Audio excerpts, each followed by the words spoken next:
offered by the ranking member, Dr. Fox, on 9010. So as soon as she's ready, we'll Is that a second? Number 18. Yeah, couldn't hear you there for a minute, Mr. Chairman, but I have an amendment, Fox, RAMD 2 at the desk. clerk will report the amendment. Amendment to the amendment in the nature of a substitute offered by Ms. Fox. Caption RAMD2.xml. Mr. Chairman, Okay, gentleman from Michigan. during the break, I was harvesting many points of order, and I'd like to reserve one now. Point of order is reserved. Thank you. If people could mute, it would be helpful. Somebody is not muted. Tell them to close it.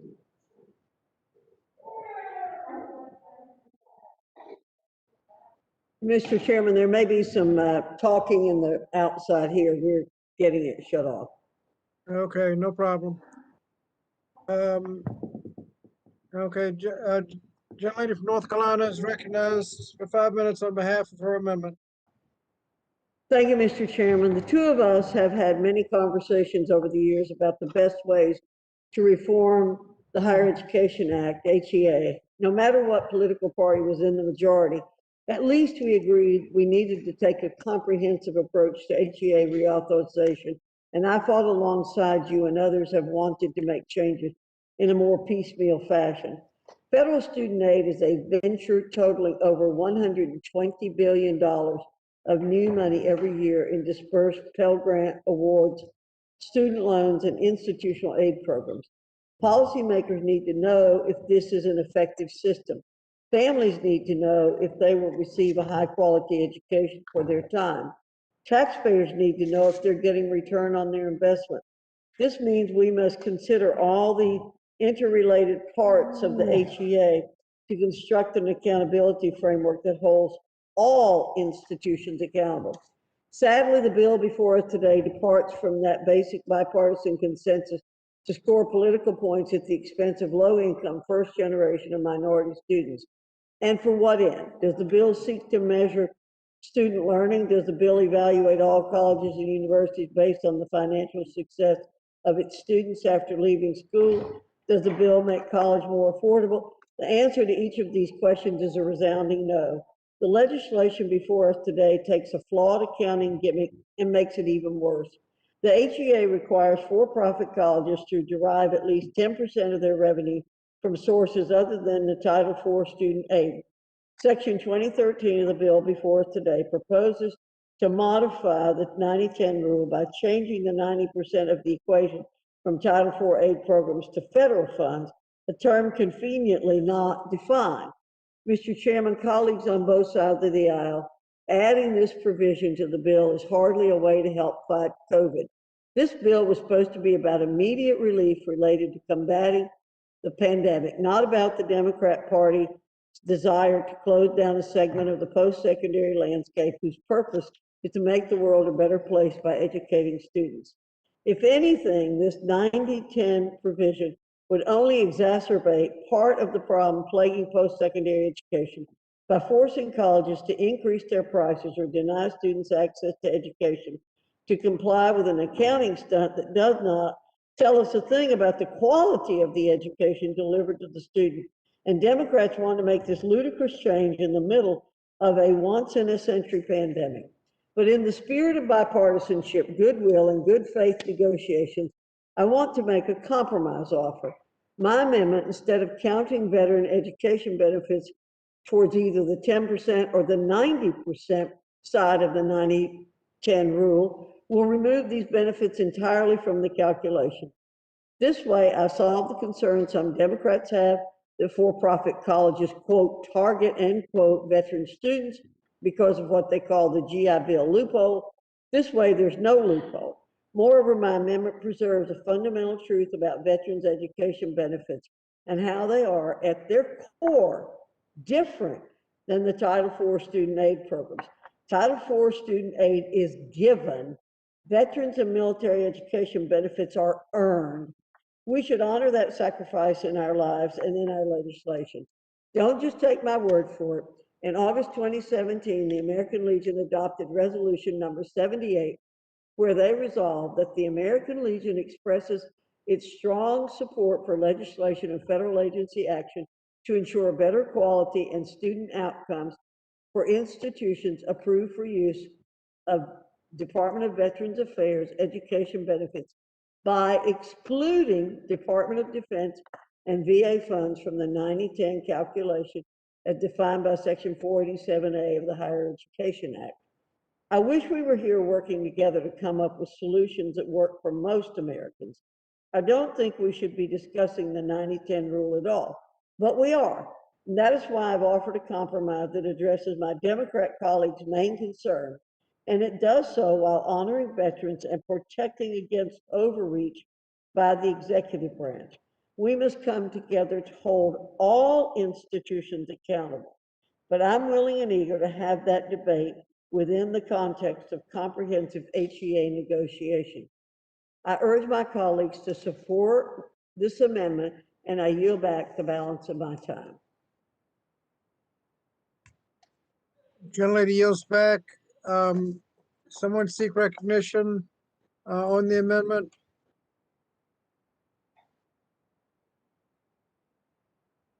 Gentleman from California, Mr. Chicano, is he with us?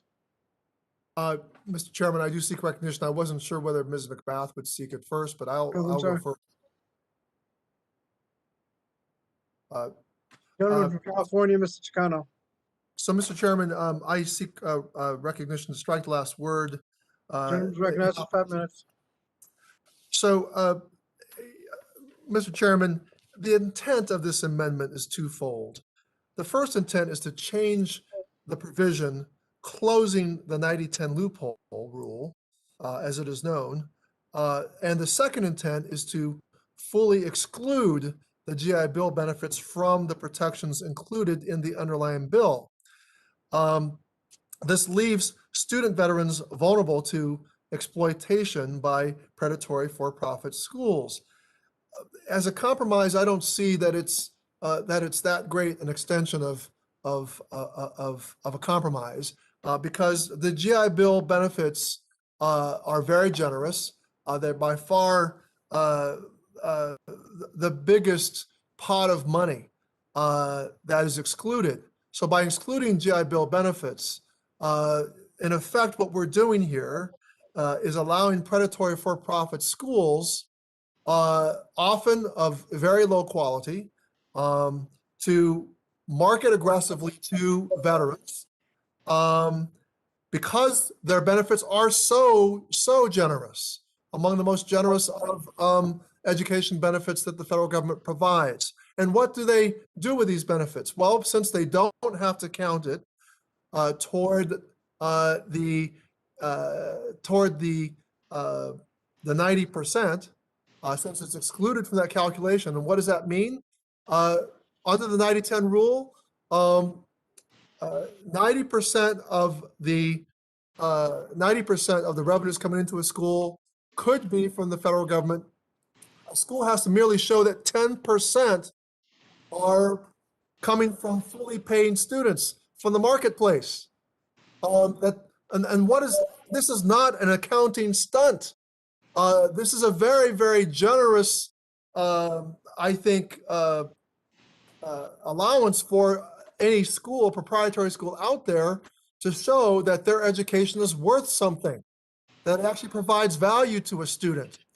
And to say that a school has to show that they get actual revenue, or actually fees and tuition from students who see value from the private sector, and not depend on 100% of funding from the government, to not depend on a rule, not a loophole which excludes the GI Bill from being called federal funds.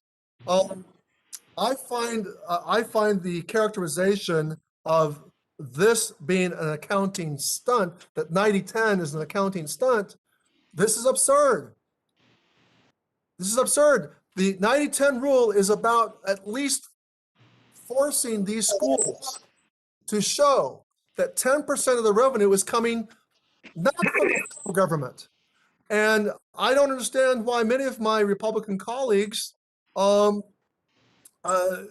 take more of a dim view of the fact that these institutions out there are gaming the system to find a way around the 90-10 rule so that they can take more than 90% of their money from the federal revenue, from federal sources. And so what happens? Veterans with their generous their GI Bill benefits are targeted and preyed upon into these schools.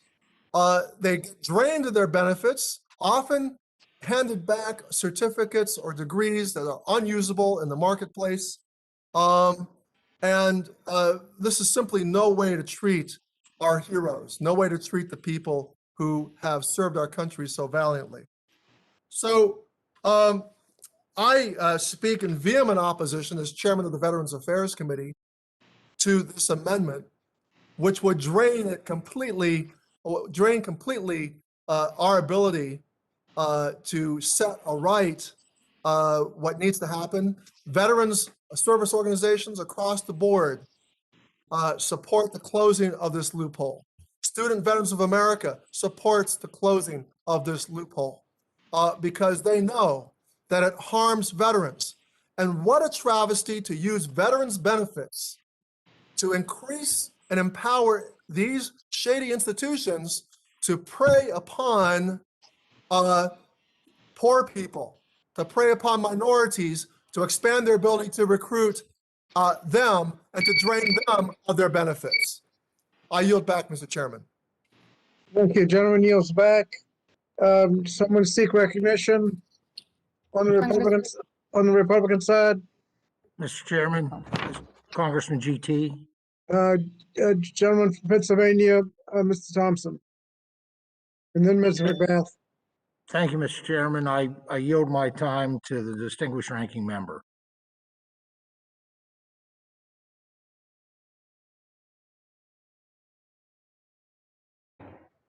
Thank you, Mr. Thompson. I appreciate it.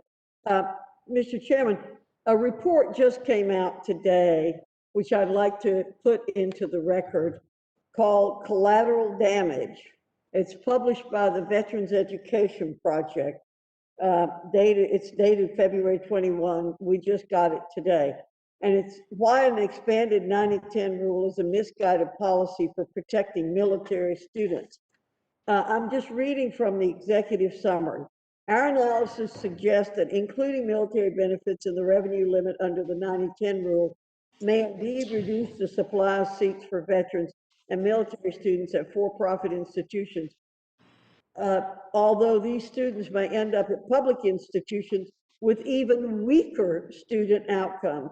We find that there are hundreds of public institutions that report student outcomes as weak or weaker than those of the for-profit colleges, failing a 90-10 rule that includes GI Bill and Department of Defense benefits. I've forgotten the exact pejorative that Mr. Takano used a few minutes ago, but I doubt that he would say that he was considering the University of Maryland College in the group he was so pejoratively mentioning, that they had for many, many years a 9% graduation rate of veterans. That is pretty darn poor. Now, I want to read the end of the executive summary. Overall, we conclude that the 90-10 rule is an antiquated and blunt input test that is concerned entirely with revenue, not what students themselves earn from their education, whether they pay their loans or whether they graduate.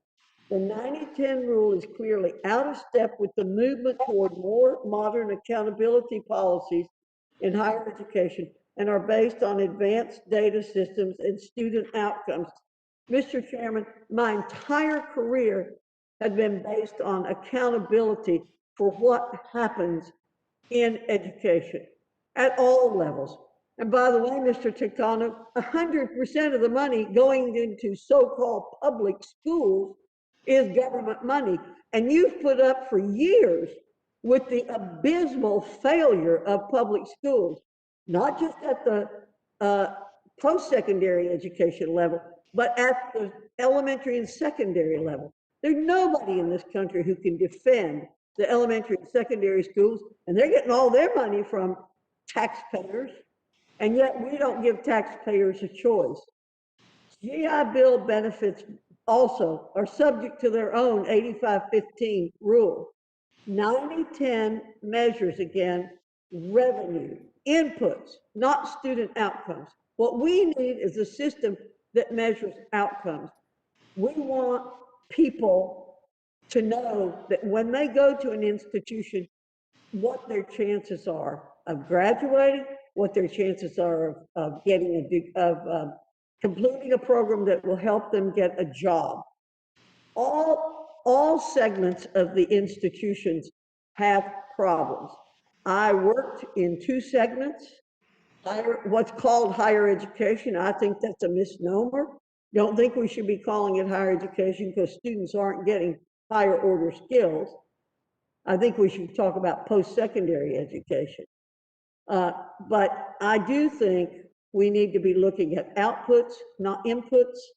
And I think if you pass this, if you leave this in the bill and you deny if you deny my amendment, you are going to be punishing veterans in many, many ways by denying them the opportunity to continue their education at the school of their choice.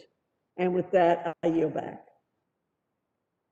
Gentlelady yields back. The gentlelady from Georgia, Ms. McBath.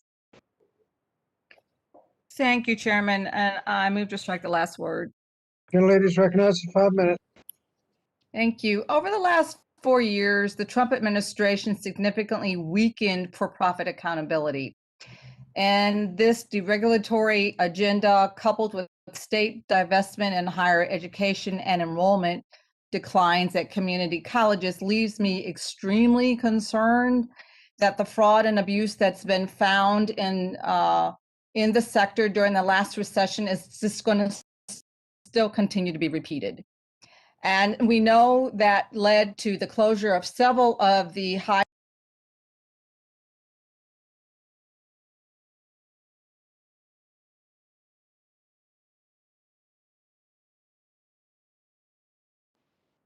You muted yourself, Ms. McBath. Oh, I'm so sorry.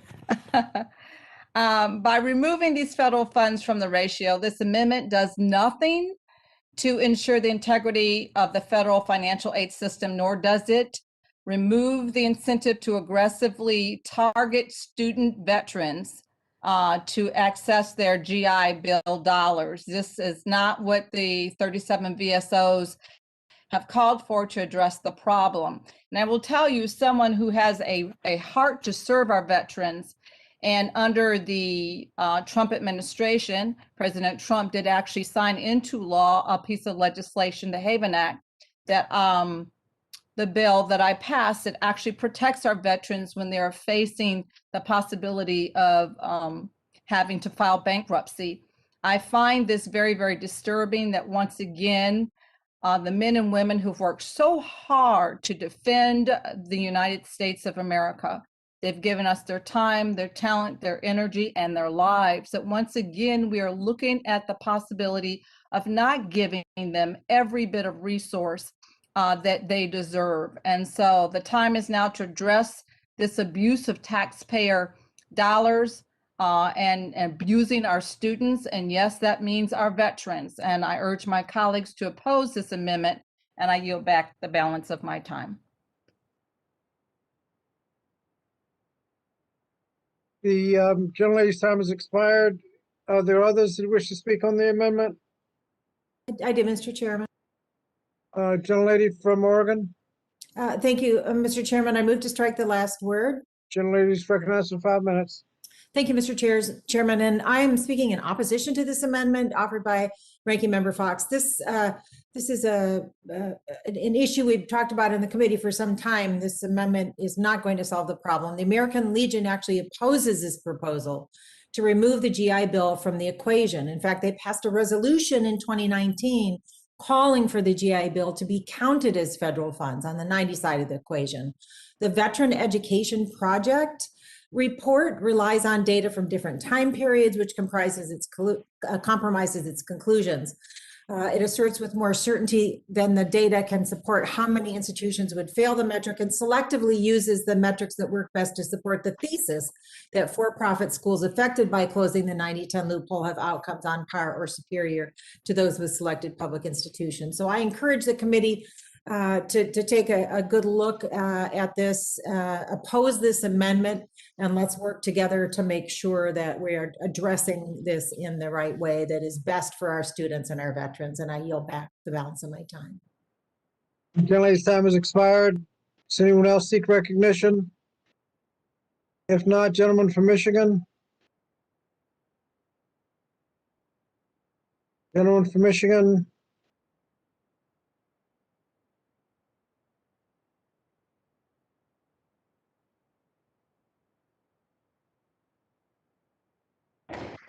Maybe Gentleman the from Michigan. woman from Oregon could reclaim her position.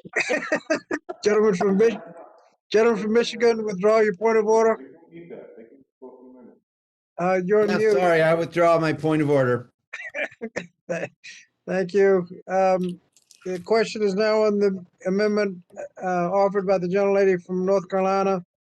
All in favor of the amendment will vote aye. Aye. All opposed, vote no. No. Noes appear to have it. Mr. Chairman, Yes. on that, I request a recorded vote. Recorded vote is requested, and that'll be rolled to the end. The next amendment is to be offered by the gentleman from Pennsylvania, Mr. Keller. Yes, Mr. Chairman, I do have an amendment at the desk. Gentleman has an amendment at the desk. Clerk will report the amendment. Amendment to the amendment in the nature of a substitute offered by Mr. Keller, caption RAMD _01 dot HML, XML. Mr. Gentleman Chairman, from Michigan yeah, I reserve a point of order. reserves a point of order, and the gentleman from Pennsylvania is recognized for 5 minutes on behalf of his amendment. Thank you, Mr. Chairman. And I just want to go back to the COVID relief packages that we passed previously. And in the one passed in December and previously, they're 3% of all higher education emergency relief fund dollars for students enrolled in a proprietary college. In this bill, it's been reduced to 1%. My amendment would move it back to the 3% that we had done previously. The coronavirus disease our nation is grappling with does not discriminate based on whether you live in a red state or a blue state. The disease does not discriminate based on your religious beliefs or who your favorite sports team is. And the disease certainly does not discriminate based on the tax status of the school you're enrolled in. Unfortunately, Democrats decided to play partisan politics instead of putting the interests of students first. In fact, their zeal, they tried to eliminate the entire sector of higher education. My colleagues across the aisle are going to end up with harming the very students who may need the financial support the most. For-profit schools enroll many low-income students who are ill-served by the traditional higher education sector. But Democrats seek to reduce the share of money that flows to their students' aid compared to the previous COVID relief efforts. America needs to reopen our economy and provide Americans the skills necessary to re-enter the workforce. Proprietary colleges fill this crucial role in our classroom to boardroom pipeline. But for Democrats, they seek to make it harder for Americans to quickly upskill into in-demand jobs by limiting student aid to proprietary schools. My amendment is simple. It corrects this injustice and returns the higher education emergency relief fund allocation percentages to what Congress just passed in December. This funding will provide students attending for-profit colleges with necessary monetary relief from the challenges associated with the pandemic. Let me be clear. My amendment does not give money to the colleges themselves. It only gives money to the students those colleges serve. Is this amendment perfect? Far from it. I would prefer an equal amount of aid flow to students attending proprietary colleges. However, in the spirit of compromise, I'm simply asking my Democrat colleagues to stick with their previous agreement. It was good then, it should be good now. This common sense proposal is needed. It is fair and is the right thing to do for students and for this great nation. I urge my colleagues to support this amendment, and I yield back the balance of my time. Gentleman's time has expired. Does anyone wish to speak Yes, Mr. on the Chairman. amendment? Gentleman from New York, Mr. Bowman. Thank you, Mr. Chairman. I move to strike the last word and speak in opposition to the amendment. Gentleman's recognized for 5 minutes. This amendment would increase the amount of funding directed for for-profit institutions. Not only is this change unnecessary, it would divert limited resources away from institutions that are in much more dire financial situations due to the pandemic. Unlike public institutions and private nonprofit institutions, the for-profit sector is the only sector of higher education weathering the pandemic without major disruption, and in many cases, gaining in enrollment and profit. Meanwhile, community colleges have been hit the hardest, seeing a 9.5% drop in enrollment compared to last year. As for-profit businesses, these institutions have access to other relief and resources that public and private nonprofit institutions are ineligible for, such as the Paycheck Protection Program and Main Street Lending Program. There is also nothing preventing for-profit institutions from cutting back executive pay or dipping into their profit margins to provide additional emergency aid to students. Whereas public and private nonprofit institutions do not generate profit for owners or shareholders and operate with much slimmer margins. This package carefully considers the needs of students and institutions. The 1% for-profit set-aside included in the committee print results in roughly equal per student funding for student aid, and when comparing students at for-profit institutions with students at public and private nonprofit institutions. Thus, all students will benefit from this legislation. Given limited resources, it is important to target funds to those institutions that need it the most. I urge my colleagues to oppose the amendment, and I yield back. Thank you. Does anyone else wish to speak to the amendment? Ms. Gentlelady from Georgia, Ms. McBeth. Thank you, Mr. Chairman. And I'd like to say that I'd like to identify my comments with my colleague, Mr. Bowman. Having actually experienced this in my district in Georgia with a for-profit institution that actually closed its doors. And there were thousands of students in my district that actually did not get their degrees. And of course, we know that there was quite a bit of funding and expenditure that went to the for-profit institution, but there again, you know, they failed to deliver. They closed their doors. They knew that they were taking these students' money, and they knew that they were not going to make good on rendering services and degrees to these young students. So there again, I agree with my colleague, Representative Bowman. I speak vehemently in opposition to this amendment because what we've seen time and time again is that many of these for-profit institutions do not serve the interest of the students that are putting their hard-earned money and resources towards trying to make a better way, a better future for themselves, and they end up empty-handed. And I yield back the balance of my time.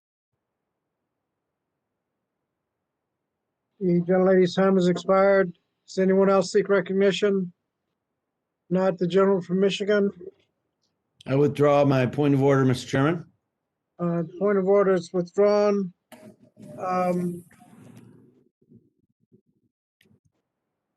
The motion then is on the amendment offered by the gentleman from Pennsylvania, Mr. Keller. All in favor of the amendment will vote aye. Aye. Aye. No. No. No. Noes appear to have it. No. Mr. Chairman, I'd like to request a recorded vote. Gentleman asked for a recorded vote. That vote will be taken at the end. The next amendment is by the gentleman from Indiana, Mr. Banks, related to Cobra. Mr. Chairman, Mr. Bank, I have an amendment to ask. Gentleman from Indiana is recognized for an amendment. Clerk will report the amendment. Amendment to the amendment in the nature of a substitute offered by Mr. Banks. Caption BROT_01.XML. Gentleman from Mr. Chairman? Michigan, Yeah, I reserve a point of order, please. reserved. Gentleman from Indiana is recognized for 5 minutes on behalf of his amendment. Thank you, Mr. Chairman. Consistent with longstanding bipartisan agreement, protections included in annual appropriations legislation protect taxpayer dollars from being used to pay for elective abortion or health insurance plans that include abortion. Medicare, Medicaid, the Indian Health Service, the Children's Health Insurance Program, and other programs that receive federal funding include these protections as part of the annual appropriations process. Since this policy was first put in place in 1976, it has saved more than 2.4 million lives. Preventing taxpayer funding from being used for abortions is the right thing to do. Abortion is not health care. It kills an unborn baby using suction, dismemberment, and chemical poisoning. And the majority of taxpayers, nearly 60% according to a poll that was released last month, do not want their taxpayer dollars to be used to fund elective abortions.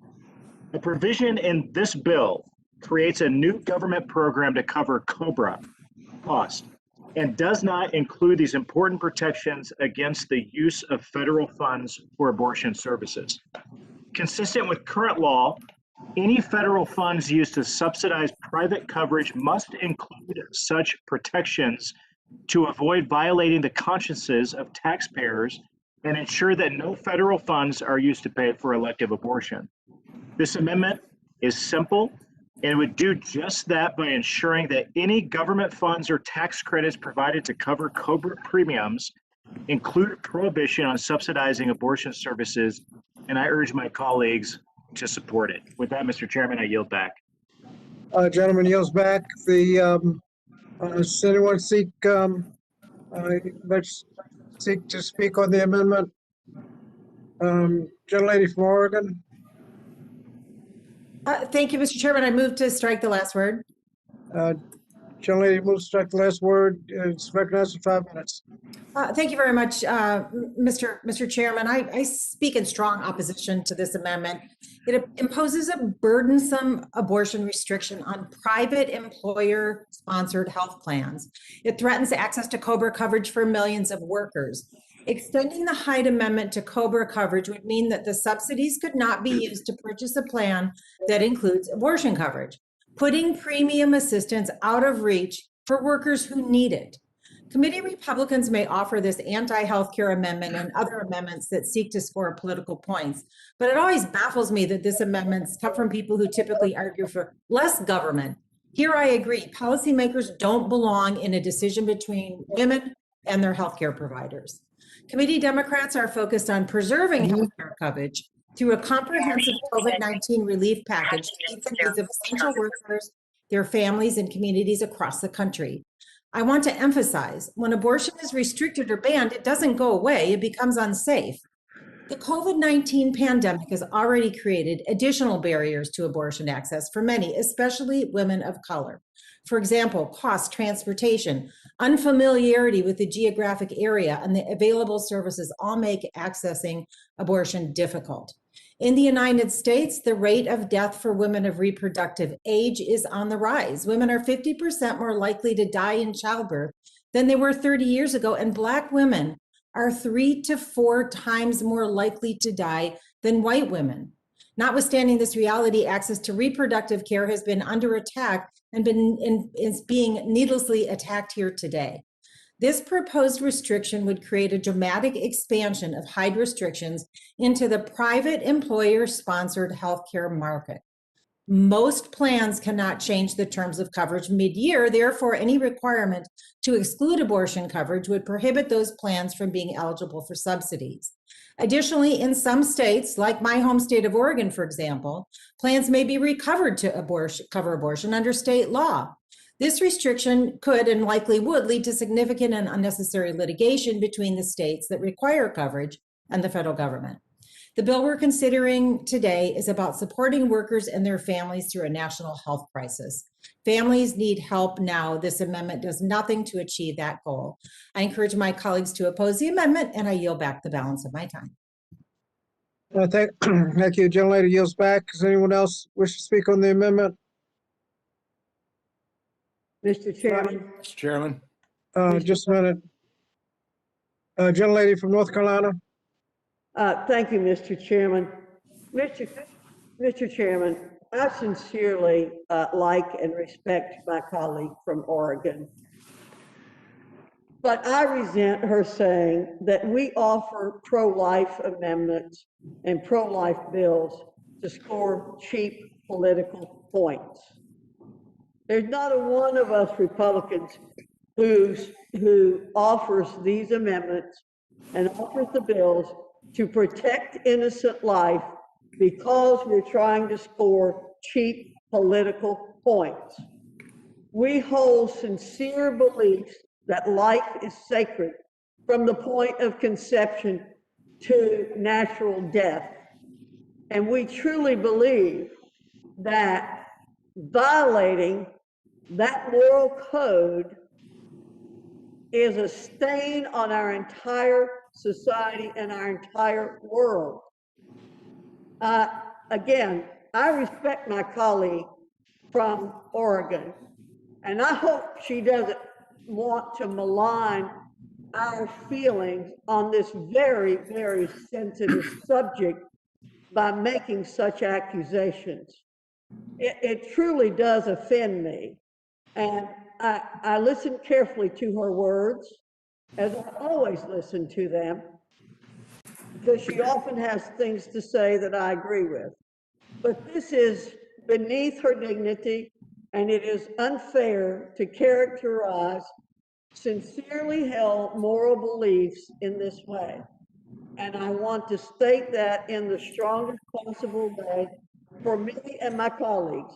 I'm not inviting my colleagues to share in their comments tonight. It's late, but somebody needed to respond to that.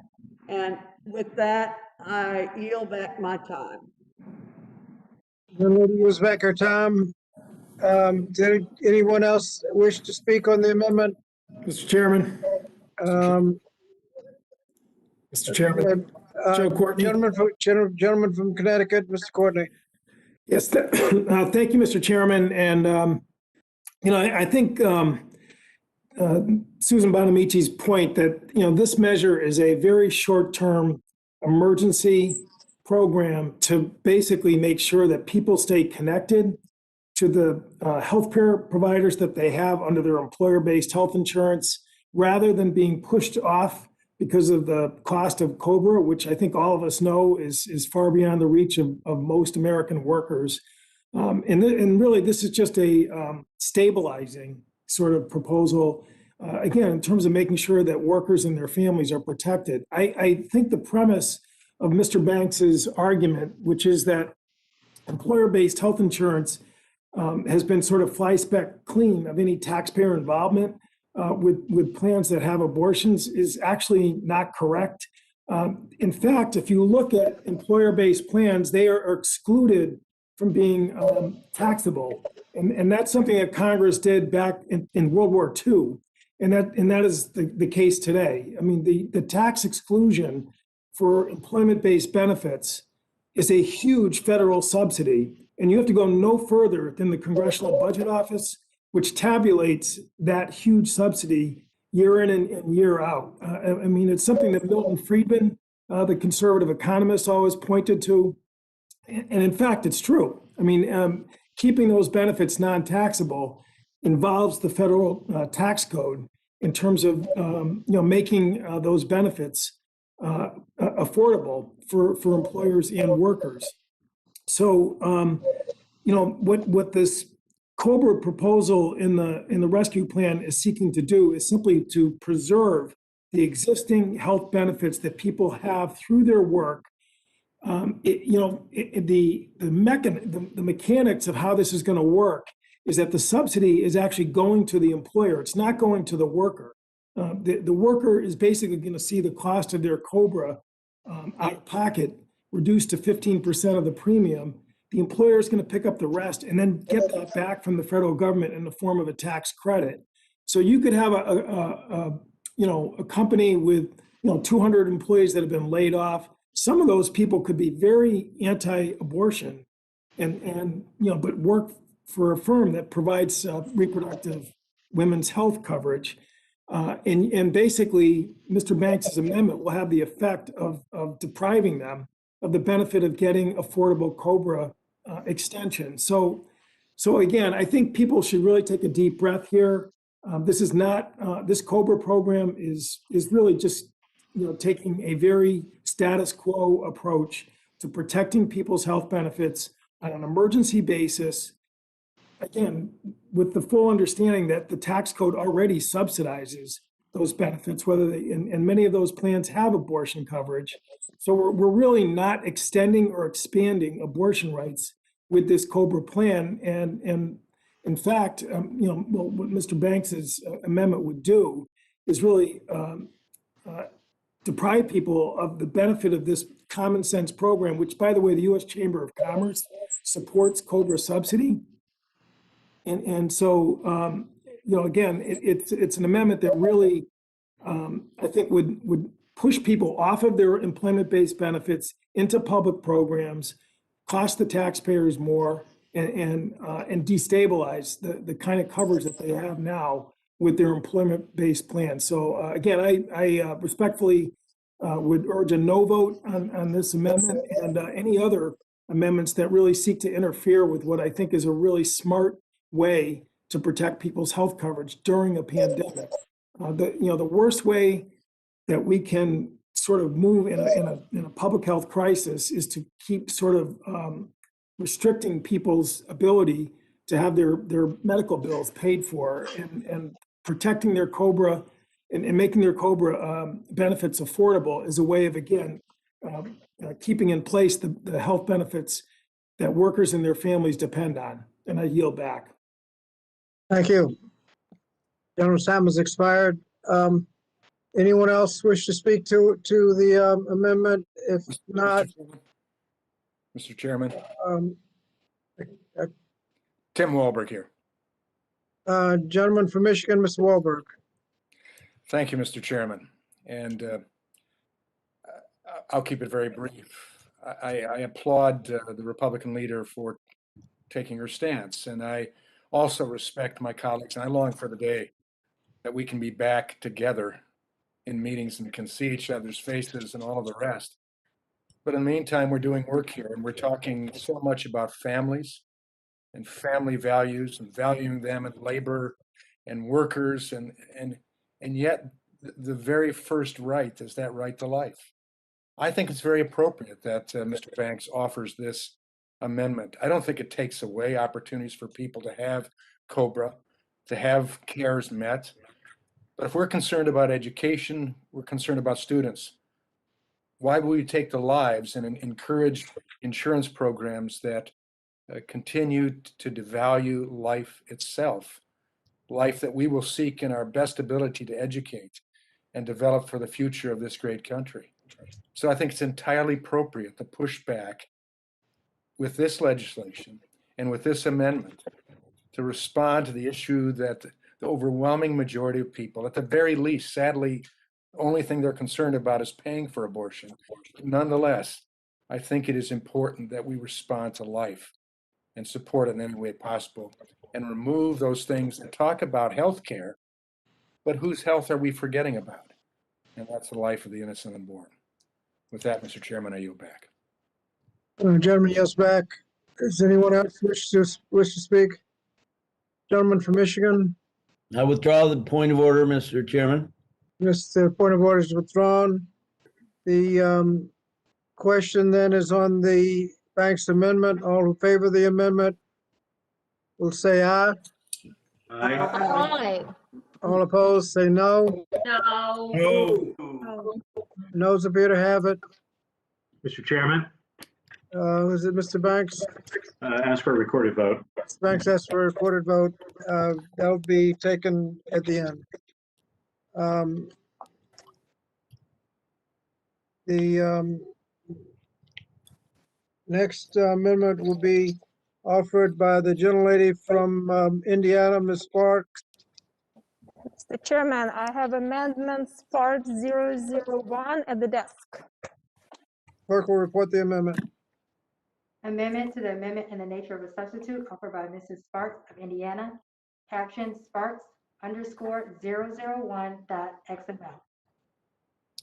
Mr. Chairman, I reserve a point of order. Gentleman from Michigan reserves a point of order.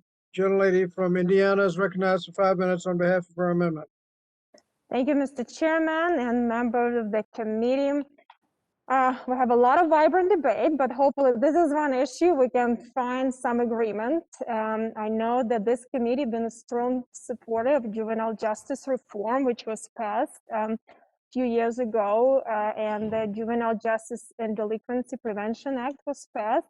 Working in the state Senate, I also worked with my Democrat colleagues, and we actually had full support of a lot of juvenile justice prevention initiatives.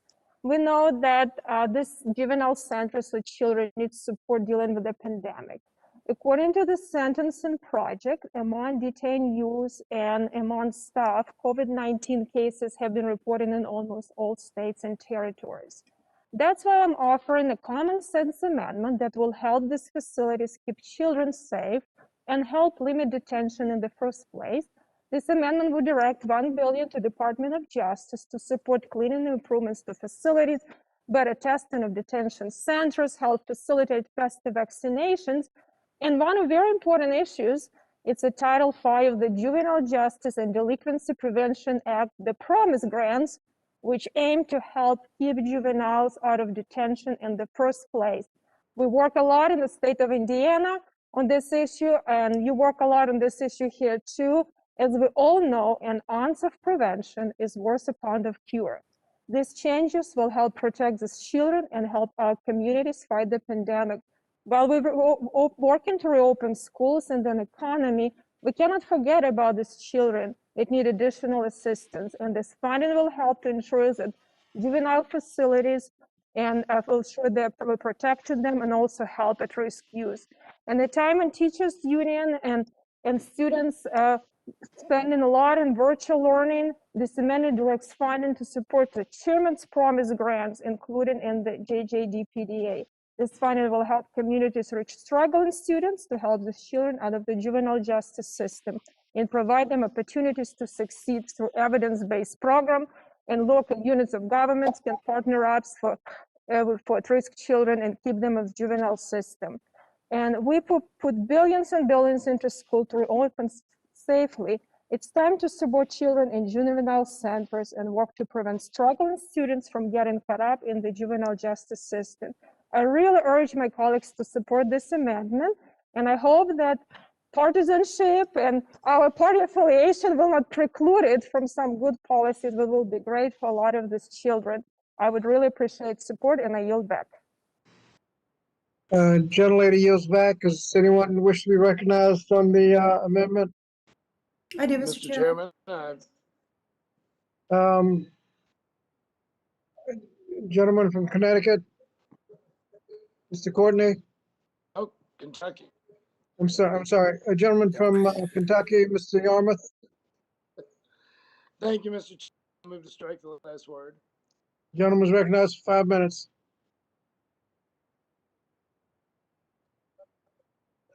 Thank you. Mr. Chairman, this amendment would provide funding to programs authorized under the Juvenile Justice and Delinquency Prevention Act, or JDPA, programs that Democrats have long supported.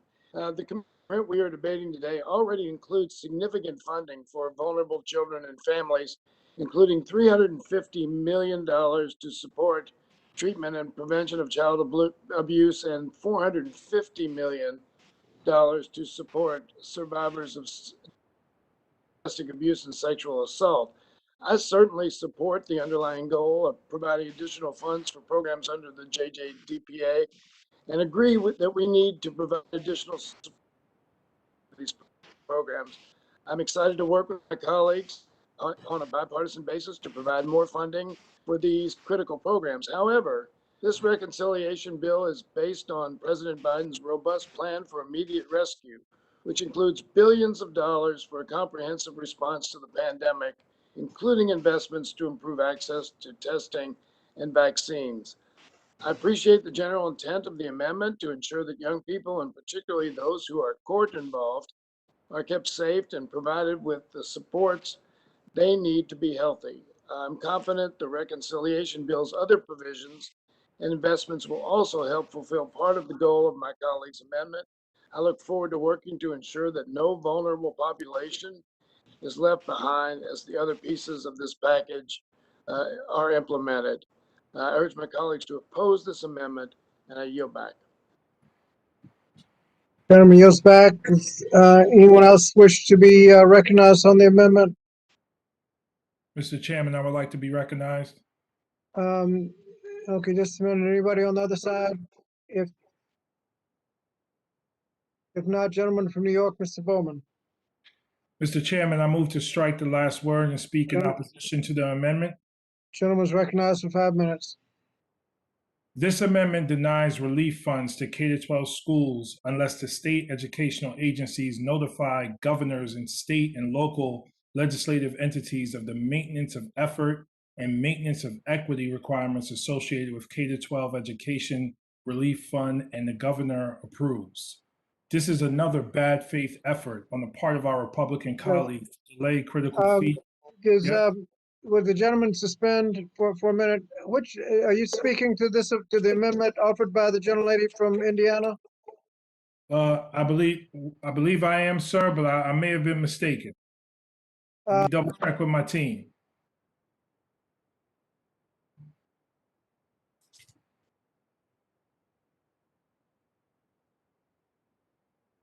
Whoops. Juvenile Justice and Delinquency Prevention Act, the Sparks Amendment. My apologies, Mr. Chairman, I yield. Okay. Anyone else wish to speak on the amendment? I do, Mr. Chairman. Gentlelady from Oregon. Thank you very much, Mr. Chairman. I move to strike the last word. Gentlelady is recognized for 5 minutes. Thank you very much, Mr. Chairman. I thank the gentlelady from Virginia for offering, Indiana. My apologies for offering this amendment, but I must oppose it. I want to align myself with the comments made by my colleague, Mr. Yarmouth from Kentucky, who has been a leader on this issue on the Juvenile Justice and Delinquency Prevention Act for quite some time.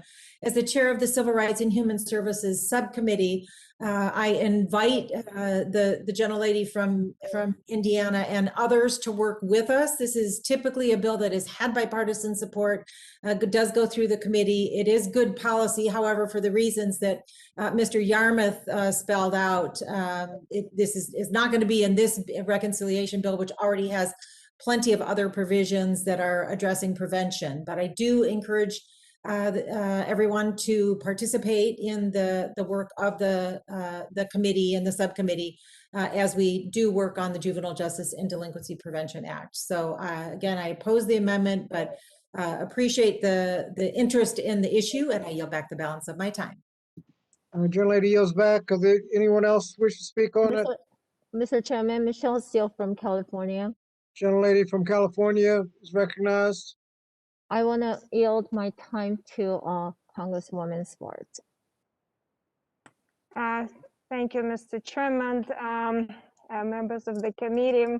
I'm somewhat disappointed that we cannot even agree about some issues that we're passionate about. It's a very important issue. I think this is, these juveniles and these young kids and the risk uses really need a lot of help and support. If we don't want to deal with big spending and remediation and cost and juvenile system, it's important for us to look what's happening right now and how we can help this at risk use. So I thought maybe from all of the issues, we can try to agree on this one, but it seems like there is no taste to take any Republican amendments.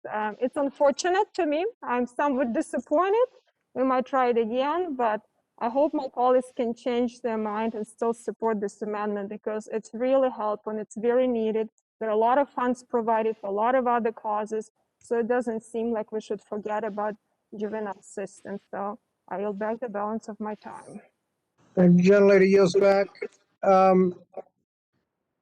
I recognize myself very briefly.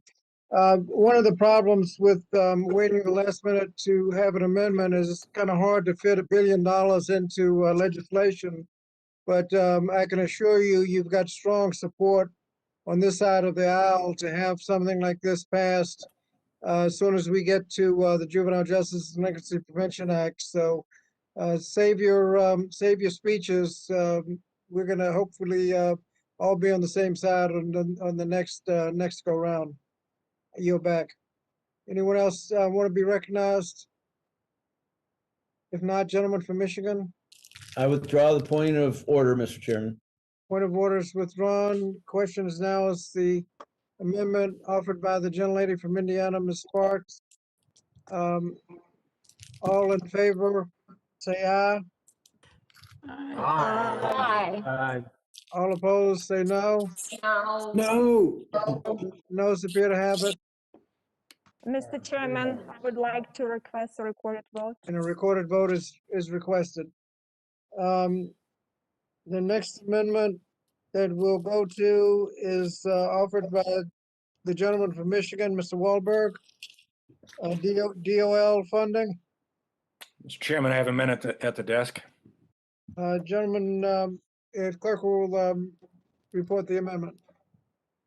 Amendment to the amendment in the nature of a substitute offered by Mr. Wahlberg, caption DOL funding _01.xml. Gentleman from Chairman? Michigan. Yes, I'd like to reserve a point of order. Point of order is reserved. And the gentleman from Michigan, Mr. Wahlberg, is recognized for 5 minutes on behalf of his amendment. Thank you, Mr. Chairman. My amendment would simply provide $20 million in funding to the Office of Labor Management Standards, which was left out of the committee's list of agencies to receive funding. OLMS is vital to protecting the rights of workers in the workplace and ensuring labor management transparency and financial integrity in our nation's labor unions. The agency's enforcement of the Labor Management Reporting and Disclosure Act serves as the primary means by which more than 7 million private sector union members receive information on how their dues are spent. As a result, LMRDA compliance and the tools that verify it are of paramount importance. We have witnessed too many examples of union officials abusing the trust of their rank and file members. Unions are funded by dues payments, money taken out of members' hard-earned paychecks. Unfortunately, the reoccurring problem of corruption and wrongdoing by leaders of private and public sector unions has not subsided during the COVID-19 pandemic. Most notably, the Justice Department recently proposed a settlement after a years-long federal investigation into the United Auto Workers that resulted in the conviction of 15 individuals connected with the union, including multiple past presidents and officers. Sadly, in light of these scandals, it's time we increase OLM's budget to strengthen the agency's ability to crack down on union corruption. House Democrats have chosen to underfund the agency since taking the majority. As a result, staffing is down almost 44% since the end of the Bush administration. While the worldwide COVID-19 pandemic has changed many parts of our day-to-day lives, it has not diminished the importance of providing union members with greater transparency and organizational accountability for the labor organizations that represent them. It's become more apparent that while Democrats care about labor unions, Republicans care about workers who labor. And so it's essential that we have proper officials in place to confront brazen lawbreaking by union leaders who purport to represent American workers, but instead betray their trust in favor of self-enrichment. Mr. Chairman, you know that I have joined 2 letters so far asking you to hold hearings on labor union leadership abuse of their members' trust and dues. That hasn't taken place yet. I still think it would be important. But in light of that, protecting the paychecks of hardworking union members is a priority of the committee Republicans. And I would urge my colleagues to on both sides of the aisle to support my amendment to increase the funding for OHMS and support the protection of union workers. I encourage adoption of my amendment and I yield back. Gentleman yields back. Someone wish to be recognized? Gentleman from Michigan, Mr. Levin. You're on mute. Thank you. I move to strike the last word and rise in opposition to. Gentleman's recognized. Gentleman's recognized for 5 minutes. Thank you, Mr. Chairman. Stand up for America's workers, we will, including for them to have living wages and the freedom to form unions and bargain collectively. The $150 million appropriated to the Department of Labor in this bill is specifically tailored to respond to the COVID-19 pandemic. That is what we are doing here. This amendment drains money sorely needed for that purpose to be used for an office that's not on the front lines of battling the pandemic at all. The funding is used primarily for an office that audits labor union finances. That office currently receives $44 million a year, an ample amount for it to carry out its essential function to implement the Labor Management Reporting and Disclosure Act, or LMRDA. Committee Republicans may offer this and other amendments that seek to attack labor unions, but committee Democrats are laser focused on preserving health care coverage through a comprehensive COVID-19 relief package to meet the needs of essential workers and their families. All of the $150 million appropriated for the Department of Labor is specifically allocated for worker protection activities during the pandemic. This includes funding for the Occupational Safety and Health Administration to carry out numerous COVID-19 activities, including, at long last, issuing an emergency temporary standard for COVID-19, to increase worker and employer compliance assistance, to bolster enforcement, to process whistleblower claims, and to assist state plans, such as the one in our own state of Michigan, where the states have their own OSHAs. So that is just crucial. Then there's additional funding going to the Wage and Hour Division to ensure that paid leave protection is properly promoted and where needed, that it's enforced. There's additional funding going to the Office of Workers' Compensation Programs to make sure they could process FECA and Longshore claims for COVID-19. There's additional funding going to the Solicitor's Office, the second biggest law firm in the federal government after the Department of Justice, because they help enforce the department's actions responding to the pandemic. There's additional funding going to MSHA, the Mine Safety and Health Administration, because of the president's executive order directing it to consider an emergency temporary standard for miners. Finally, additional funding goes to the Inspector General in response to a request, so such funding can improve their oversight over all these department activities. There's no need to provide $20 million to OLMS that is specifically related to the COVID-19 pandemic.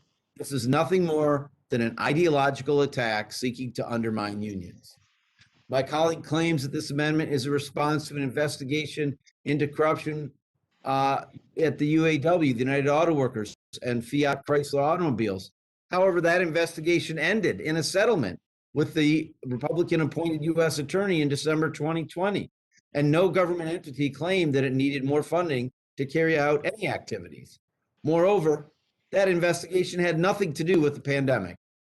The bill we're considering today is about supporting workers and their families in the biggest national health crisis in a century. This amendment does nothing to achieve that goal and in fact undermines it. I urge my colleagues, all my colleagues to oppose the amendment, and I yield back. Would the gentleman yield? My time's expired, sir. Mr. Chairman, Um, Mr. Thompson. Mr. Thompson, gentleman from Pennsylvania is recognized. Thank you, Chairman, and I yield my time to the gentleman from Michigan, Mr. Wahlberg. I thank the gentleman. I just want to respond briefly to my friend and colleague from Michigan. You're absolutely right.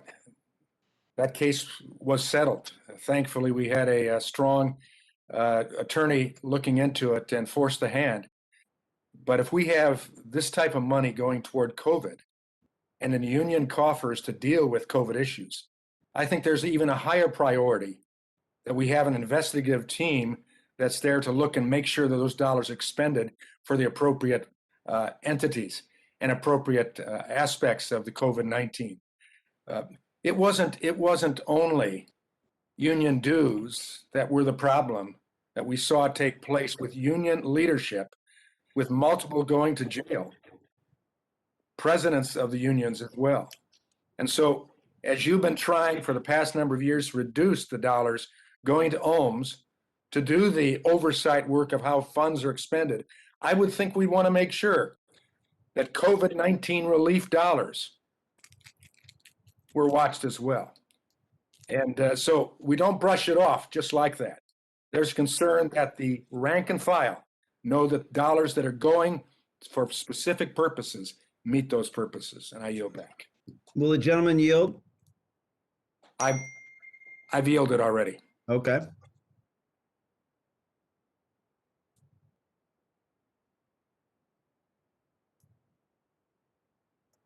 Mr. Chairman? Thank you. Gentlemen, it's Mr. Thompson's time, and I think he's yielding back. I yield back, Chairman. Thank He's you. yielding back. Is anyone seeking recognition? Mr. Chairman, Mark Takano, I seek recognition to strike the last word and to oppose the amendment. Gentleman from California is recognized. Strike the last word for 5 minutes. I will yield my time to the gentleman from Michigan, Mr. Levin. Thank you, Mr. Takano. I will be very brief.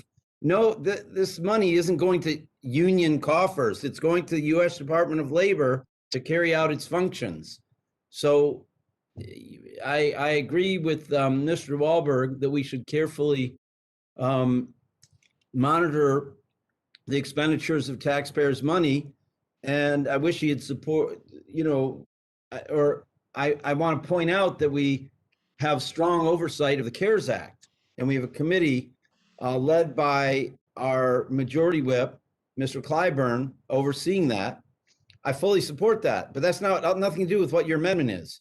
Your amendment is to take money away from the COVID response in order to, go after unions. It's your, I realize some people may like to do that, but in any event, this money is for the Department of Labor, very specifically and targeted to carry out necessary functions that we should have been doing since last February or March to protect the American workforce from this health crisis.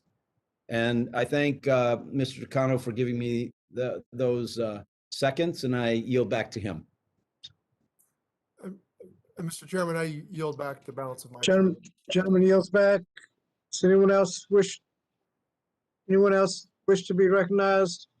If not, gentleman from Michigan. On the I withdraw my point of order. Gentleman withdraws the point of order. No one else seeks to be recognized. The question now is on the amendment offered by the gentleman, Michigan, Mr. Wahlberg. All in favor of the amendment will say aye. Aye. All opposed say no. No. No. Those appear to have it. Noes appear to have it. The I noes guess, have, record roll call, please, Mr. Chairman. roll call is requested. The next amendment is offered by the gentlelady from New York, Ms. Stefanik. Mr. Chairman, I have an amendment at the desk. It's Amendment Clerk will- 18. Clerk will report the amendment. Amendment to the amendment in the nature of a substitute offered by Ms. Stefanik, caption AMD 18.xml. Mr. Chairman, I reserve a point of order. Gentleman from Michigan reserves a point of order. Gentlelady from New York is recognized for 5 minutes. Thank you, Mr. Chairman. There are currently 9 million fewer Americans working as a result of the COVID pandemic. The road back to employment will be even more difficult for the 4 million workers that have been unemployed for over 27 weeks, as they could find that the skills they have no longer match the needs of employers in their local economy. Investing in workforce development is vital to our nation's economic recovery. Yet in the trillions of dollars of relief that we have passed so far, Congress has provided less than $350 million for workforce development.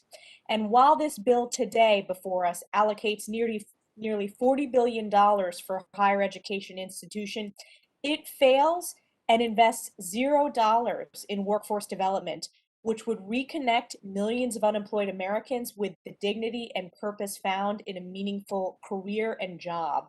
I recently spoke with local workforce development boards in my district, and they told me how severe the need is. By January, they had allocated 100% of their WIOA funding, and now they have to turn down individuals seeking this important job training. This is why I'm offering this amendment to provide dedicated funding for those looking to upskill and reskill through the workforce development system. This amendment would simply provide $4.58 billion in funding for WIOA's dislocated worker program, ensuring that 75% of those funds would be directed towards reskilling or upskilling our workforce. Based on the most recent cost for upskilling dislocated workers, this amendment could lead to nearly 1.3 million Americans served through our workforce system. It would be a nearly 10-fold increase over current levels. That's why this amendment is necessary. It will ensure that funding goes where it is most needed, directly towards getting Americans back to work. I urge my colleagues to support this amendment, and I yield back. Thank you. Gentlelady yields back. Does someone wish to speak to the amendment? I'd recognize myself for 5 minutes. I share the gentlelady's concern about what's not in the bill. I would say, however, that an infrastructure bill is the next major piece of legislation to be considered, and we have been assured that workforce development will be part of that bill. That includes WIOA and everything else in workforce development. So I share your concerns. It needs to be in the legislation, but it's not in this bill. It will be in the next one. I yield back. Anyone else wish to be heard? Mr. Chairman? Gentlelady from Oregon. Yes, Mr. Chairman, I move to strike the last word. Gentlelady's recognized for 5 minutes. Thank you very much, Mr. Chairman. I very much appreciate my colleagues' interest in this issue, but I do oppose the amendment. We know that workers are facing the economic consequences of the pandemic, and to my colleague, I share your disappointment that workforce funding is not included in this relief package. I will note that this amendment would exceed the cap on the instructions this committee received from the Budget Committee. I do expect, as Mr. Chairman said, the investments in workforce development will be a central focus of our recovery.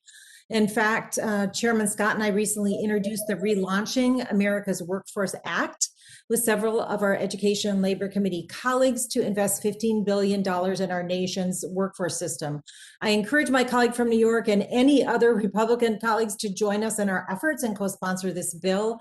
Unfortunately, and in large part because we haven't had bipartisan support, we've only provided $345 million for our nation's workforce system in the COVID relief packages to date, and that's compared with $6 billion during the Great Recession that was in ARA.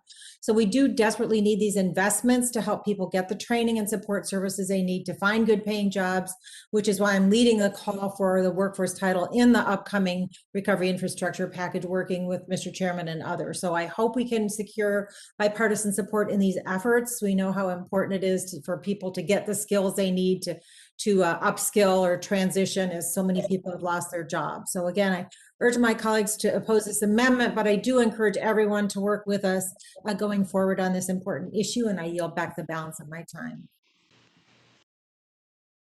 Thank you. Gentlelady yields back. Does anyone else wish to be recognized on the amendment?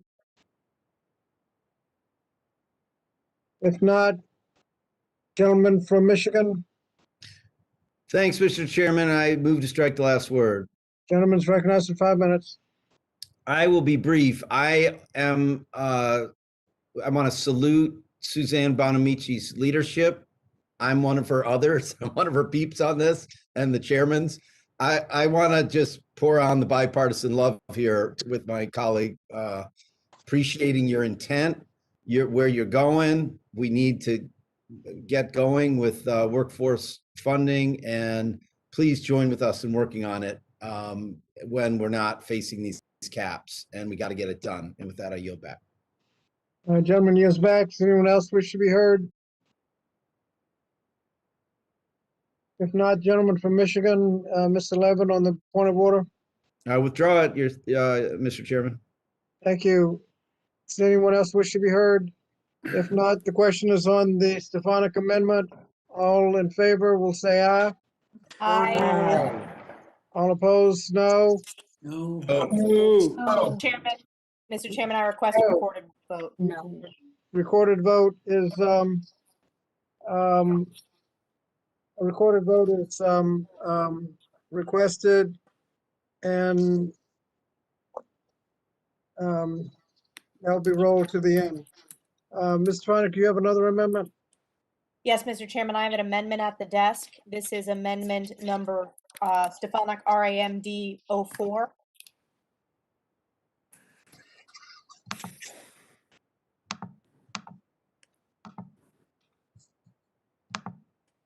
Clerk report the amendment.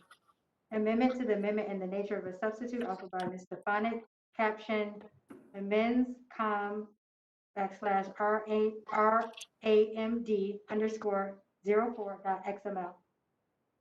Mr. Chairman, I reserve a point of order. Gentleman reserves a point of order. The gentlelady from New York is recognized for 5 minutes on behalf of her amendment. Thank you, Mr. Chairman. One of the greatest adversaries we face is the Chinese Communist Party.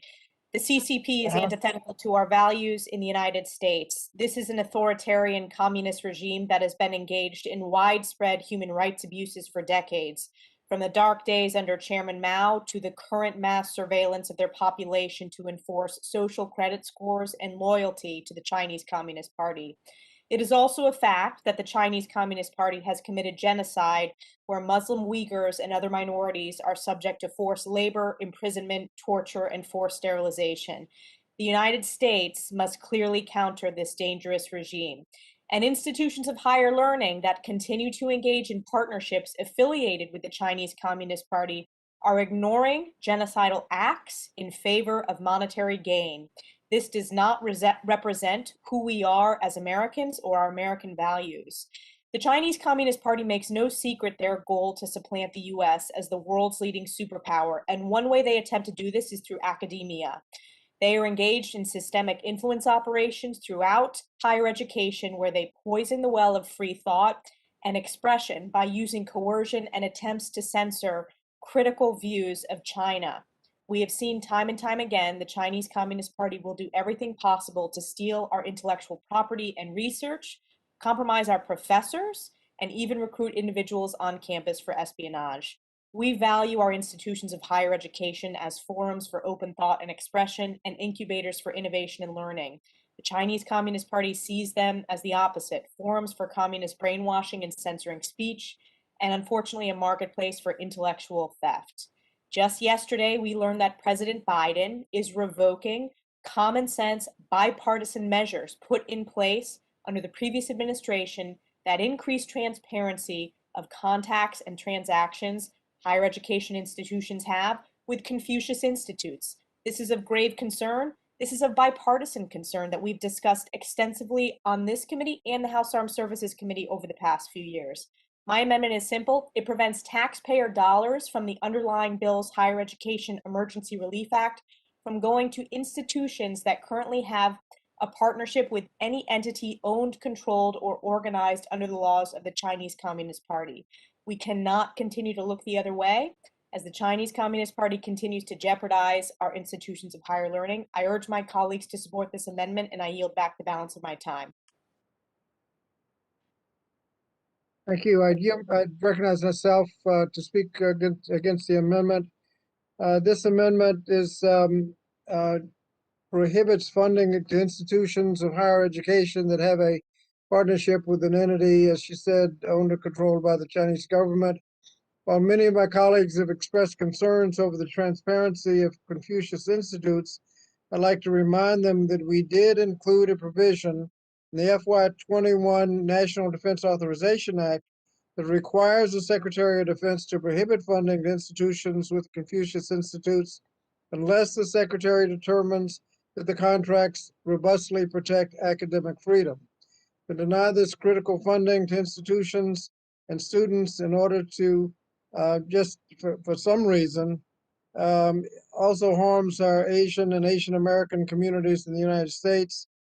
We don't need to have a xenophobic attack in this relief bill. So I urge my colleagues to oppose the amendment since it's taken care of in the defense bill previously, and I yield back the balance of my time. Does anyone else wish to speak to the amendment? If not, gentleman from Michigan, Mr. Levin. On this point of order. I withdraw the point of order, sir. Point of order is withdrawn. Question now is on the amendment. All in favor of the amendment will say aye. Aye. All opposed will say no. No. Noes appear to have it. Mr. Chairman, I request a recorded vote. Recorded vote is as requested and will be taken at the end. Does the gentlelady from New York have another amendment? Yes, Mr. Chairman, I have an amendment, Stefanik RAMD 01 at the desk. Clerk will report the amendment.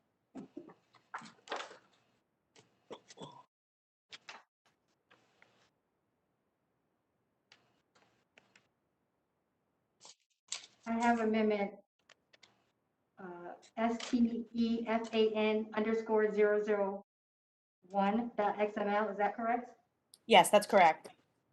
Amendment to the amendment in the nature of a substitute offered by Ms. Stefanik of New York, caption STEFAN_001.XML. Mr. Chairman, I reserve a point of order. Point of order is reserved. The gentlelady from New York is recognized for 5 minutes on behalf of her amendment. Thank you, Mr. Chairman. As we've discussed extensively today, America needs to reopen our economy, and providing families with safe options for childcare is a critical component to make that happen. Yet in many of rural communities, I know because I represent a huge rural district, there is a severe lack of childcare providers, leaving too many working families with too few childcare options. For example, over 85% of the census tracts in the North Country are childcare deserts, where there are more than 3 children for every licensed childcare slot. Before us today is a proposal for almost $40 billion to the childcare sector, which is in addition to the approximately $13.75 billion in the previous 2 stimulus packages, $10 billion of which went out the door last week. In this total of almost $54 billion of taxpayer money for childcare, we need to make sure all communities are helped, especially those in rural areas where childcare can be most scarce. My amendment simply reserves 5% of funds from the proposed Child Care Stabilization Fund to address the childcare needs of rural communities by supporting existing childcare providers and expanding the number of providers and services offered in rural areas. This funding provides dedicated resources to states to recruit new childcare providers to rural communities and supply these providers with funds to cover startup expenses. This amendment directly funds support family child care providers who supply care to small groups of children in their home and are often the only option for families in rural communities.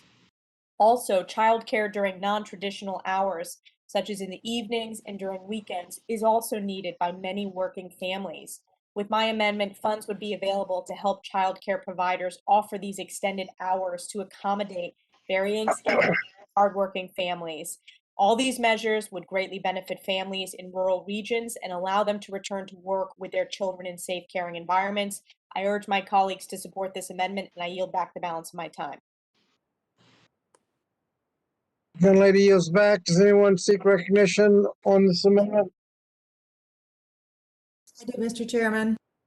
Gentlelady from Oregon is recognized for 5 minutes on the amendment.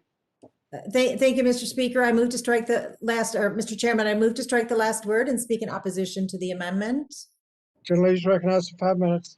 Thank you, Mr. Chairman. Sustaining and expanding our nation's childcare system so all families that need high quality, affordable childcare can access it is a bipartisan goal. And because of that, the underlying bill already includes the necessary flexibility for states to support rural communities and enhance their childcare services to meet families' needs, making the provisions in this amendment redundant. The bill includes 2 pots of money that achieve this goal. First, the bill includes almost $24 billion in dedicated funding for childcare stabilization that will allow existing childcare providers to address increased costs and declining revenue, so they're able to afford the necessary personal protective equipment and cleaning supplies necessary to keep children and workers safe. States already have the flexibility in the text as written to use this funding to help existing childcare providers in rural communities afford increased costs and support such providers to extend hours if needed, expand capacity in a way that's safe for both children and workers. And with so many childcare providers on the verge of permanent closure, it's vital that these funds reach existing providers, including those serving rural communities. The bill includes an additional $15 billion to help make childcare affordable and accessible to more families. As my colleagues across the aisle know, the supplemental funding for the Child Care Development Block Grant Program includes the same flexibility as the Bipartisan CARES Act, and December funding for the program included. These flexibilities already allow states to use funds to improve the supply and quality of childcare, including by supporting the startup costs for new eligible childcare providers who want to enter the market and recruiting new providers. Importantly, these funds will also expand the reach of childcare subsidies to up to 875,000 children, which will have a significant impact on the quality of care that families in rural areas can access. According to researchers at the University of North Carolina, Chapel Hill, families in rural communities that receive childcare subsidies receive higher quality care. I appreciate the general intent of the amendment to ensure rural communities, which we know have an undersupply of quality childcare, have the supports to expand services. That's why Democrats have already included those flexibilities needed to achieve the goal in the underlying text. According to the Nonpartisan Urban Institute, a major barrier that childcare administrators face to expanding quality care in rural areas is a lack of funding. Ford Foundation researchers examining rural childcare in my state of Oregon agree that the key to ensuring strong rural childcare right now is to provide the stabilization funding, to lower family co-payments, which states can already do with the supplemental CCDBG funding included in this bill, and to ensure that childcare providers are compensated according to the true cost of care. The best thing we can do to support rural providers is to pass the amendment and make it a substitute so that states receive that $39 billion included for the childcare sector. I urge my colleagues to oppose the amendment, and I yield back the balance of my time. Gentlelady yields back. The others wish to be recognized? If not, the gentleman from Michigan on the point of order. Withdraws the point of order. The gentleman withdraws the point of order. The question then is on the amendment offered by the gentlelady from New York. All in favor of the amendment will vote aye. Aye. All opposed, vote no. No. Noes appear to have it. Mr. Chairman, I request a recorded vote. Recorded vote is requested. Now take place at the end. The next Next amendment is from the gentlelady from Iowa, Ms. Miller Meeks. Thank you, Mr. Chairman. I have an amendment at the desk, revised Miller Meeks, RAMD 05. Clerk will report the amendment. Amendment to the amendment in the nature of a substitute offered by Ms. Miller Meeks, RAMD_05.XML. Mr. Chairman, I reserve a point of order. Gentleman from Michigan reserves a point of order, and the gentlelady from Iowa is recognized for 5 minutes on behalf of her amendment. Thank you, Mr. Chairman. The pandemic has had many dire outcomes for students of all ages, not the least of which is rapidly deteriorating mental health. The number of young people contemplating suicide during the pandemic is tragic, and we have an opportunity with this amendment to support them. A study by the American Academy of Pediatrics found that higher rates of suicide-related behaviors in youth corresponded with COVID-19 stressors and community response to those stressors, such as school closures. A special report by the American Psychological Association quotes a mental health expert saying, "We can reasonably anticipate increases in anxiety, depression, trauma, and it goes without saying there will be significant grief and loss issues. We can also anticipate increases in child abuse and neglect." Last summer, I spoke about the increasing mental health issues in our youth and often was dismissed and was asked about facts. Let me give you a fact. New York Times article 12421 regarding Nevada. Between March 16th and June 30th, 6 students committed suicide. Between July 1st and December 31st, 12 students committed suicide, the youngest of which was 9 years old. This forced the Las Vegas school system to reopen in January. Through this amendment, the Secretary of Education shall reserve 2% of the total appropriated amounts before providing grants to states in accordance with the same terms and conditions that apply to the Elementary and Secondary School Education Emergency Relief Fund, for awards of competitive grants to local educational agencies to provide mental health services and service to schools. Similarly, an additional 2% shall be reserved before making allocations to institutions of higher education in the same terms and conditions that apply to the Higher Education Emergency Relief Fund for a 3-year competitive grant program for institutions of higher education to establish or support existing mental health centers on campus or to provide mental health services and supports to students. We cannot ignore cries of help from our nation's students. As we work to overcome this COVID-19 pandemic, we must address the increased need for mental health services in elementary and secondary schools, as well as colleges and universities. There is much in this markup amendment that is tangentially related to the COVID-19 pandemic, but deteriorating mental health in our youth is not. I think this amendment would be bipartisan if we had the opportunity to carefully review and develop this proposal. I hope that I will get bipartisan support to help students address their mental health needs. I urge my colleagues to support this amendment, and I yield back my time. Gentlelady's time has expired. Does someone wish to speak on the amendment? Chairman Frank, I wish to speak. Gentleman from Indiana, Mr. Mervin. I move to strike the last word to speak in opposition of this amendment. Gentleman is recognized for 5 minutes. This amendment would reserve funding for the Department of Education specifically for the provisions of mental health services. Although I agree with the sentiment of this amendment, this is another redundant amendment that will impose unnecessary strings on states and institutions, preventing them from using funding as they see fit. The funding for K through 12 public schools in this bill already explicitly allows local education agency to use funds on mental health services and supports. Moreover, the funding allows principals and other school leaders to use funds as they see necessary to address the individual needs of their schools, given that we know there's diversity in how communities have experienced this pandemic. Speaking from experience as a local official, I have an experience. Indiana ranked in the top 10 states of attempted suicide for teenagers. We ran a program that was 13 Reasons Why Not, that was organic and originated within this community and within the schools. And I bring that up as a point of attention because it was the local leadership that made the decision to put resources into extra mental health and the ability to tackle that issue as it was going on. Similarly, institutions of higher education are already allowed to spend funds on mental health services. Therefore, this amendment is unnecessary. Further, this proposal will take away critical financial aid to the students to set up a competitive grant.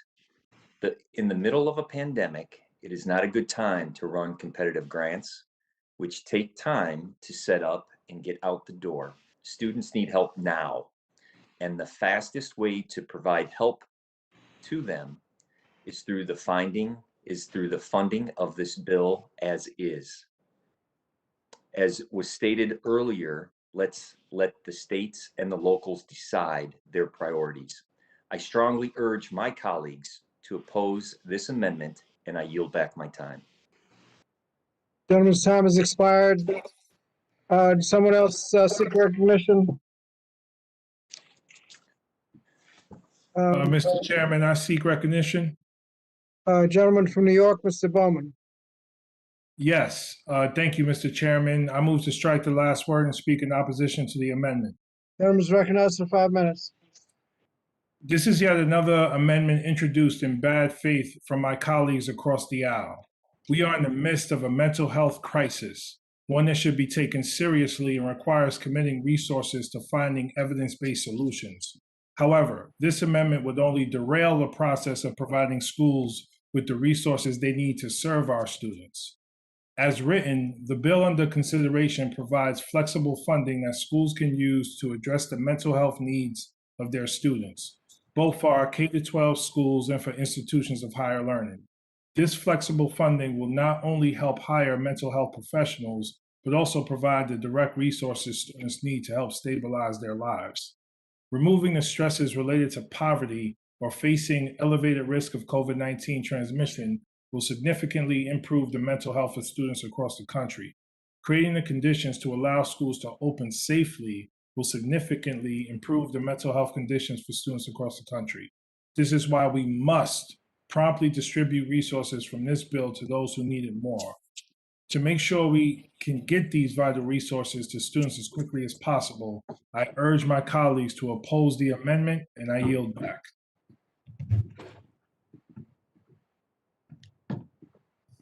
Gentleman yields back. Does anyone else wish to speak to the amendment?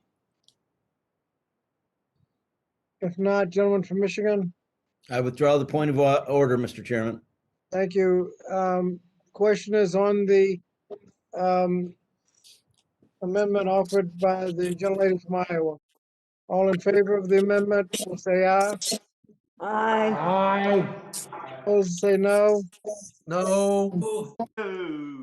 The noes appear to have it, Mr. Chairman, I'd like to request a recorded vote. and a recorded vote is requested. Mr. Chairman, we can drag out the word yes if that will help us. Well, I've got a pretty good ear. The next amendment, I believe, is to be offered by the gentleman from New York, Ms. Stefanik. Mr. Chairman, I have an amendment at the desk, Amendment Stefanik RAMD 08. The clerk will report the amendment.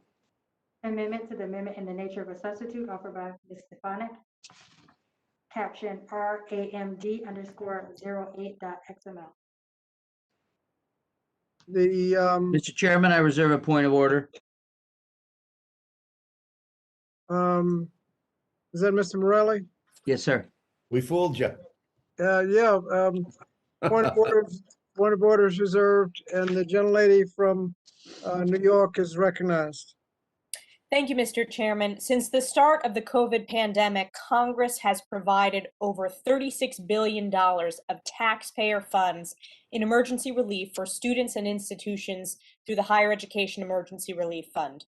This funding has allowed higher ed institutions in my district and across the country to adapt to the many challenges presented by the pandemic, and it has ensured that our colleges and universities remain focused on delivering as a high-quality education to our students. The bill before us today proposes we more than double this investment of taxpayer dollars and provide an additional $40 billion of taxpayer funds in another round of funding to institutions. I believe it is incumbent upon us to ensure that any additional investment is truly targeted to the institutions that are in need. And I believe that we should not include the very wealthiest of higher ed institutions that have mega multi-billion-dollar endowments. My amendment simply reinstates the provision from the bipartisan relief package we passed in January, which reduces the amount of funding by 50% for institutions subject to the endowment excise tax. There are only a very small handful of institutions that have endowments that are worth over $500,000 per student, making them subject to this tax. The vast majority, over 95% of higher ed institutions, would not be impacted by this proposal.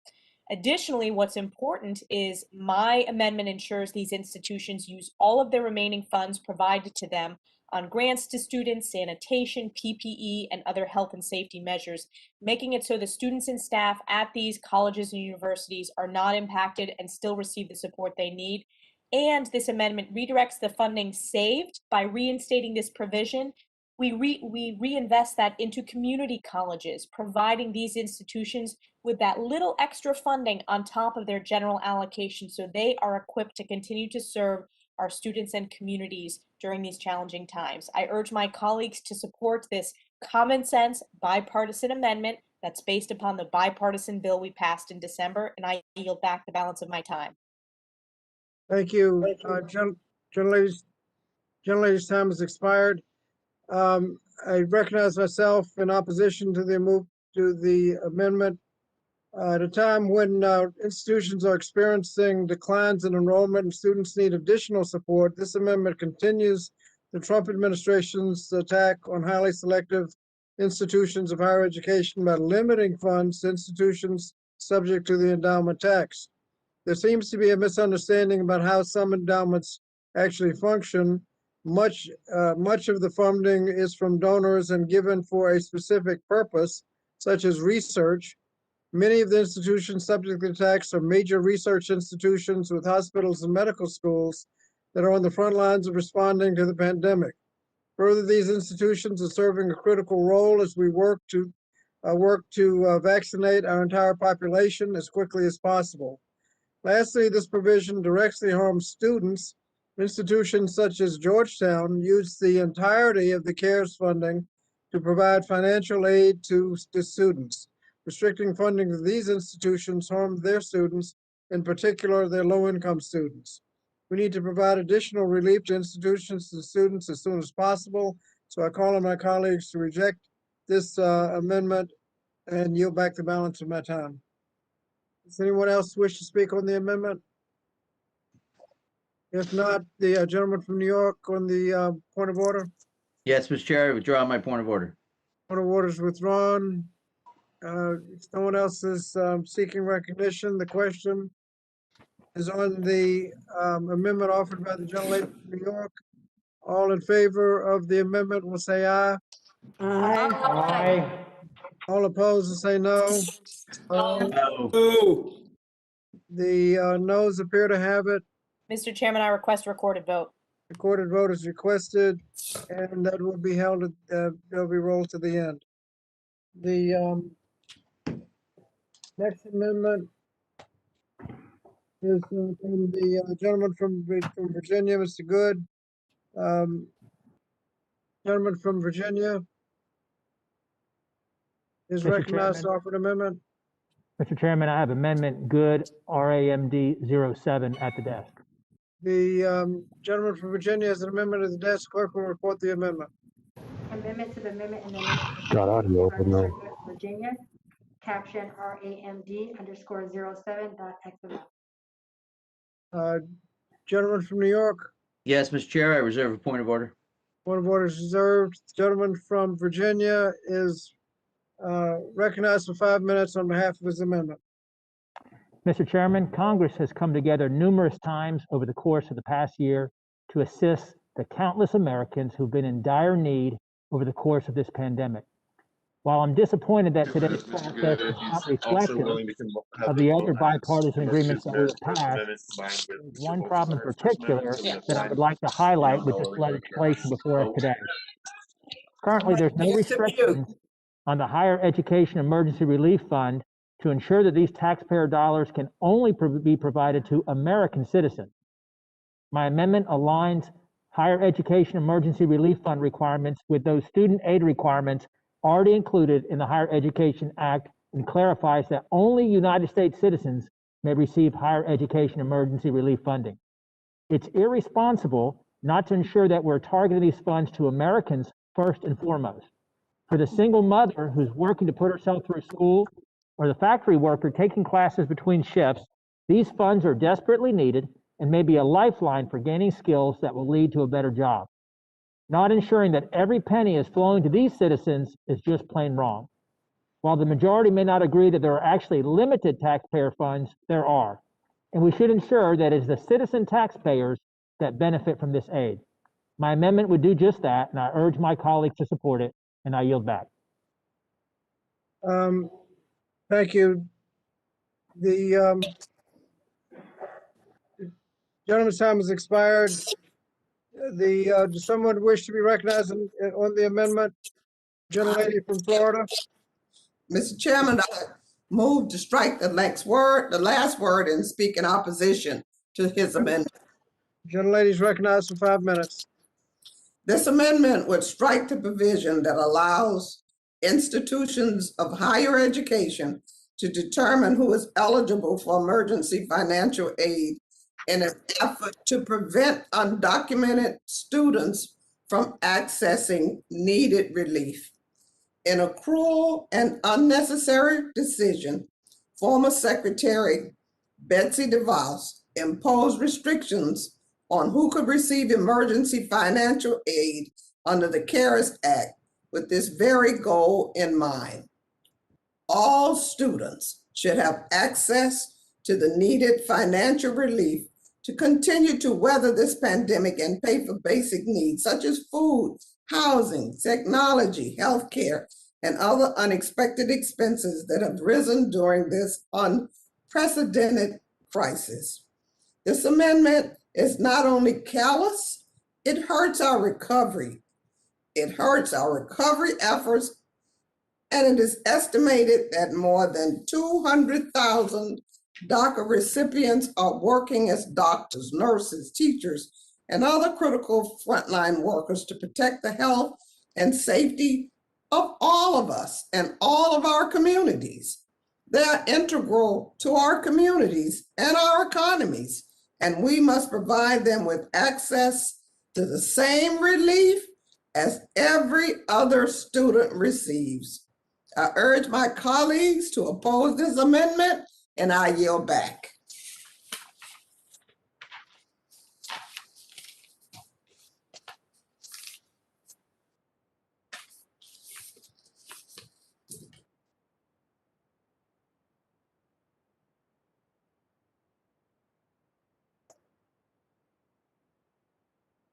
We lost our chairman.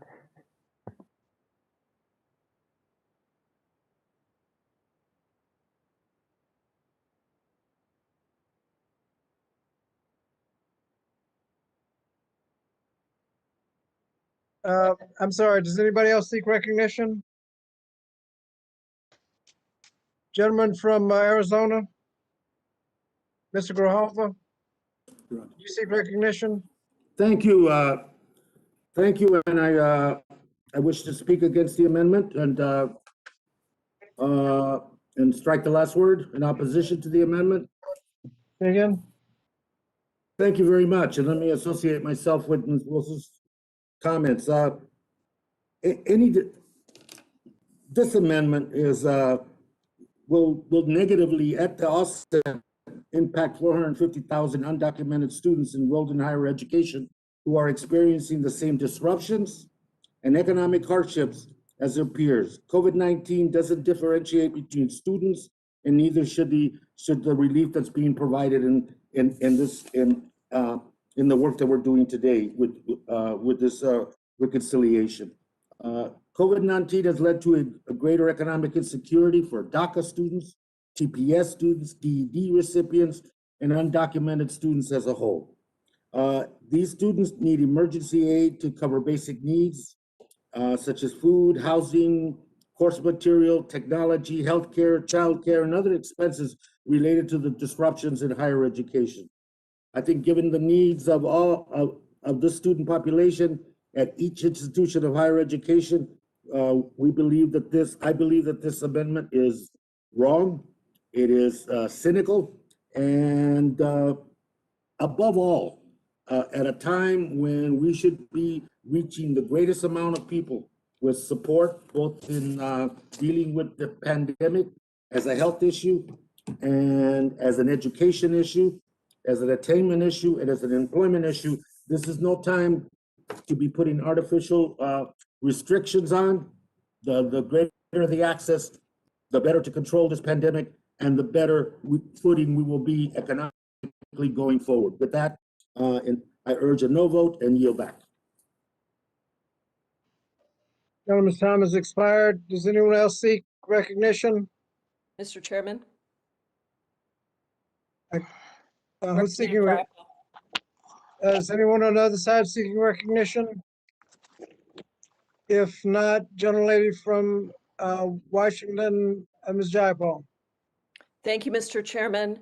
I rise in strong opposition to this cruel amendment that would prohibit institutions from providing funds to undocumented students. Now, let's be clear that when we talk about these students, we're talking about dreamers, young people who are interwoven into the fabric of our communities. Many states across the country, including my home state of Washington, have passed state-level DREAM Acts to give these young people a shot at a higher education. And it has made us stronger. It has allowed so many young people to thrive and contribute their full selves as teachers in our classrooms, nurses in our hospitals, innovators to our economy, and more. Today, an estimated 1 million dreamers work on the front lines as essential workers. And it's only a matter of time until we pass the bipartisan American Dream and Promise Act, which would provide a roadmap to citizenship to these young people. My colleagues on the other side have had no qualms about using immigrants as political footballs, in spite of the tremendous work they do on the front lines, in spite of the fact that immigrants put food on our tables, look after our health, take care of our homes, and run our small businesses. Mr. Chairman, now is not the time for cruelty, as so many students struggle, and COVID relief has failed to provide assistance to the 23 million immigrants serving as those essential workers. So I urge my colleagues to reject this cruel amendment, and I yield back the balance of my time.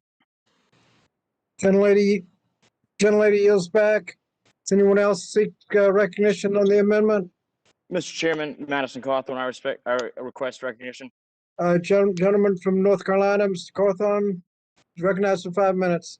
Thank you very much, Mr. Chairman. I rise in support of this amendment from Congressman Good. I'm getting married pretty soon here on April 3rd. Very excited for it. My soon-to-be wife is a daughter of an immigrant. I believe that immigrants make our country a better place. I think that a merit-based immigration system does an incredible job. Obviously, her and I have many conversations about having children in the future and what that's going to look like.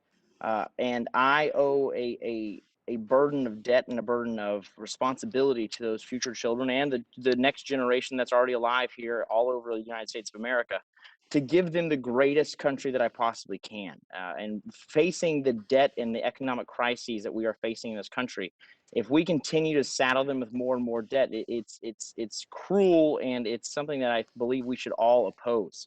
Now, as Representative Wilson said, that there are many DACA recipients who are working as doctors and frontline teachers. I think that they are doing an incredible job. As I said, I believe immigrants make our country a better place. And to Representative Jayapal's point that if we do pass legislation in the future that makes these students citizens, then absolutely we should support them and give them all the help that we possibly can. But as of right now, my duty is to support the people and the citizens of the United States of America. And that means not saddling future generations with more debt. And so I do not believe we should be passing legislation that puts more of our taxpayer dollars towards people who are not citizens in this country. I believe we have a duty to support all citizens of this country, and so I rise in support of this amendment. With that, I yield back. Gentleman yields back. Does anyone else seek recognition? Mr. Chairman, Mark Takano from California, I seek recognition. Gentleman from California, Mr. Kano. Recognized for 5 minutes. Mr. Chairman, I move to strike the last word and speak against the amendment. I'm a little baffled at the juxtaposition of how this amendment would prevent debt and the association of undocumented immigrants and DACA students and debt. We're talking about enabling DACA students to be able to continue with their education and contribute to the nation as productive citizens. If we were to enlarge consideration of what undocumented immigrants generally, not just DACA students, contribute to the economy, I remember a CBO score on the comprehensive immigration bill when I first arrived in Congress, and if we had passed it, it would have meant, greater solvency for our Social Security program because of the number of people number of undocumented immigrants that would have been paying taxes to this country and working in this country and not being able to draw those benefits. And so I'm just kind of baffled and confused as to why there's this association of a debt that you're going to confer to the yet to be born children. And congratulations on the marriage, the impending marriage of my colleague from North Carolina. But I do think if we were to look more carefully both at the economic effects of treating our DACA recipients with care and humanity and respect, and to support them through their education, that it would be a net gain for the country and would not add to either, would add to any sense to our national debt. And I yield back, Mr. Chairman. Gentleman yields back. Does anyone else wish to be recognized? Mr. Chairman? Gentlelady from New Mexico. Fernandez. I move to strike the last word and speak in opposition to the amendment. Gentlelady is recognized for 5 minutes. I won't take long, but I must rise in opposition to this amendment and join with the comments that have been previously made by Representative Takano Chairbal, the chairman. These students and their families do pay taxes. So to say that we cannot provide them with these services that they need as all other students because it would be improper use of taxpayers' money, we must remember that these families that they belong to and these students themselves have been paying taxes. They have ITINs. And I also join Representative Takano. I participated in the last immigration reform, and that provided a $1.2 trillion benefit to the economy. So let's not use economics as a reason for denying these benefits to these students. Let's call it what it is. And let's recognize that any attempt to try to strip out the benefits for immigrants who provide so much to our country is really mean-spirited and fails to recognize the benefits that they provide us. I yield back. Gentlelady yields back. Does anyone else seek recognition on the amendment? If not, gentleman from New York, on your point of order. Yes, sir. I withdraw my point of order. Point of order is withdrawn. The question now is on the amendment offered by the gentleman from Virginia. All in favor of the amendment will vote aye. Aye. All opposed will vote no. No. No. The noes have it. I think the ayes have it, and I request recorded vote. Recorded vote is requested. And that will be taken up at the end. The next amendment is from the gentleman from Idaho. Thank you, Mr. Chairman. Mr. Folger, Thank you, Mr. Chairman. I have an amendment at the desk. gentleman from Idaho has an amendment at the desk. Clerk will report the amendment. Amendment to the amendment in the nature of a substitute offered by Mr. Fulcher, caption SSN_01.XML. Thank you, Mr. Chairman. Gentleman from New Mr. York, Chairman, I reserve a point of order. gentleman from New York reserves the point of order. Gentleman from Idaho is recognized for 5 minutes on behalf of his amendment.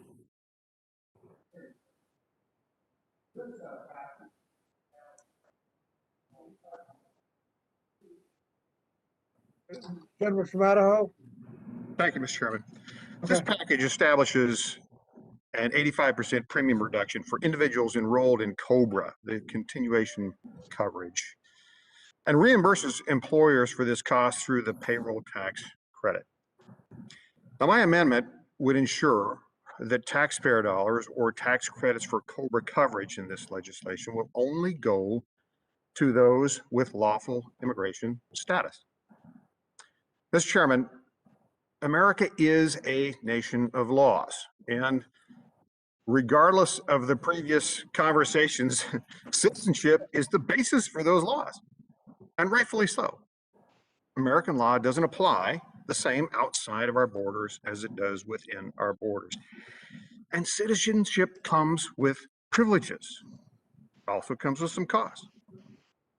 The privileges are services and protections that come with being a citizen. The costs are taxes. I've heard some of the previous comments, and it's, yes, that non-citizens pay some taxes. Yes, they do, but not in the same frame as citizens do. When we provide privileges without requiring costs, we dilute the value of citizenship, and we discourage those that pay the bill. And by the way, we discourage those who we represent and who vote for us. Mr. Chairman, respectfully ask the support of yourself and my colleagues in this amendment. I yield back. The gentleman yields back. Does anyone seek recognition on the amendment? Mr. Chairman, The gentlelady from New Mexico. I move to strike the last word and speak in opposition to the amendment. Gentlelady is recognized for 5 minutes. So I'm from New Mexico, and here we really celebrate our diverse cultures in our communities. And I will always speak against policies that seek to demonize and punish immigrants. And this amendment will do just that. This seeks harmful restrictions to limit access to the COBRA subsidies to individuals without a social security number. Not just to not citizens, but all, right? And let's get something straight. This isn't about reducing cost, fraud, or inappropriate payments. It targets undocumented working people, the same people that keeping our country running right now. And it just jeopardizes their access to their earned COBRA benefits. This amendment is at best a solution in search of a make-believe problem. There's no evidence of fraud, or there's no evidence that there is anything wrong with allowing workers who've paid in and want to be able to receive health benefits after they no longer have employment to get that because they have provided, because they have been working. So I want to repeat that this is really just a cynical attack on people who are already far more likely to be without health insurance. We know that undocumented people are 5 times as likely to go without health coverage. Undocumented people have uninsurance rate of about 45%, including about a third of undocumented children. This pandemic has opened a lens, as Chairman Grijalva noted when we began this 8 hours ago. He noted that it opened a lens for us all to see the reality of what it's like to be working in America. And many of the people who this amendment impacts are the same essential workers whose hard work we are finally acknowledging during this crisis. We are constantly thanking essential workers. Thank you for picking our food. Thank you for caring for our elderly. Thank you for working at our grocery stores and packing our meat. But those thanks are empty and meaningless if we don't couple our gratitude with respect and dignity. The reality is that in America, that we rely on immigrants to complete some of the most difficult and unsafe essential work. This amendment essentially says our country will use you to keep us fed, to keep our grocery stores stocked, to care for our elderly, but when you need us, we'll abandon you. We cannot be in the business of taking away health coverage. It's vital to our country and our future that we make healthcare available to as many people as we can now that we're in the middle of a health pandemic. And there's no justification for excluding people through this amendment. It's counterproductive and cruel to use this as a way to score political points on behalf of immigrants' backs. We must recognize that immigrants aren't an other who can be exploited. They're part of the we. They're part of the we that make up the fabric of our nation. I urge my colleagues to oppose this amendment, and I yield back. Mr. Chairman. Mr. Chairman, it's Virginia Fox. I'm sorry, gentlelady from North Carolina is recognized. Thank you, Mr. Chairman. I move to strike the last word. Gentlelady is recognized for 5 minutes. Thank you. I yield such time as you may consume to my colleague from Idaho. Thank you. Thank you, further ranking member. Mr. Chairman, it's been interesting to listen to my friend from New Mexico. I'm not sure she's read the same amendment that I proposed. However, I do respect her words, and no one said anything about removing respect or removing dignity here. If you apply her logic to this amendment, why have borders at all? Is it a proximity issue? If that's the case, why not just extend these benefits in its entirety to all Canadians, all Mexicans, or for that matter, everyone else in the world? Citizenship matters. It's there for a reason. We're a nation of laws. The laws are wrapped around that citizenship. If you decide to ignore that, there's no incentive whatsoever to become a citizen at all. To my friend from New Mexico, I agree with your comments about respecting and offering dignity. I also completely understand the contribution that immigrants make to this nation. But don't forget the people who vote for you. Don't forget your constituents. Don't put yourself in a situation where you have to go home and tell your voters that you spent their taxpayer dollars for people who are knowingly breaking the law. To all people that want to come to America, welcome. Welcome. Now follow the law. Now back to more specifics with this amendment. We're talking about COBRA continuation coverage and having taxpayers reimburse or taxpayers cover the cost for non-citizens. Once again, this is simply an amendment that would be fair to the people who fit the bill, who put us all in office that we represent. I respectfully request, Mr. Chairman, my colleagues, that you support this amendment. I yield back. Mr. Chairman. Gentleman yields back. Back the balance of my time, Mr. Chairman. Gentlelady yields back. Um, I have Grijalva, then Takano. Thank you. Okay. Gentleman from Arizona, Mr. Grijalva. Recognize and strike the last word. Very much. Thank you very much, Mr. I move to strike the last word and speak in opposition in the amendment. And thank you for recognizing, Mr. Chairman. And I want to agree with my colleague that citizenship does matter. And as a first-generation American, I embrace that citizenship. I embrace all of its possibilities, and I work hard to, in the position that I am now, and through any public service that I have accomplished during my life, to make the promises of this great country of ours a reality for all of us, for everyone. The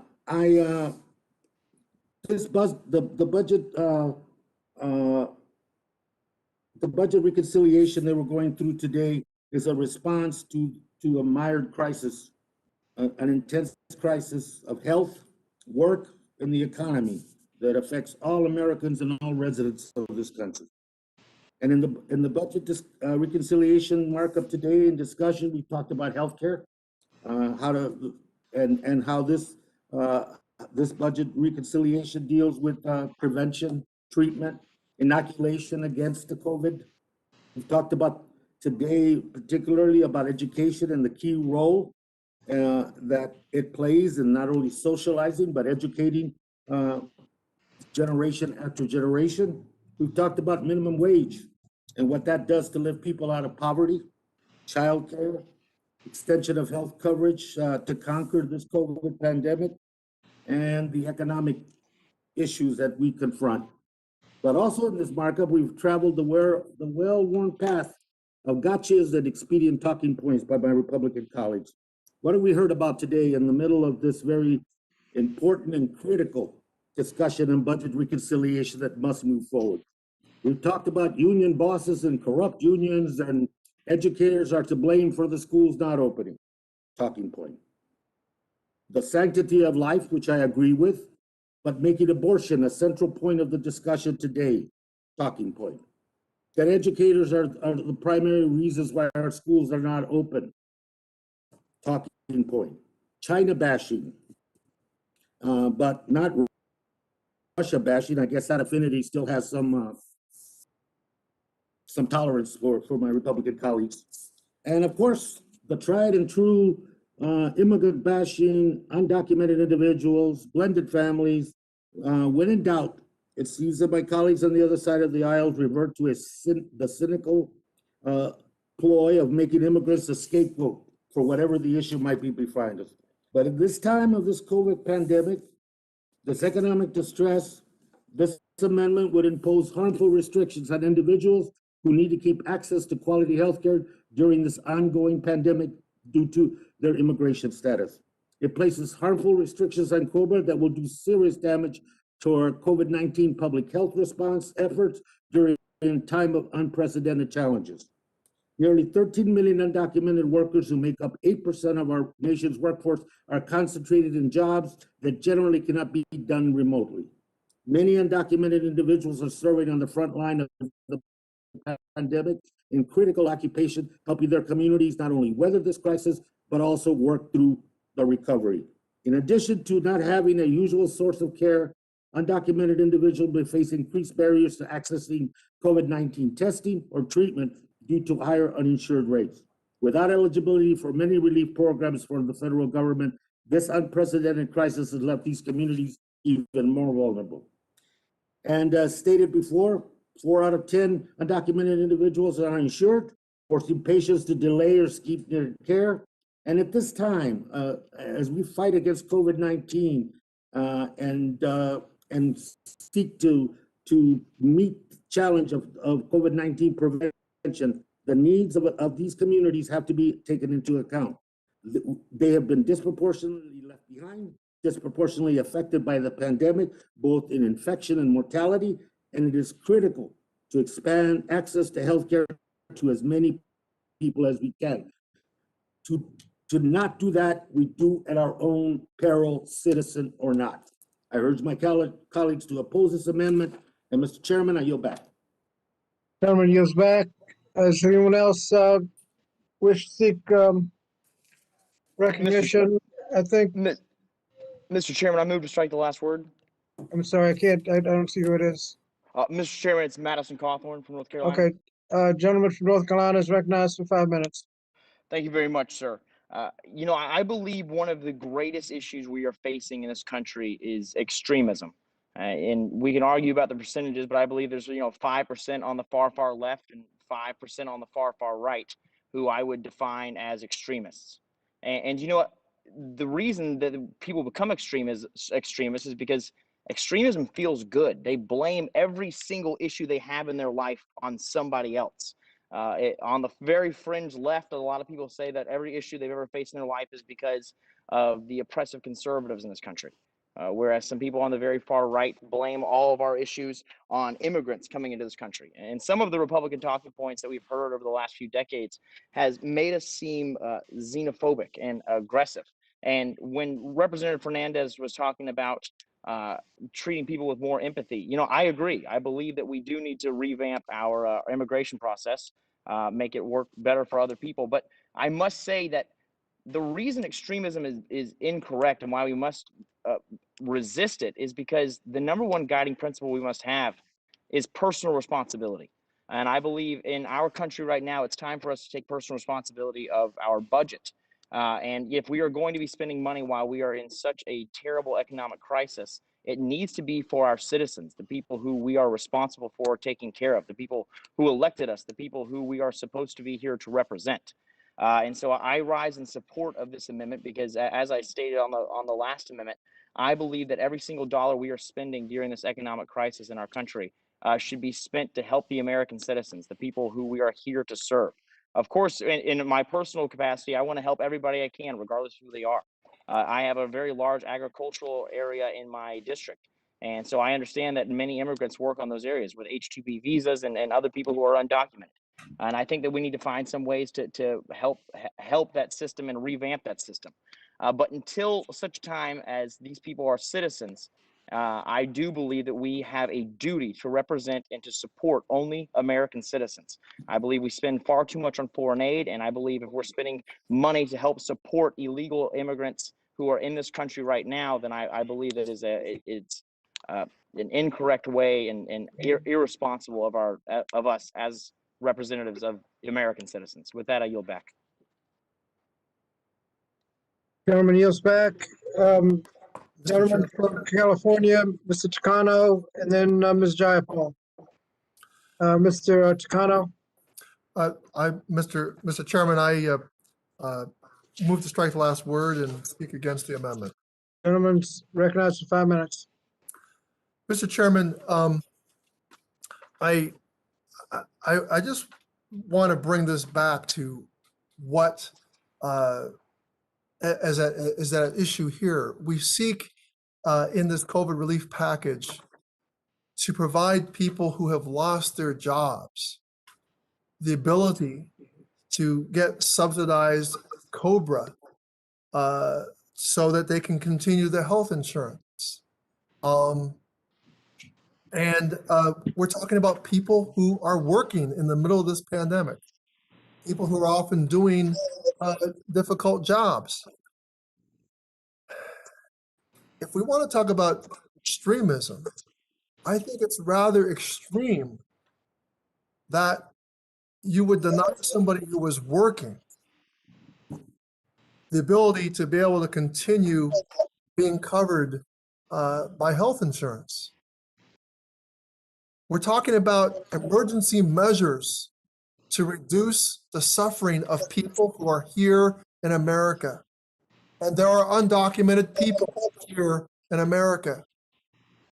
And I would remind my colleague from the state of Idaho that it's not every Canadian we're talking about, and it's not every Mexican we're talking about.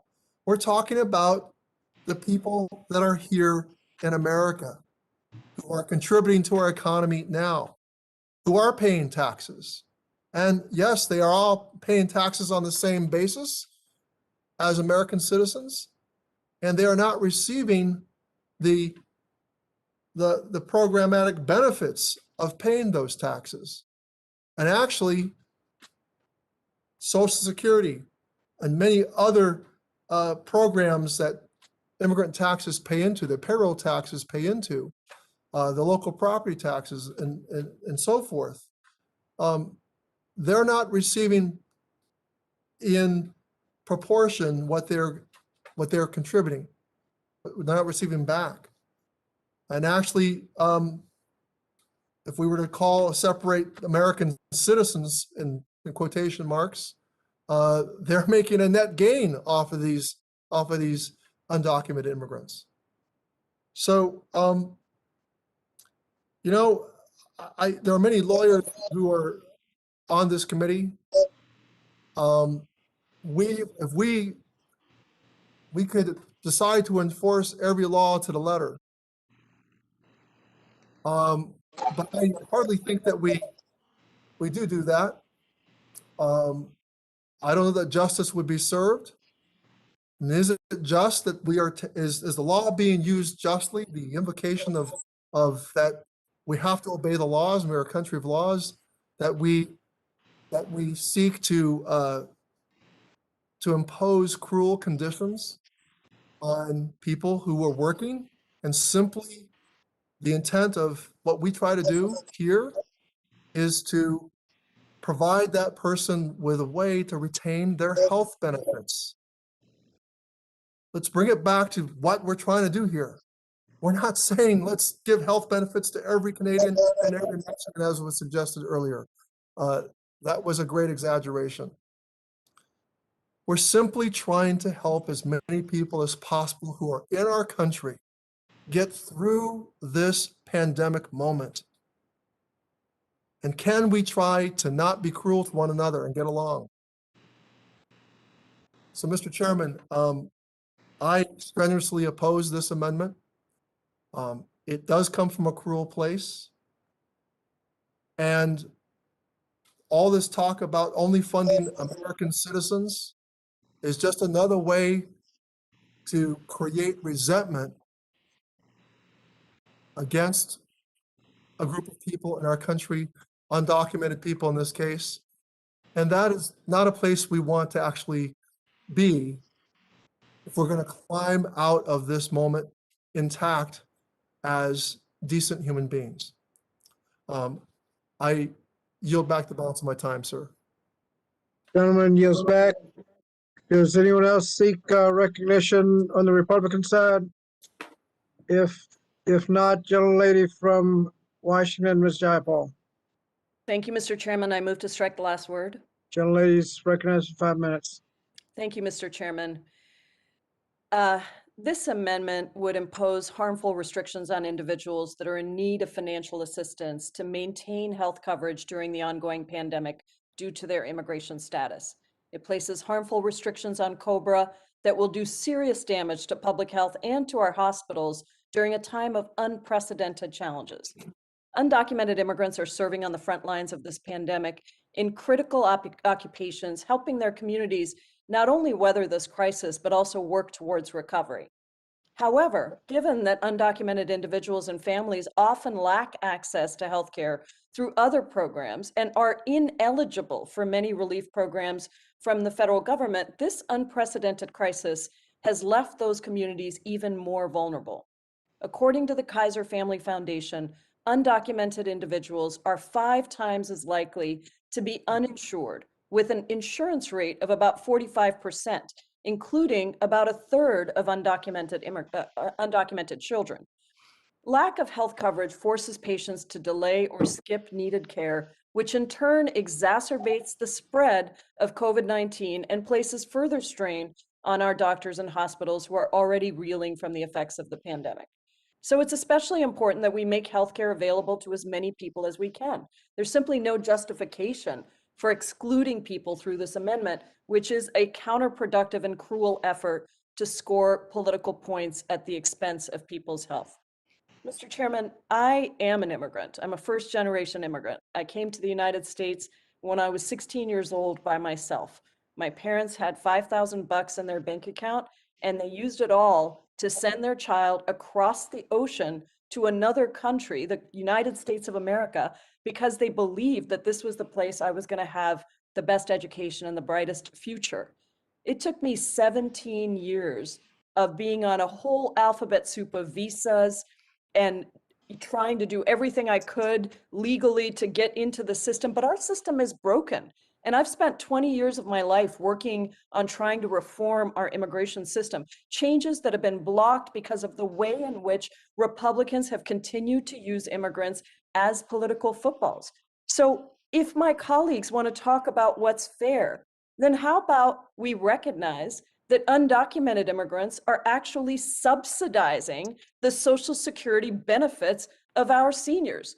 There's about $13 to $15 billion per year, conservatively, paid into a fund that is only of undocumented immigrants who are paying into Social Security and can't draw anything from that fund. Alan Greenspan said that our Social Security system would collapse without the contribution of immigrants, both documented and undocumented. If we want to talk about fairness, then how about we recognize that it's only fair to take care of undocumented immigrants who take care of us? Do my colleagues on the other side of the aisle eat tomatoes or apples or fruits or vegetables? If so, they've probably been picked by undocumented immigrants who are putting food on your table, even in the midst of a pandemic. Do you have somebody come in and clean your home or your office or your hotels that you stay in? If so, thank an undocumented immigrant. Is it fair that it took me 17 years to become a US citizen because of our broken immigration system? And during that time, I paid my taxes as a legal permanent resident, but I had no access to many of the benefits that I was paying into? In fact, even today, I bet my colleagues on the other side of the aisle don't know that even legal residents have been prohibited from receiving safety net benefits and many healthcare benefits going back to 1997 and the criminalization of immigrants. So if you want to talk about fairness, Mr. Chairman, if my colleagues on the other side of the aisle want to talk about fairness, I am happy any day of the week to have that conversation. And if you want to talk about the immigration system and what needs to be done to fix the immigration system, then I hope that we're going to see all of our colleagues on the other side of the aisle voting for the bipartisan immigration bills that passed. And how about for an immigration bill that that just 10 years ago passed with 67 bipartisan votes in the Senate, but the US House of Representatives, controlled by Republicans, refused to even bring the bill to the floor for a vote. That was Speaker John Boehner. So don't get me started on immigrants and immigration and fairness, because this system takes benefits from immigrants and refuses to take care of the people that take care of us. So I rise in strong opposition to this amendment, and I yield back the balance of my time. And lady yields back. Does anyone else seek recognition? The gentleman from New York, Mr. Bowman, do you seek recognition? Yes, thank you, Mr. Chairman. I would like to yield my time to the gentle lady from New Mexico, Teresa Leger Fernandez. Young lady's recognized. Thank you, Representative Bowman. I appreciate having the time because I do want to respond to my good colleague from Idaho and his references to my remarks and my district. So my district, New Mexico, they expect me to speak up for immigrants. They expect me to speak up for dignity and justice and what's right. Because, in New Mexico, we're diverse. I myself, I'm a 17th generation New Mexican, right? 17th generation New Mexican. We often talk about how the border crossed us. But I'm neighbors with immigrants who just came, recently, and they came to help us perform jobs that others didn't want. And here in New Mexico, we also know that we're all in this together.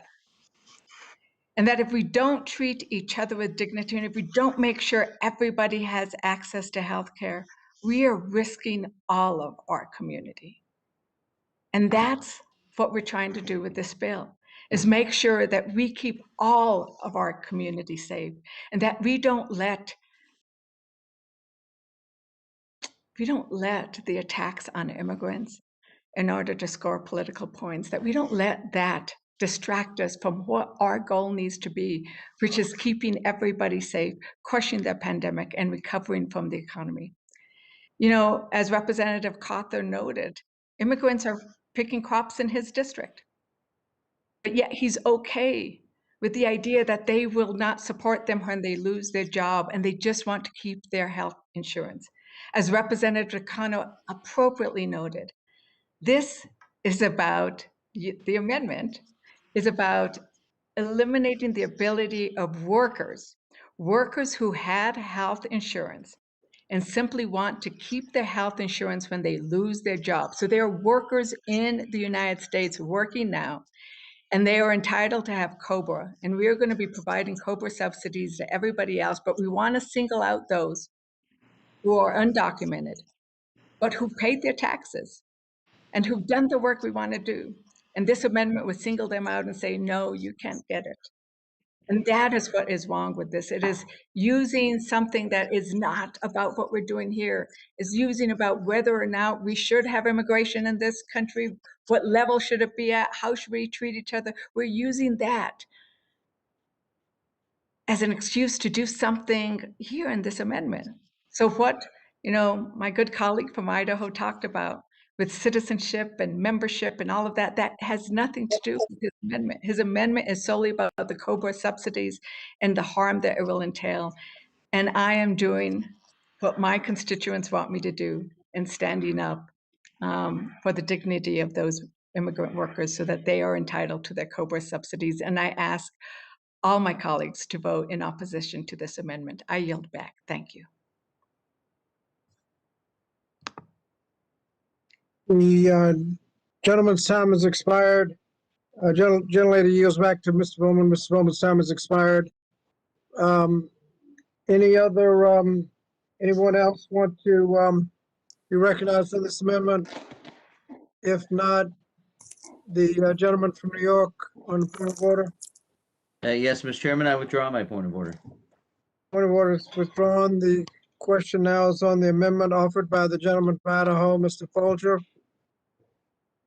All in favor of the amendment will vote aye. Aye. All opposed, no. Noes appear to have it. Mr. Chairman, The request a gentleman, recorded vote, please. gentleman requests a recorded vote, which will take place at the end. The next amendment is from the gentleman from North Carolina, Mr. Cawthorn. You have an amendment?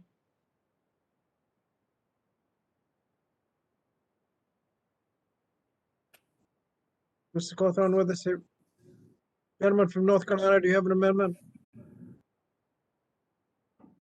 Thank you, Mr. Mr. Chairman. Okay. I have amendment Cawthorn R AMDT 16 at the desk.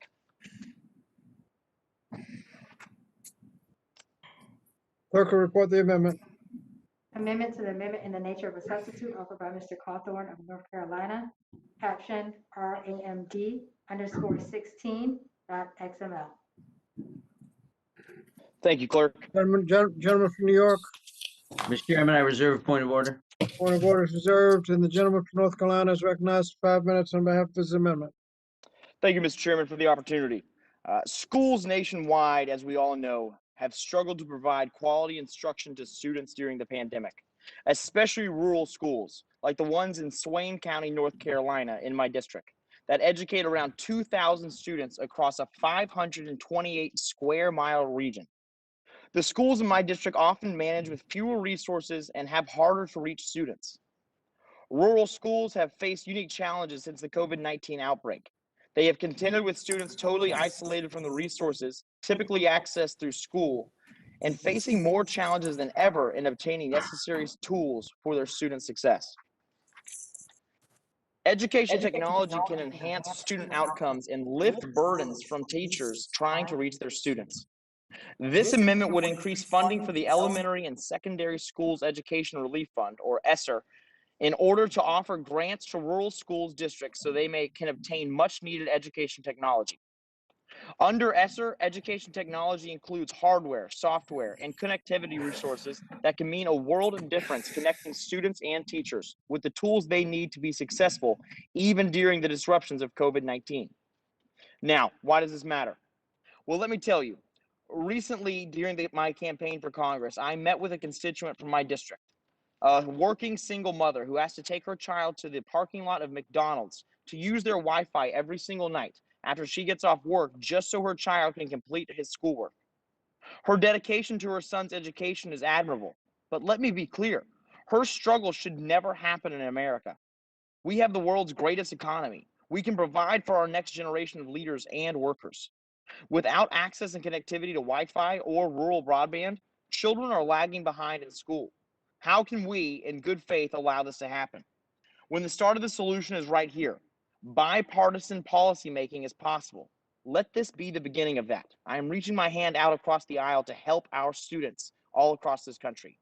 I urge my colleagues to support this amendment, and I yield back the balance of my time. Gentleman yields back. Does someone seek recognition to speak to the amendment? Lady from North Carolina, Ms. Manning.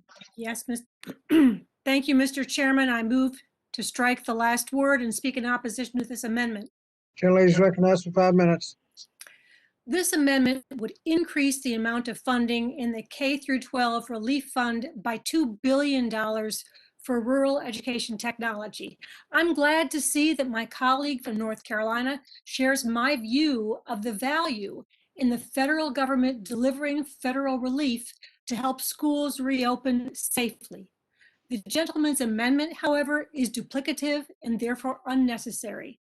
In the bill before us today, the Elementary and Secondary Education Relief Fund already allows for school districts to purchase educational technology, including hardware, software, and connectivity devices to support the regular and substantive educational interaction between students and their classroom instructors, including low-income students and students with disabilities who may rely on assistive or adaptive technology. And according to the National Conference of State Legislatures, states are using ESSERF funds to support the technology needs of students in rural schools. This amendment, therefore, does not solve a real problem. There is no valid reason to add an additional $2 billion to the bill. I therefore urge my colleagues to oppose the amendment, and I yield back. Lady yields back. Does anyone else seek recognition on the amendment? If not, the gentleman from New York.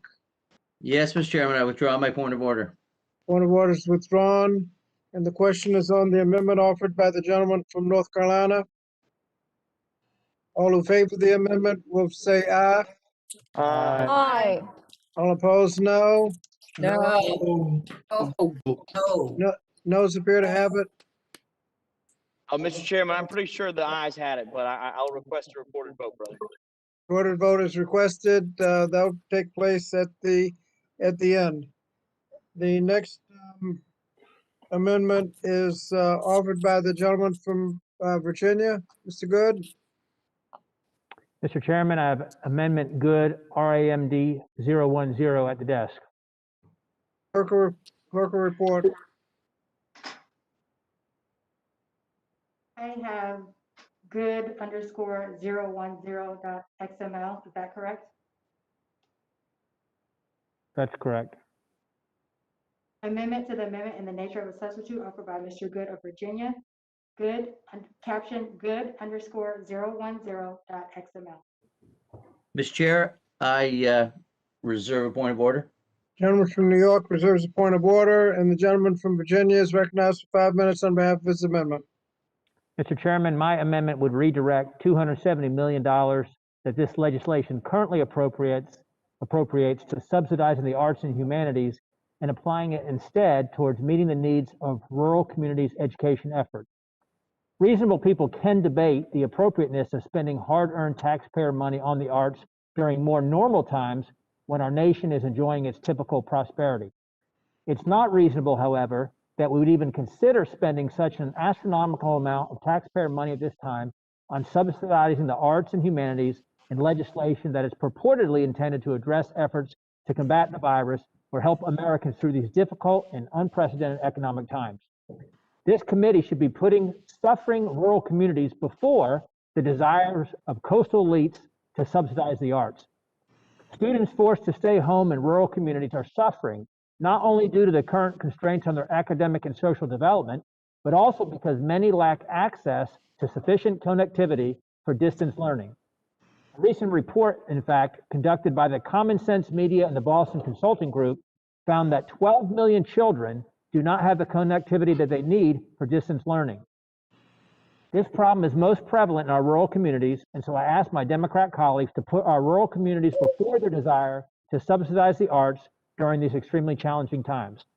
Please join us and support my amendment to redirect this critical funding to rural educational needs, such as improving existing technologies and instruction for our rural students.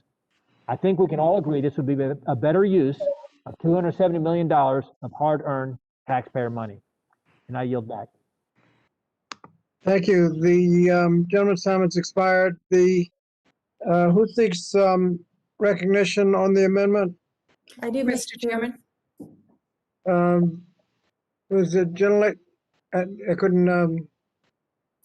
Gentlelady from New Mexico. Yes, Okay, Mr. gentlelady from New Mexico, Ms. Ledger Fernandez is recognized. Thank you, for 5 Mr. minutes. Chairman. Just strike the last word.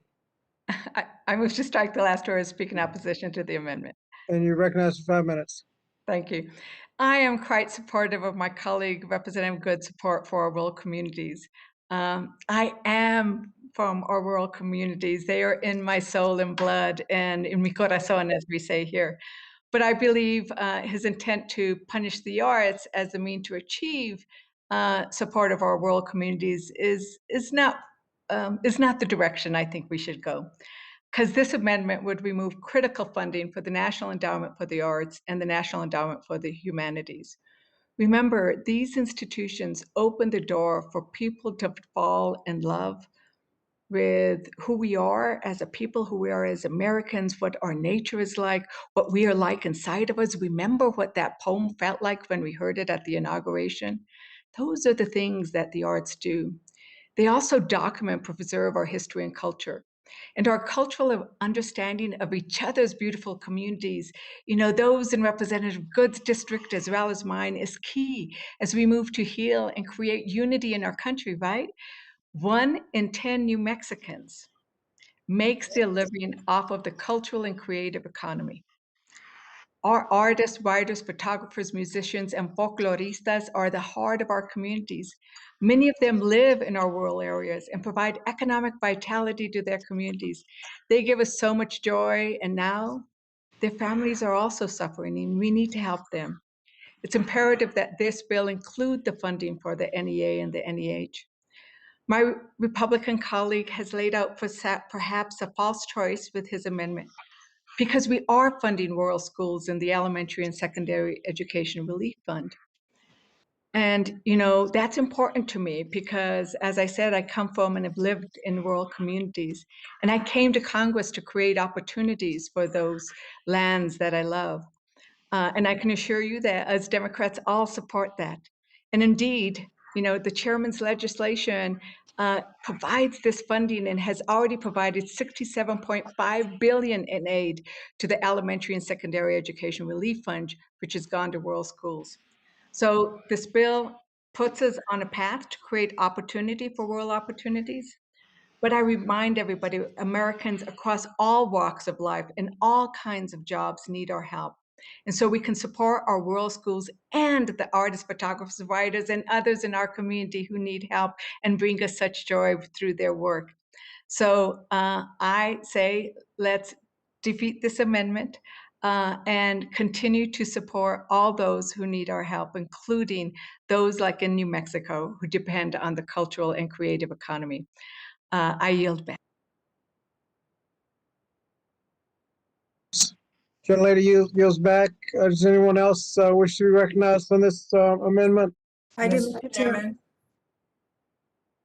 Suzanne Anybody Bonamici. on the Republican side? If not, gentlelady from Oregon is recognized for 5 minutes. Strike the last word. Thank you, Mr. Chairman. I move to strike the last word and oppose the amendment. Gentlelady's recognized for 5 minutes. Thank you so much, Mr. Chairman. This amendment proposes to eliminate funding for the National Endowment for the Arts and the National Endowment for the Humanities and redirect it to Rural Education Achievement Program, which is part of the Every Student Succeeds Act. I support the Rural Education Achievement Program, but it would be very short-sighted to fund it by taking money from the NEA and the NEH.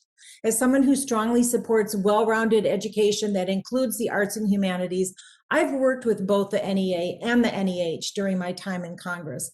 Keep this in mind. The NEA and the NEH support arts and humanities programs across the country, including in rural areas in every state.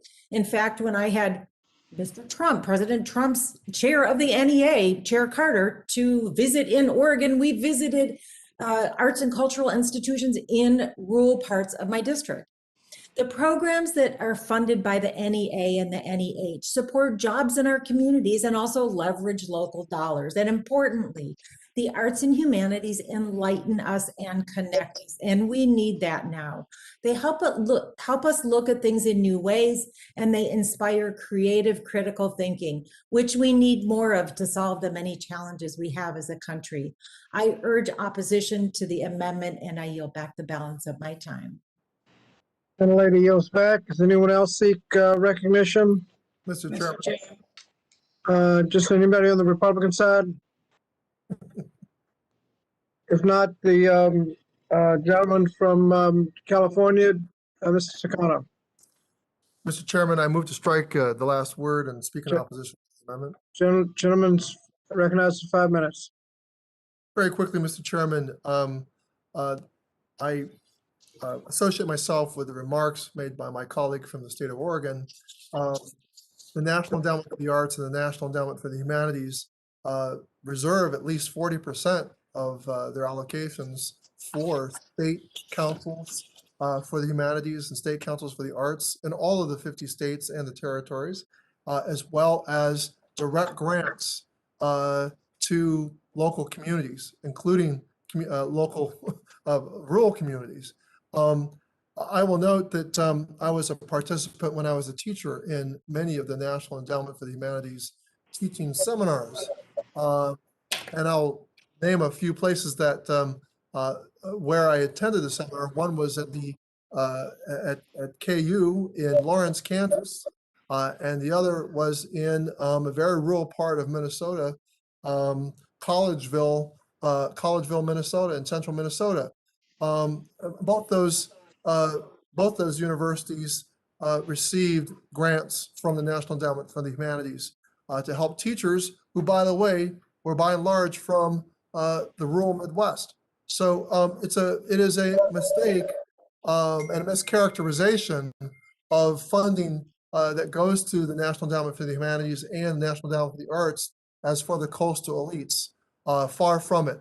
It is about celebrating the great breadth of American culture, American arts, everything from our fiddling culture, folk singing, and quilt making, any number of folk art and craft that also we might think of as quintessentially not of the coastal elites. So I oppose this amendment. It is, but here's one thing I do offer to both of my Republican colleagues who are very, very concerned about broadband and infrastructure for technology. This we need. And so I hope that I will see them support the infrastructure bill that we intend to put forward. A major element of it will be to make sure that our rural communities are connected in the way that they should be in the 21st century. So this is not the appropriate venue, nor is this the appropriate amendment to get the rural communities the type of help that I think we all want to see those rural communities get. And I yield back, Mr. Chairman. Will the gentleman yield? The gentleman yield. I do yield. I yield back. Yield, Mr. Chairman. To you. Thank you.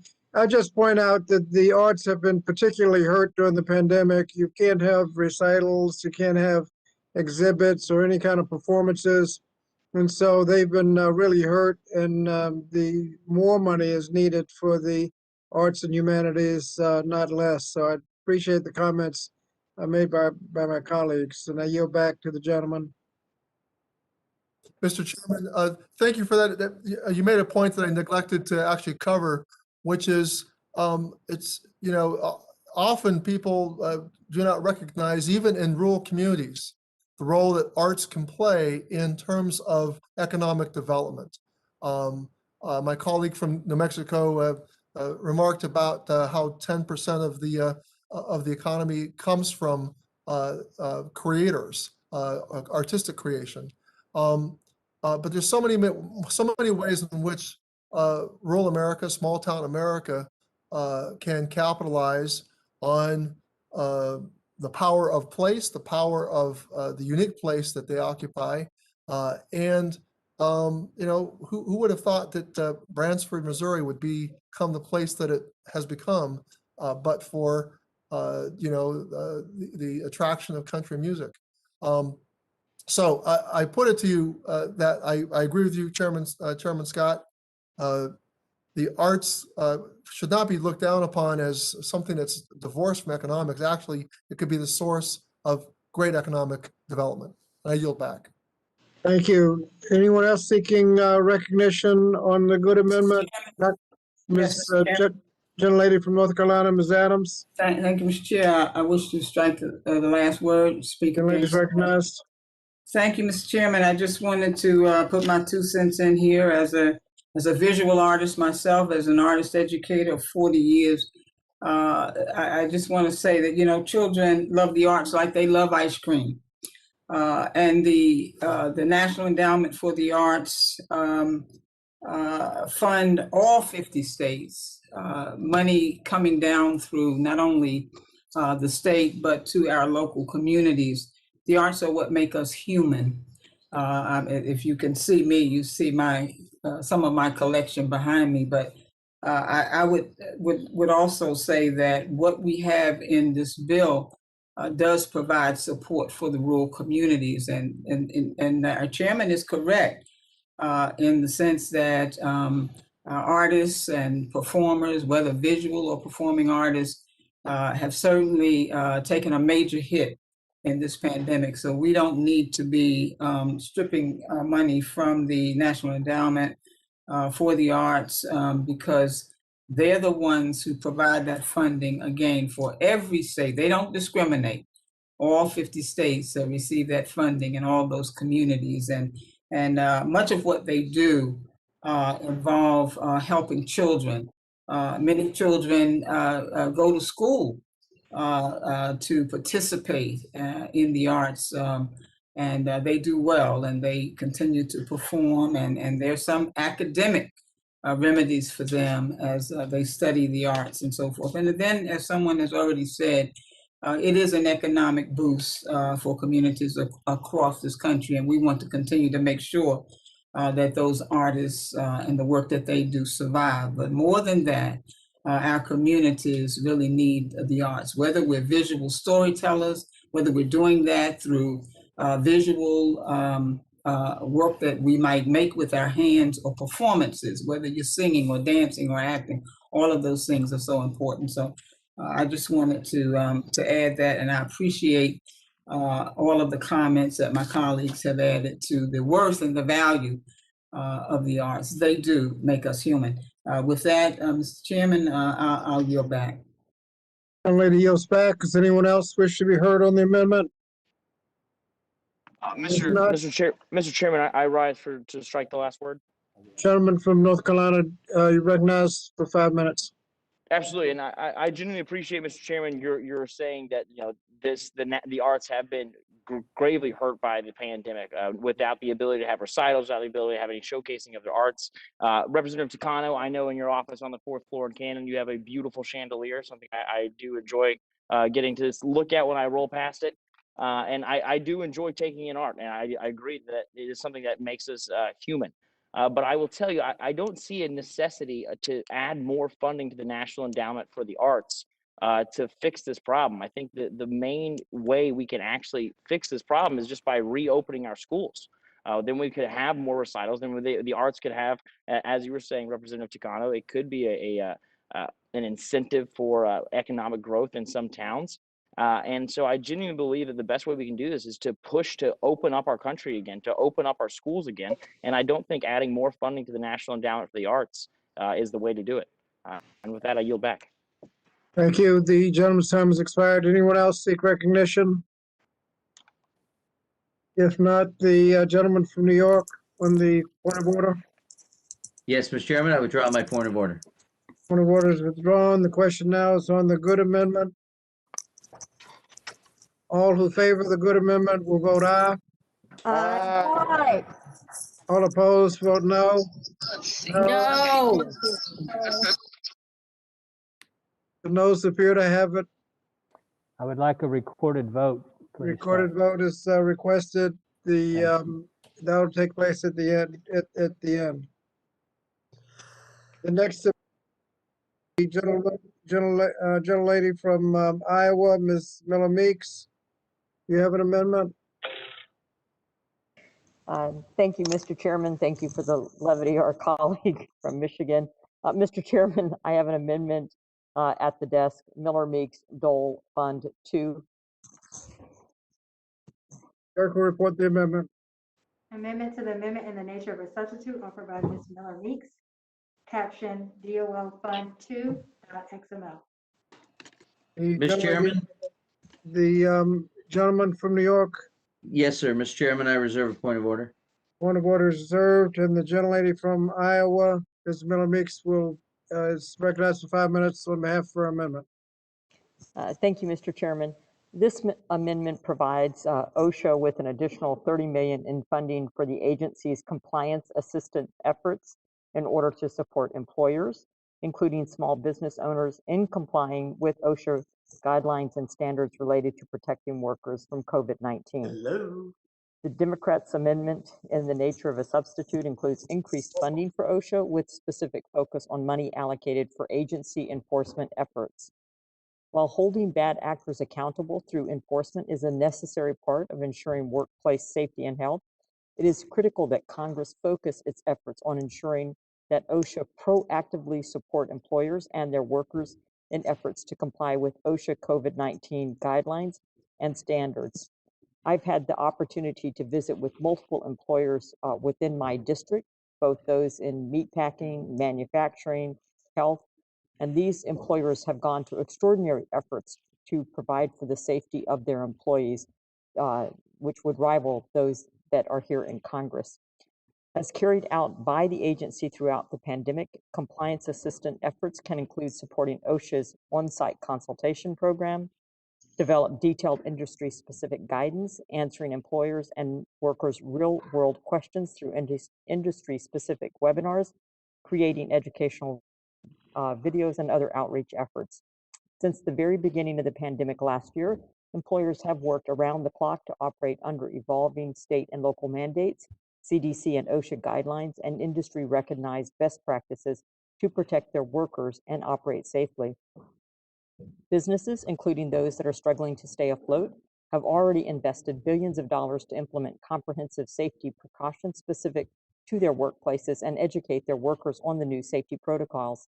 Nearly a year into the pandemic, the Biden administration has signaled that OSHA may impose new mandates on business owners in the form of a one-size-fits-all regulation specific to COVID-19, as well as a permanent infectious disease standard.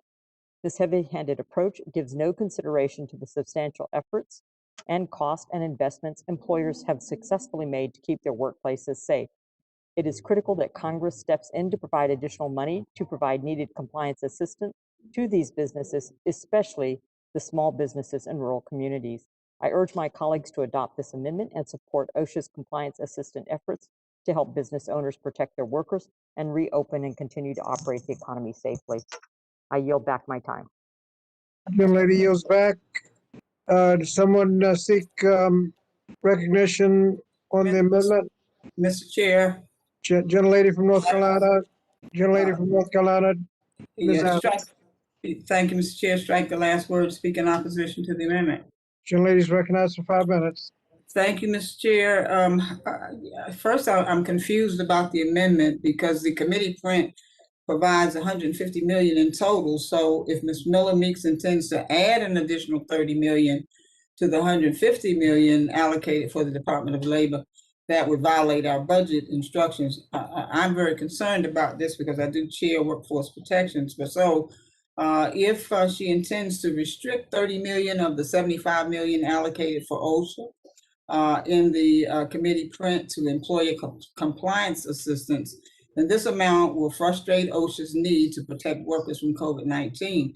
And the reason is that taking 40% of this additional funding just for compliance assistance, it reduces needed funding for enforcement, whistleblower protections, worker training, and support for OSHA state plans, including funding for our state OSHA plan. OSHA also needs safety equipment and testing for its inspectors. And so while I strongly support compliance assistance to advise employers on how to best protect their workers, it should be noted that OSHA already has over 75 million for fiscal year 2021 to conduct federal compliance assistance, another 61 million in state compliance and assistance grants, and 11 million for worker training grants. That's over $147 million in compliance assistance already in the pipeline, including a consultation service for small businesses. So under the Trump administration, we should remember that for the last year, OSHA has engaged in almost nothing but compliance assistance for employers and small businesses. However, under the Biden administration, compliance assistance has remained a priority. Just 2 weeks ago, OSHA issued revised guidance for employers using existing compliance assistance funding. Funding for enforcement activities must be a first priority for OSHA to address unsafe conditions in hospitals and nursing homes, meatpacking plants, prisons, and other high-risk workplaces. OSHA has been hobbled due to protracted disinvestment in this crucial worker protection agency.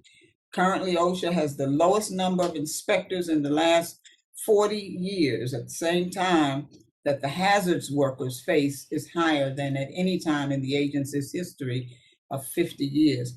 OSHA is also desperately in need of funding to hire additional whistleblower investigators. They've received over 4,700 COVID-related whistleblower complaints from workers who've been retaliated against for exercising their legal right to complain. OSHA needs additional funding to support the 27 OSHA state plans, including Iowa, North Carolina, Michigan, Indiana, Virginia, California, and others. The committee print allocated funding also provides additional funding for an OSHA program that provides worker trainer grants in nonprofit organizations such as businesses. The agency should have the flexibility to determine where the allocated funding is most needed. And we should not be undermining needed funding for OSHA's enforcement, whistleblower training, state plan funding, where there's already ample funding for compliance. So I urge a no vote on this amendment. I yield back, Mr. Chair. Gentlelady yields back. Are there others who wish to be recognized on the amendment? Mr. Chairman, Michelle Steele from California. Ms. Gentlelady from California. I want to yield my time to Congresswoman Miller Meeks.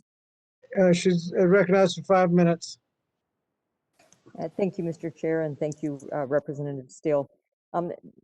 This amendment does not undermine any of the enforcement and compliance efforts of OSHA. It is merely asking that there be additional efforts and support proactively to employers who have already spent millions of dollars on trying to ensure the safety of their workplaces and the safety of their workers. This money has it has been spent by employees. It has been done in good faith. It has not been compensated or addressed. And many of these businesses are businesses that are essential businesses that put food on our tables. So I would respectively disagree with my colleague. This is talking about assisting businesses to be OSHA compliant. Will the gentle lady yield for a question?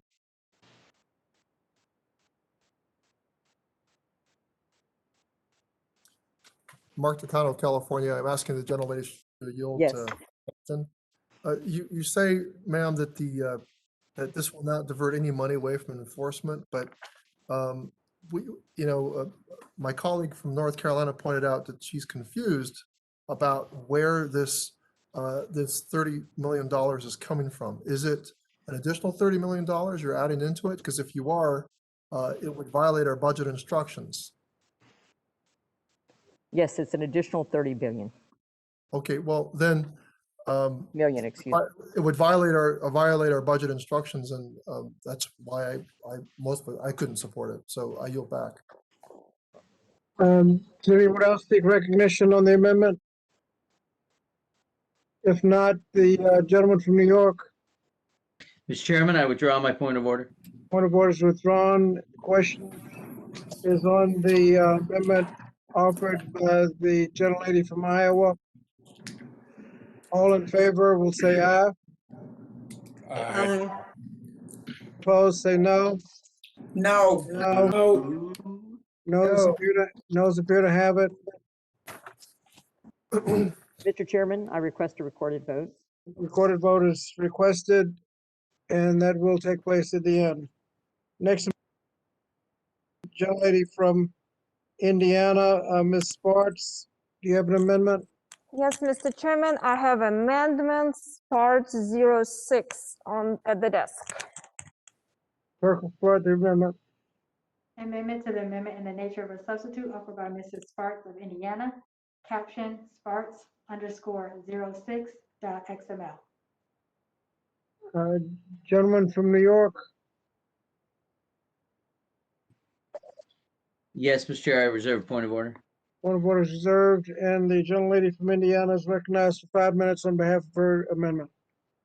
Thank you, Mr. Chairman. Members of the committee know that it's late, so I'll try to be quick. I don't need to talk about the importance of foster care serving over 400,000 kids around the country.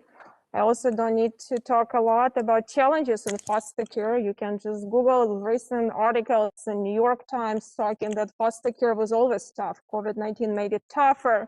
It talks, NBC News is discussing how there is an increase in number of children in foster care, and there is a double rate of kids contracted COVID-19 as compared to the general population, and also to discussing severely affected learning loss and kids in foster care. So I don't need to talk about that. I know that we're very important. So this is a very simple amendment. All it does, it talks about when we give discretionary spending to the Department of Health and Human Services, 425 million to allocate as necessary for cost increases for the resulted from the COVID-19 public health emergency. All it asks directs the secretary to prioritize foster care services, because these are very important services for a lot of children across our nation. It's a very simple amendment, and hopefully this one will earn support of this committee. I yield back.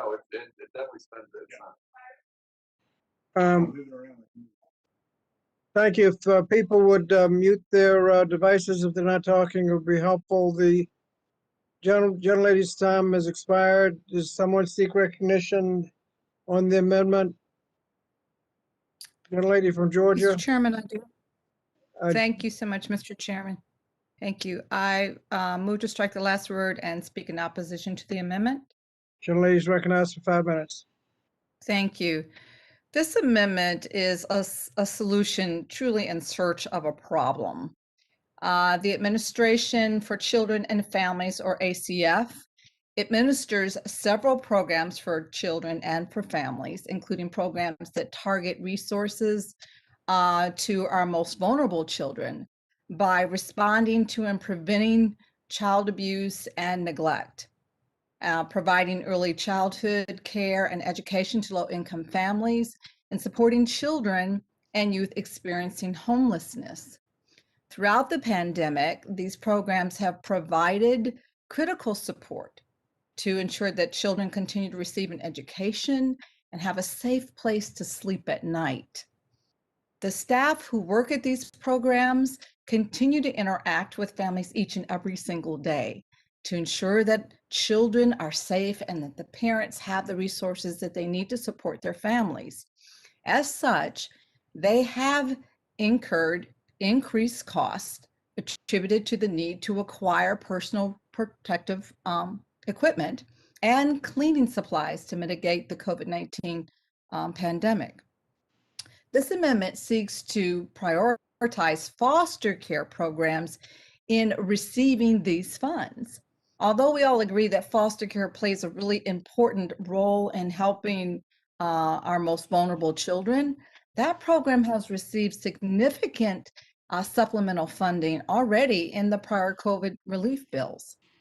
Moreover, the bill that we're debating about tonight actually, it really includes $350 million of dedicated funding for child abuse prevention and treatment programs. And the measure that the Ways and Means Committee is marking up this week will create special eligibility for foster care youth under the Earned Income Tax Credit. Democrats will continue to advocate for children as we always have and youth in the foster care system, but this amendment is just truly not the way to help them at this point. And I do urge my colleagues to oppose this amendment, and I yield back the balance of my time.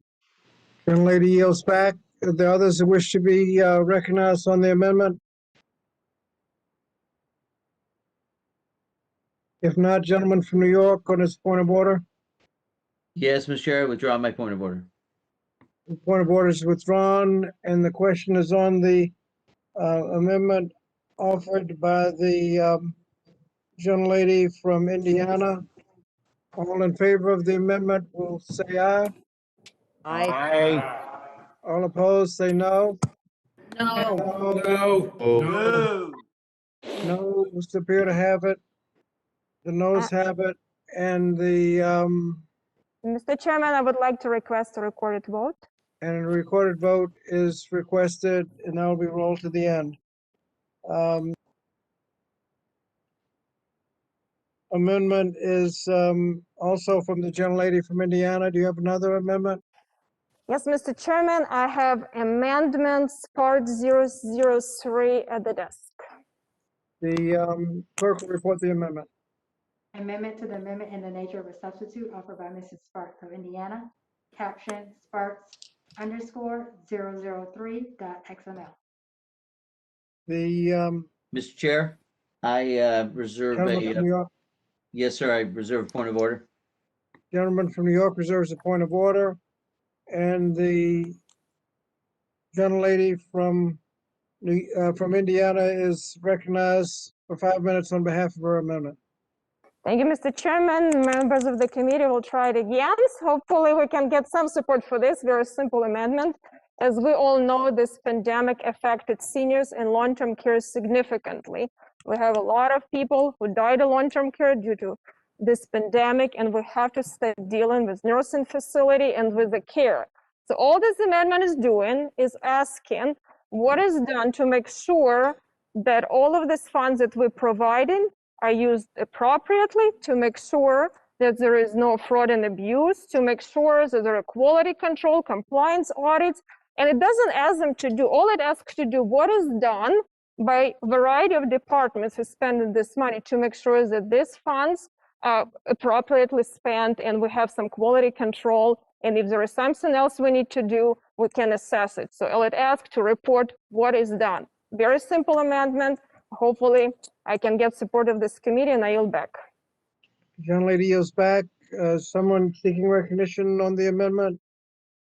I would like to speak, Mr. Chairman. Gentlelady from Oregon, Ms. Bonamici. Thank you very much, Mr. Chairman. I move to strike the last word and speak in opposition to the amendment. Gentlelady is recognized for 5 minutes. Thank you so much. I am very glad to hear that my colleague from Indiana is interested in the Older Americans Act, but I am going to oppose this amendment. The Older Americans Act programs are designed to make it easier for older adults to stay healthy, to age in place. The OAA programs have been proven over decades to be both effective and cost-saving for the federal government. That's why I led a bipartisan reauthorization of the Older Americans Act in our committee in the 116th Congress, working with both chambers and both parties on a comprehensive plan to invest in and value our nation's seniors. The bill we are marking up provides critical funding to help keep the OAA programs going so older adults who are disproportionately harmed by the COVID-19 pandemic can continue to get services like home delivered meals and other support. The Older Americans Act is also an example of a public-private partnership because it leverages about $2 to $3 for every dollar provided through the OAA. And yet, despite decades of broad bipartisan support, funding for this vital program continually fails to keep up with the rapidly growing need for services, as cited by Meals on Wheels America.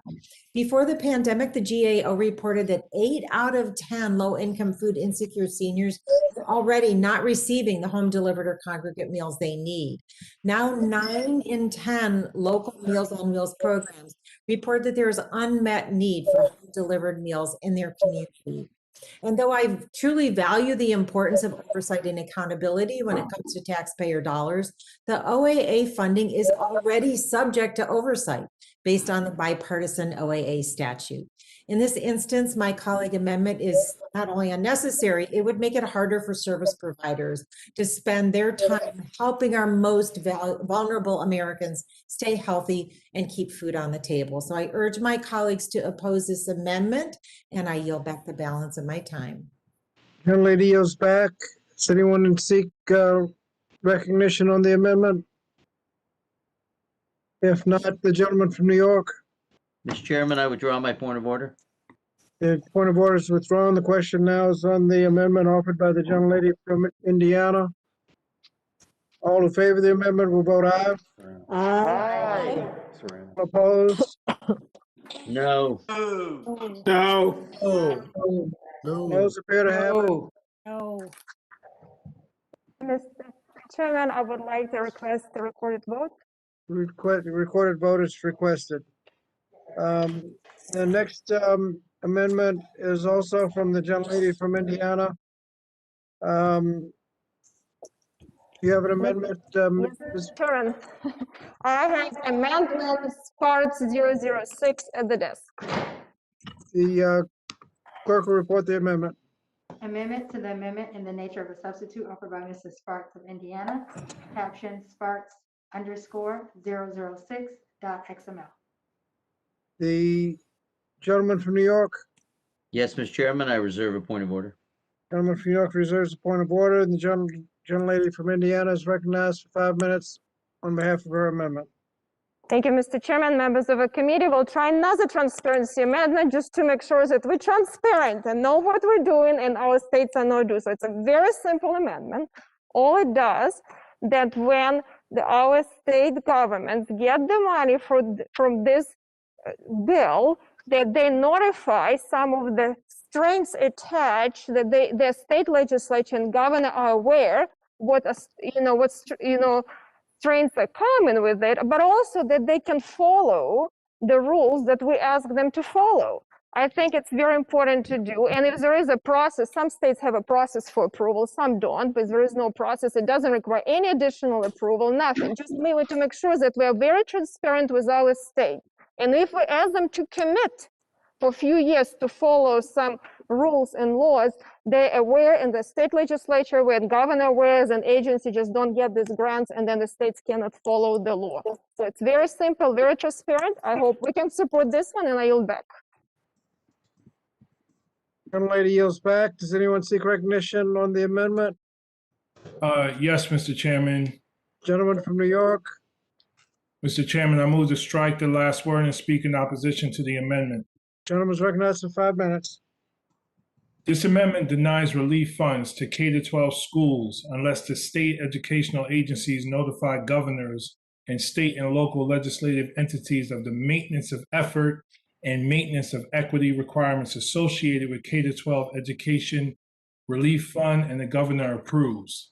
This is another bad faith effort on the part of our Republican colleagues to delay critical federal relief to our nation's schools. I want to stress the importance of the maintenance of equity provisions in our bill. High poverty school districts, which rely heavily on state funding, lost over $1,500 per student in state funds as states relied heavily on spending cuts to fill budget shortfalls after the Great Recession. Research shows that budget cuts to education during the Great Recession resulted in lower math and reading scores and a reduction in high school graduation rates. The Great Recession teaches us that without an intentional focus on equity, the consequences in terms of teacher layoffs and hiring freezes will be worse for historically underserved students. Research shows that high poverty districts in our country receive about $1,000 less per student than lower poverty districts. And high poverty districts with the most students of color receive $1,800 less per student. Nationally, there's a $23 billion racial funding gap between school districts that serve predominantly white students and school districts that serve students of color. This is why our bill includes a maintenance of equity requirement to prevent states from making cuts to schools and school districts who serve high numbers of low-income children. Committee Democrats are working to ensure that our most vulnerable students do not bear the brunt of state budget cuts, and we cannot give state governments veto power over these efforts. I strongly urge my colleagues to oppose this amendment, and I yield back. The gentleman yields back. Anyone else seek recognition on the amendment? Mr. Chairman, Michelle Steele from California. Gentlelady from California is recognized. I yield my time to Congresswoman Sparks. Gentlelady is recognized for 5 minutes. Thank you, Mr. Chairman. I just wanted to clarify to make sure that Congressman actually read my amendment, and as there is no prohibition about anything, there is no requirement to approve anything. All it says, when the state agency, Department of Education, is going to get this fund, they just have to let know the requirements we're asking them to follow. Just notification, simple notification. So there is no requirements, there is no prohibitions, there is no approvals, there is no denial, unless there is a process that the state already has. So they will have to do it anyway if there is a process exists. All it does, because if we want the states to follow these rules, then we better tell them what the rules are. And a lot of time it's lost in the bureaucracy. So we have to be transparent because it's important for them to follow these rules. So I think it's a simple notification, and I would like I would appreciate your support, and yield back. And lady yields back. Does anyone else seek recognition? Mr. Chairman, I move to strike the last word. I can't see who it is. Madison Cawthorn, sir. Oh, gentleman from North Carolina, Mr. Cawthorn. Yes, sir. I rise to support this amendment. You know, I think that all of us here in Washington, D.C., and I've only been in office for about a month, but I can see why we have an approval rating that's just that's so low. I don't even know what it is. The reason is because people don't trust us. This is an extraordinarily simple bill. I have to hand it to Representative Sparks for doing something that's just so common sense. If you want agencies to follow our rules, then they need to know what our rules are. So I rise just to speak on this as a common sense conservative, someone who just believes in, hey, let's do something that makes sense. Let's allow Americans to trust Congress, to trust their representatives. So I rise in support of this bill. And with that, I yield back. Gentleman yields back. Does anyone else seek recognition on the amendment? If not, the gentleman from New York. Yes, Mr. Chairman, I withdraw my point of order. Gentleman from New York withdraws his point of order. And the question now is on the amendment offered by the gentlelady from Indiana. All in favor of the amendment will vote aye. Aye. Opposed, vote no. No. Noes appear to have it. Mr. Chairman, I would like to request a recorded vote. Recorded vote is requested and will take place at the end.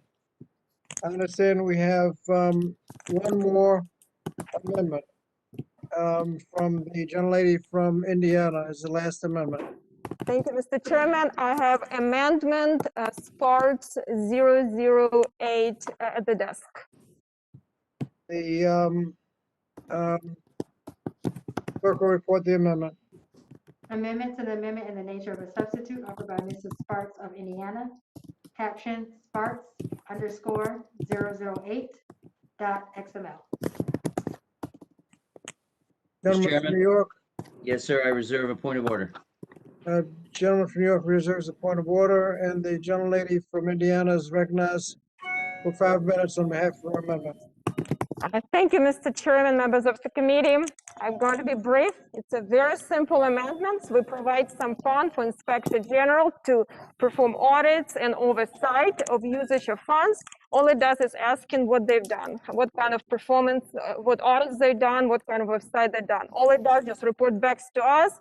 So we have transparency and accountability, and I think it's very important. I work on a lot of these initiatives in my state house, and including with my fellow Democrats, and always find the support. And as a former auditor, I believe it's extremely important that our government is transparent, efficient, and accountable to taxpayers. So I would really appreciate your support of this amendment. Hopefully, maybe we can get support this one, and I yield back. The lady yields back. Is anyone seek recognition on the amendment?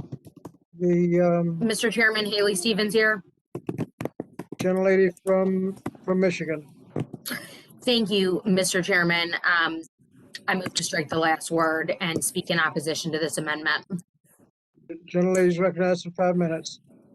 The Office of the Inspector General plays a critical and nonpartisan role in holding agencies accountable, and I think we can all agree on that. And I think we can also all agree that this does not make sense to pass new laws that are redundant of existing laws. This amendment requires that the offices of Inspector General for the Department of Education and for the Corporation for National and Community Service to provide reports to the committees of jurisdiction.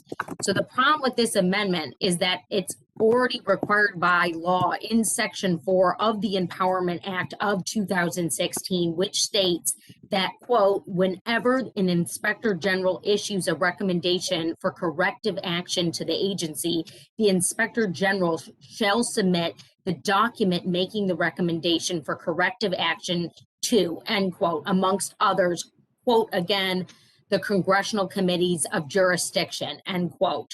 Further, these reports must be posted to the IG website in 3 days.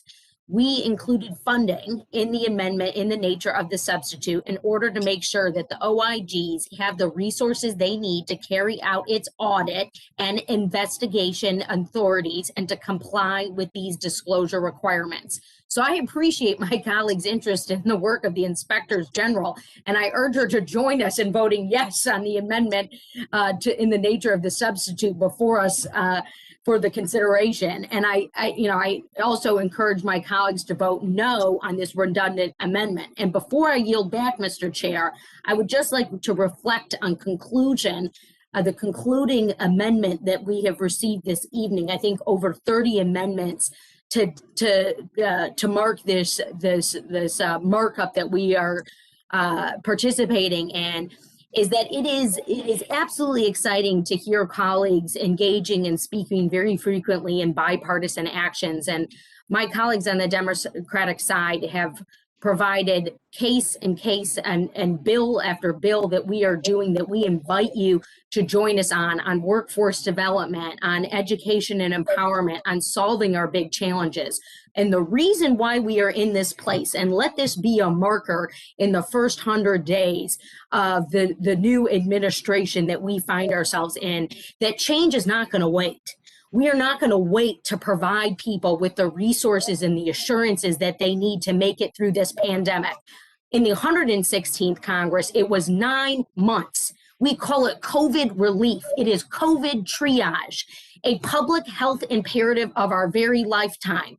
I'm on the phone right now with the hospital that my dad is sitting in because he has been diagnosed with COVID-19, even after receiving his vaccine. We are in a public health crisis. And yes, my father is a retired educator, and no one knows more than him the magic of being in a classroom and what transpires in a classroom and the need to get our students back. And that is why we are going to pass this through tonight and get this done, no matter how many roadblocks are thrown at us and amendments that are redundant and absurd and ridiculous, some of which we've seen this evening, frankly. And we're not going to wait for change, and we're going to continue to move forward. And I commend and celebrate the efforts of my Democratic colleagues this evening in bringing much needed relief and assurance as we move through this reconciliation process. Thank you so much, Mr. Chairman, and I yield back.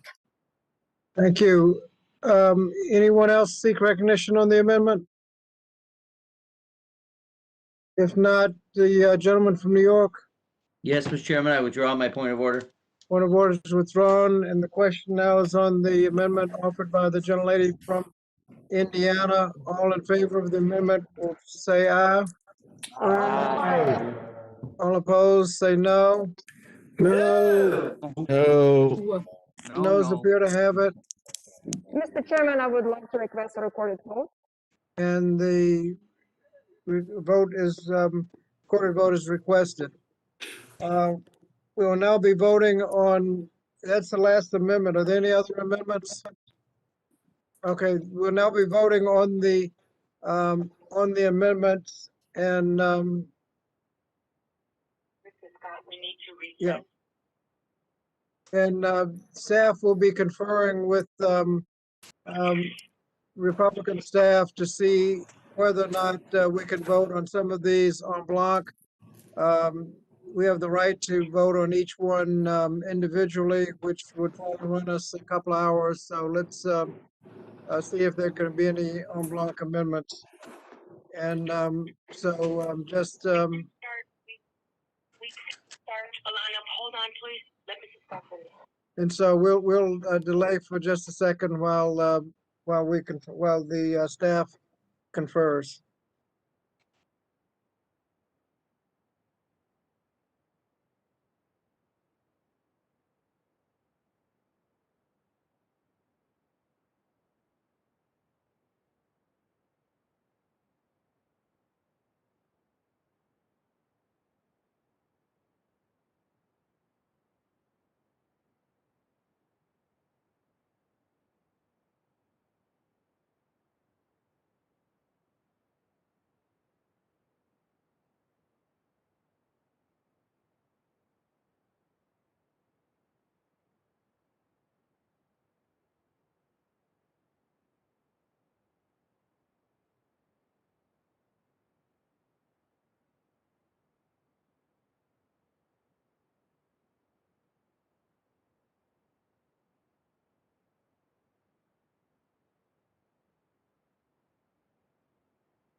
Mr. Chairman? Mr. Chairman? Yes. We believe that we have given to your office all of the information that you need to begin the voting. We have not changed the order of the votes. The first vote would be Mr. Allen's amendment, and then we just go down the line. There will be some en bloc amendments, some en blocs, but we're not sure what it is you all need. Okay, let me,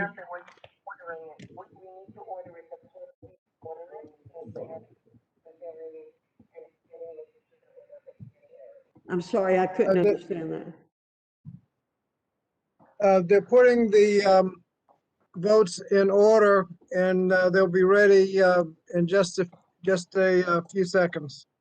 Okay. Thank you. Okay.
Mr. Chair, what's the problem? We're getting the votes in order so we know exactly what we're going to be doing, and we'll be getting started in just a moment. Thank you.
vote recommendation sheet to the members.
Okay. Okay, we're ready to start. The Courtney Manager's Amendment was adopted on a voice vote. So the next one is the Allen Amendment. The amendment would award 1/3 of the funds to school districts within 15 days and 2/3 funding after the governor approves the school district's plan to reopen. The clerk will call the roll. Chairman Scott? No. Chairman Scott votes no. Mr. Grijalva? Raul Grijalva votes no. Mr. Grijalva votes no. Mr. Courtney? Courtney votes no. Mr. Courtney votes no. Mr. Sablan? Sablan votes no. Mr. Sablan votes no. Ms. Wilson? Ms. Wilson votes no.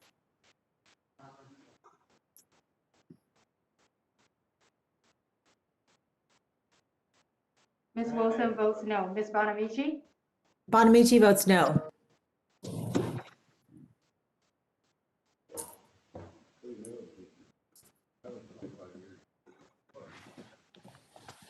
Ms. Bonamici, I don't have a visual. Can you repeat that? Rep. Bonamici votes no. Ms. Ms. Bonavici votes no. Mr. Takano? Takano votes no. Mr. Takano votes no. Ms. Adams? Ms. Adams votes no. Ms. Adams votes no. Mr. Desagne? Desagne votes no. Mr. Desagne votes no. Mr. Norcross? Norcross votes no. Mr. Norcross votes no. Ms. Jayapal? Jayapal votes no. Ms. Jayapal votes no. Mr. Morelli? Mr. Morelli votes no. Mr. Morelli votes no. Ms. Wild? I have a thing. Ms. Wild, I do not have a visual. I'm on visual. Wild votes no. Ms. Wild votes no. Mrs. McBath? Ms. McBath votes no. Mrs. McBath votes no. Mrs. Hayes? Mrs. Hayes votes no. Mrs. Hayes votes no. Mr. Levin? Levin votes no. Mr. Levin votes no. Ms. Omar? Omar votes no. Ms. Omar votes no. Ms. Stevens? Stevens votes no. Ms. Stevens votes no. Ms. Ledger Fernandez? Ledger Fernandez votes no. Ms. Ledger Fernandez votes no. Mr. Jones? Mondaire Jones votes no. Mr. Jones votes no. Ms. Manning? Manning votes no. Ms. Manning votes no. Mr. Mervan? Mervan votes no.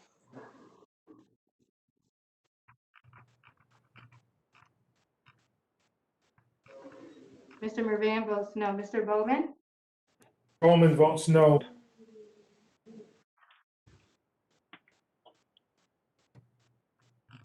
Mr. Bowman, can you repeat that? Great. No. Bowman votes no.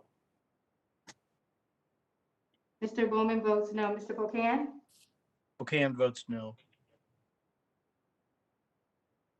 Mr. Pocan votes no. Mr. Castro? Virginia, you ever see that? Ms. Cheryl? Cheryl votes no. Ms. Cheryl votes no. Mr. Yarman? Oh.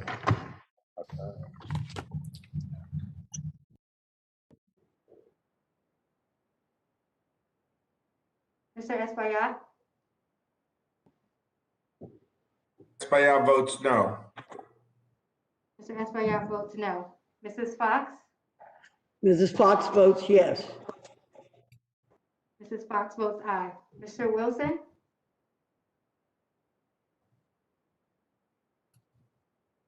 Good grief, what's going on here? Mr. Thompson? Aye. I can't hear you. Mr. Thompson, I do not have a visual.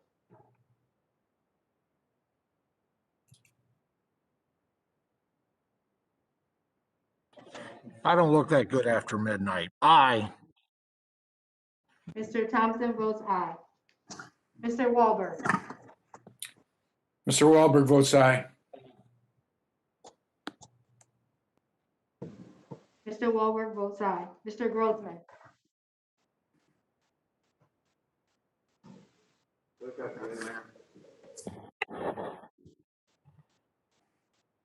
Ms. Stefanik?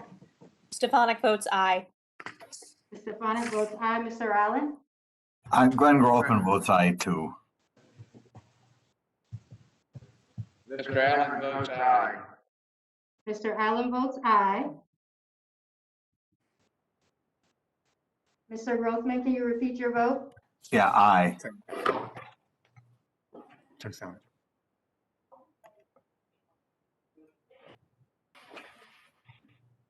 Mr. Grossman, I don't have a visual.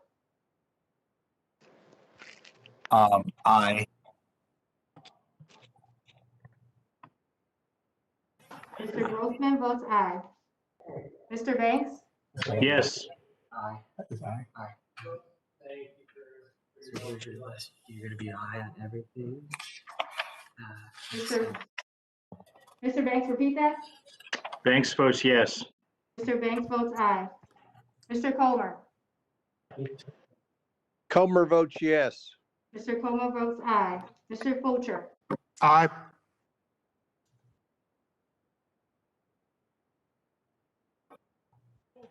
Mr. Fulcher votes aye. Mr. Keller. Keller votes aye. Mr. Keller votes aye. Mr. Murphy. Murphy votes aye. Mr. Murphy votes aye. Mrs. Miller Meeks. Miller Meeks votes aye.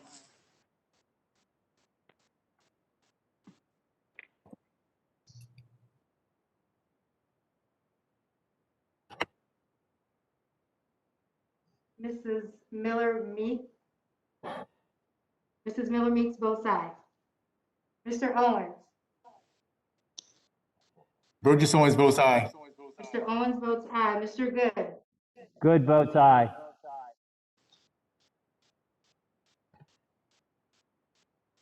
Mr. Good votes aye. Mrs. McLean. Lisa McLean votes aye. Mrs. McLean votes aye. Mrs. Harshbarger. Mrs. Harshbarger votes aye. Mrs. Harshbarger votes aye. Mrs. Miller. Miller votes aye. Mrs. Miller votes aye. Mrs. Sparks. Victoria Sparks votes yes. Mrs. Sparks votes aye. Mr. Fitzgerald.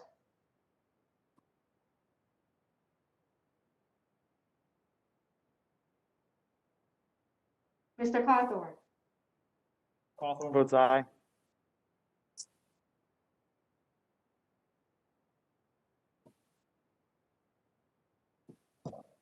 Mr. Cawthorn, I do not have a visual.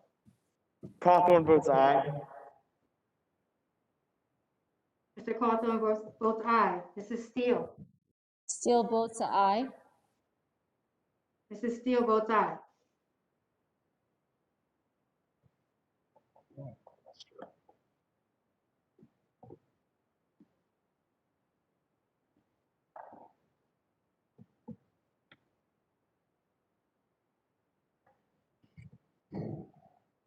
Yes.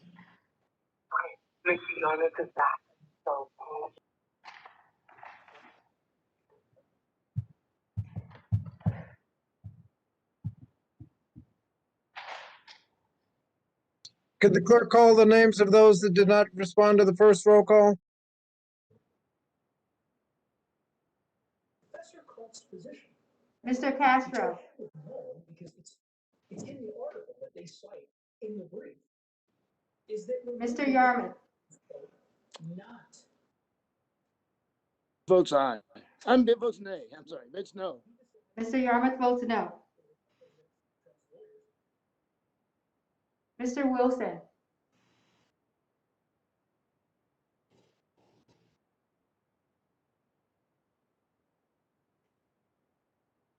Mr. Fitzgerald.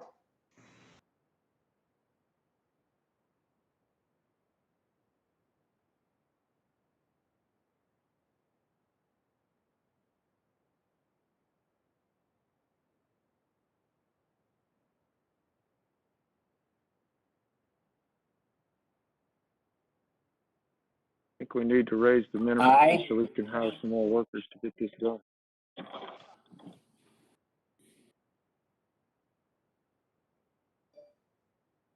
Did somebody just try to vote? Yeah, Mr. Fitzgerald. Madam Clerk, how's Mr. Fitzgerald recorded?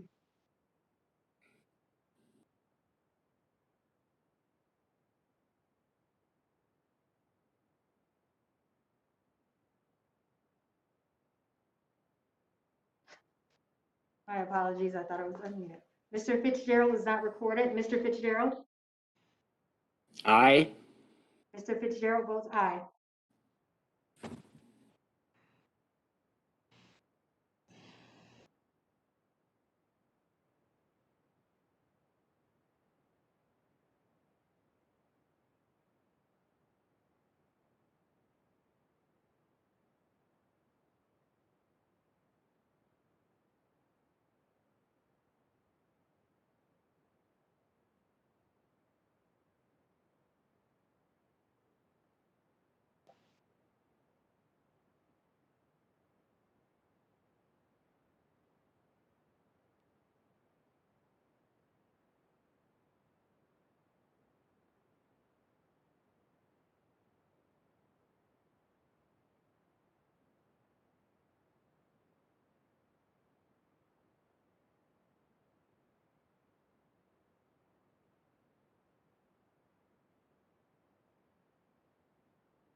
Can we speed the process up?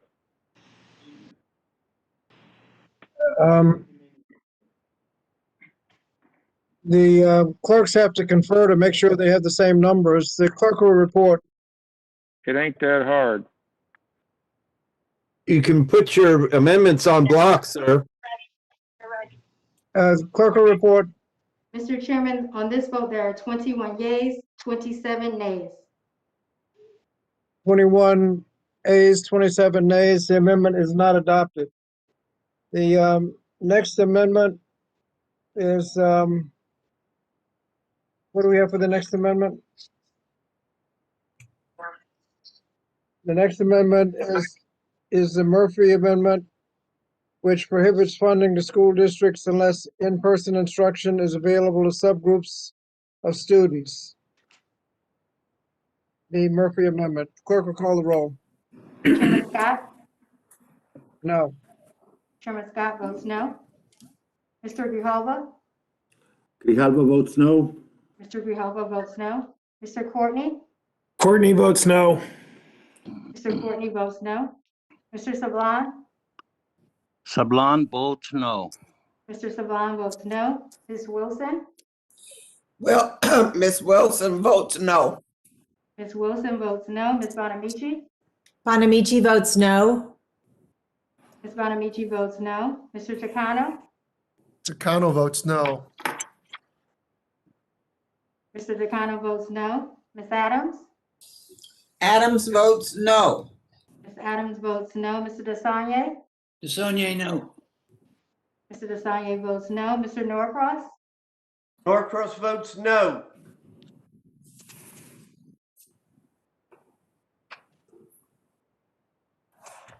Mr. Norcross votes no. Ms. Jayapal? Votes no.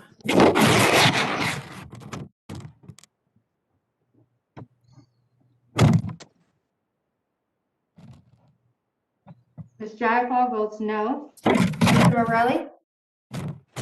Morelli is no.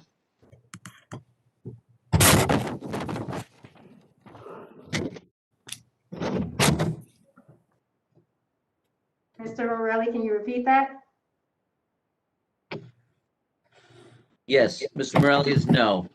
Mr. Morelli votes no. Ms. Wiles? Wild votes no. Ms. Wild votes no. Mrs. McBath? McBath votes no. Mrs. McBath votes no.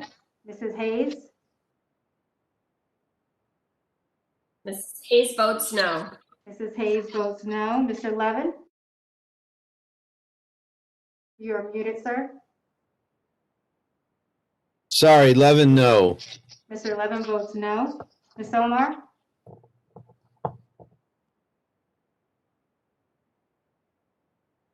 Ms. Omar votes no. Votes no. Ms. Stevens? Stevens votes no. Ms. Stevens votes no. Ms. Ledger Fernandez? Ledger Fernandez votes no. Ms. Ledger Fernandez votes no. Mr. Jones? Jones votes no. Mr. Jones votes no. Ms. Manning? Manning votes no. Ms. Manning votes no. Mr. Mervan? Van votes no. Mr. Mervan votes no. Mr. Bowman? Bowman votes no. Mr. Bowman votes no. Mr. Pocan? Pocan votes no.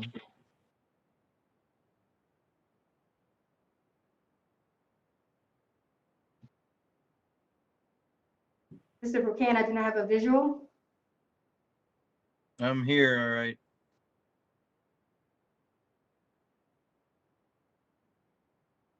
I'm the bald white guy waving. Mr. Pocan votes no. Mr. Castro?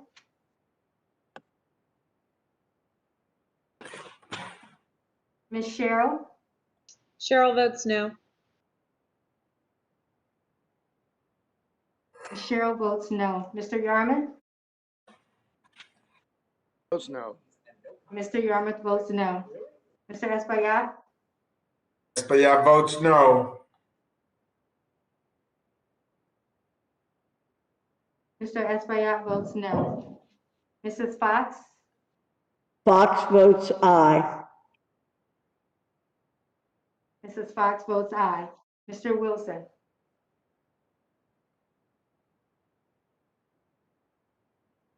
Mr. Thompson? Thompson votes aye. Mr. Thompson votes aye. Mr. Wahlberg? Wahlberg votes aye. Mr. Wahlberg votes aye. Mr. Grossman? I'm spinning. Aye. Can y'all tell me when she calls my name? Mr. Grossman votes aye. Ms. Stefanik? Stefanik votes aye. Ms. Stefanik votes aye. Mr. Allen? Alan, here you go. Allen votes aye. Mr. Allen votes aye. Mr. All Banks? right. Banks votes yes. Mr. Banks votes aye. Mr. Comer? Yes. Mr. Comer votes aye. Mr. Fulcher? Fulcher's aye. Mr. Fulcher votes aye. Mr. Keller? Keller votes yes. Mr. Keller votes aye. Mr. Murphy? Murphy, aye.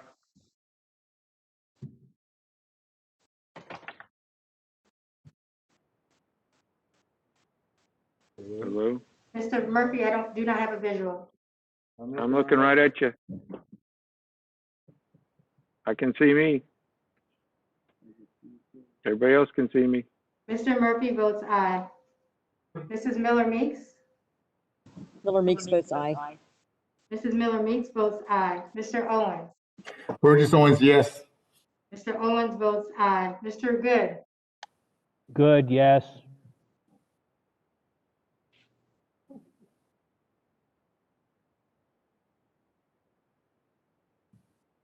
Mr. Good votes Still yes. aye. Mrs. McLean? Lisa McLean votes aye.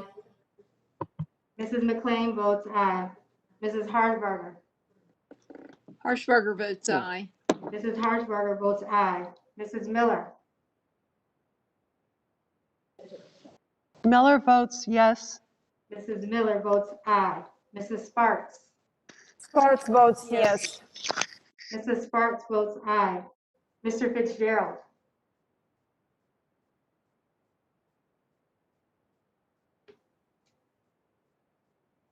Fitzgerald, aye. Fitzgerald, aye. Mr. Fitzgerald votes aye. Mr. Cawthorn? Cawthorn is an aye.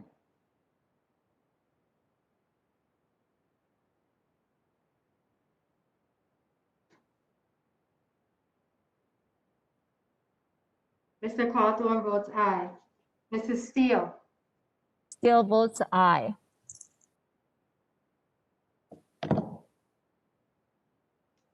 Mrs. Steele votes aye.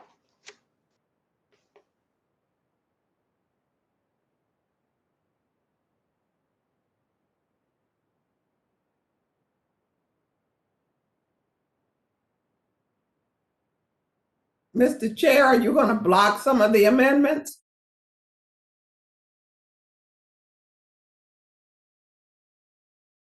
Yes, they have a right to an individual vote on each one, but I think there'll be several, there will be en bloc. Thank you.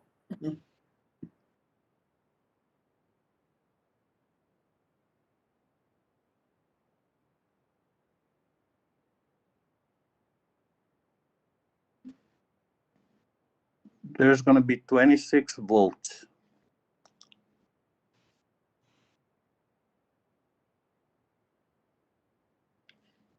Ms. Stevens, you're out of water, Haley.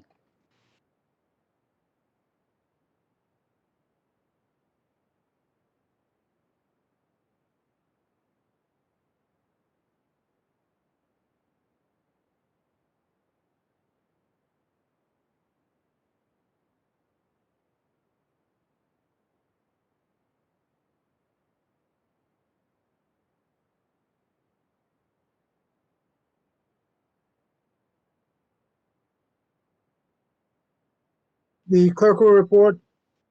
Mr. Chairman, on this vote, there are 21 yeas, 27 nays. 21 ayes, 27 nays. The amendment is not adopted. What do we have for the next amendment?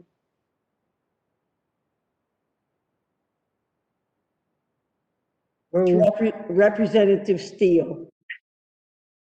The next amendment is Steele, Graham, Mr. Scott. okay. It's in your text. It's on your cell phone text. I got it. The next amendment is the Steele Amendment. It allows K-12 relief funds unless in-person instruction is available and all teachers have been given access to the COVID-19 vaccine. The clerk will call the roll on the Steele Amendment. Chairman Scott. No. Chairman Scott votes no. Mr. Grijalva. Grijalva, no. Mr. Grijalva votes no. Mr. Courtney. You're muted, Mr. Courtney. You're muted. Sorry about that. Courtney's a no. Mr. Courtney votes no. Mr. Sablon. Sablon votes no. Mr. Sablon votes no. Ms. Wilson.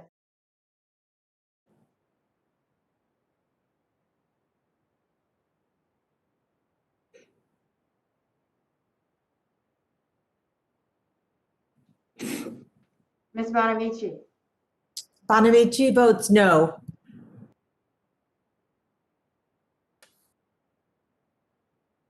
Ms. Bonamici votes no. Mr. Takano. Takano votes no.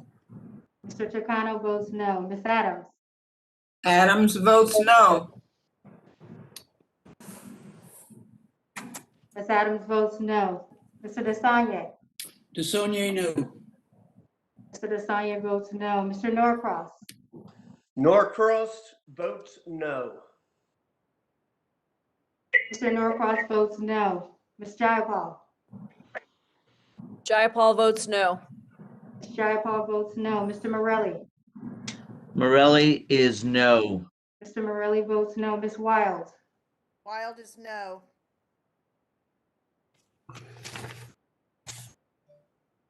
Ms. Wild votes no. Mrs. McBath. McBath is no. Mrs. McBath votes no. Mrs. Hayes. Mrs. Hayes votes no. Mrs. Hayes votes no. Mr. Levin. Levin votes no. Mr. Levin votes no. Ms. Omar.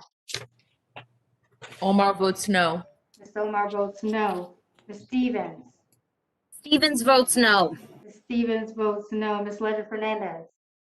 Ledger Fernandez votes no. Ms. Ledger Fernandez votes no. Mr. Jones. Jones votes no. Mr. Jones votes no. Ms. Manning. Manning votes no. Ms. Manning votes no. Mr. Mervan. Mervan votes no.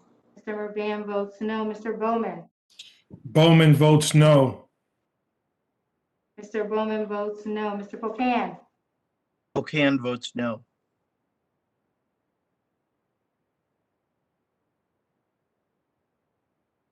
Mr. Pocan votes no.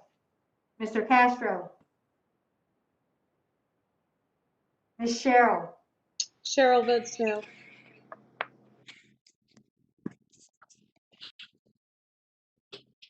Ms. Cheryl votes no. Mr. Yarmouth. Yarmouth votes no. Mr. Yarmouth votes no. Mr. Espaillat. Espaillat votes no. Mr. Espaillat votes no. Mrs. Fox. Fox votes aye. Mrs. Fox votes aye. Mr. Wilson.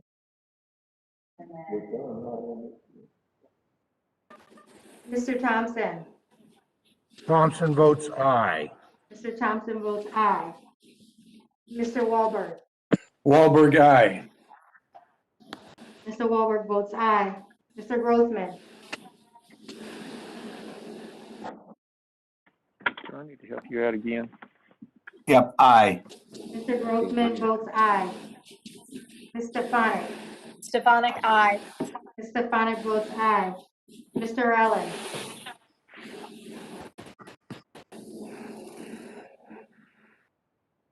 If you're speaking, you're on mute, Mr. Allen. Let's see. Say it again. Allen, aye. Mr. Allen votes aye. Mr. Banks? Banks votes yes. Mr. Banks votes aye. Mr. Comer? Homer votes yes.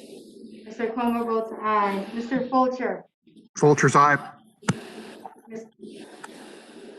Mr. Fulcher votes aye. Mr. Keller? You're next. Mr. Keller? Keller votes aye. Mr. Keller votes aye. Mr. Murphy? Murphy votes aye. Mr. Murphy votes aye. Mrs. Miller Meeks? Where'd she go?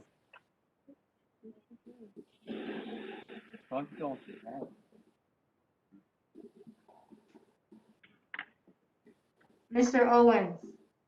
Burgess Owens, yes. Mr. Owens votes aye. Mr. Good? Good votes yes. Mr. Good votes aye. Mrs. McLean? Lisa McLean votes aye.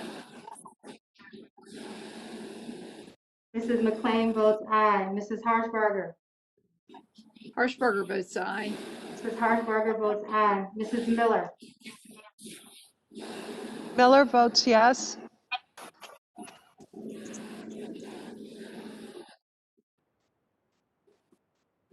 Did they hear Mrs. it? Miller votes aye. Mrs. Sparks? Sparks votes yes.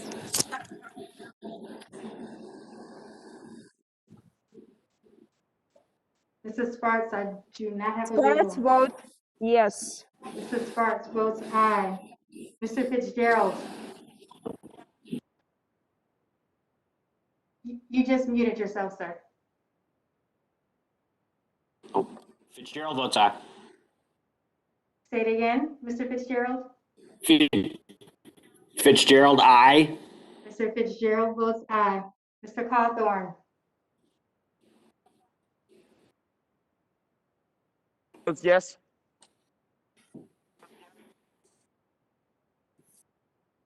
Mr. Cawthorn votes aye. Mrs. Steele? Steele votes aye.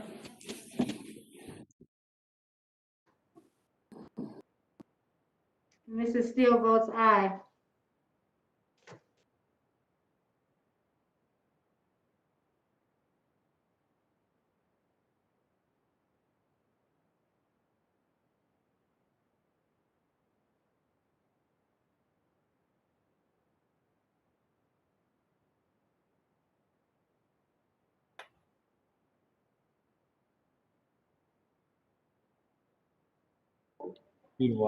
Mr. Chairman, Marionette Miller Meeks is coming in to be recorded. Excuse me? Ms. Fox? Yes, sir. I'm sorry, I didn't hear what you said. I'm sorry. Please call Marionette Miller Meeks' name. Madam Clerk, how is Miller Meeks recorded? Mrs. Miller Meeks is not recorded. Here, hold it. They're not hearing you. Just wait. Miller Meeks, Mrs. Miller Meeks Meeks, votes yes. yes.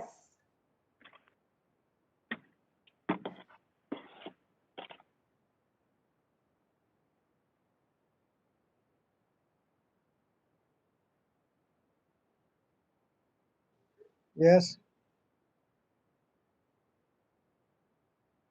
Yeah.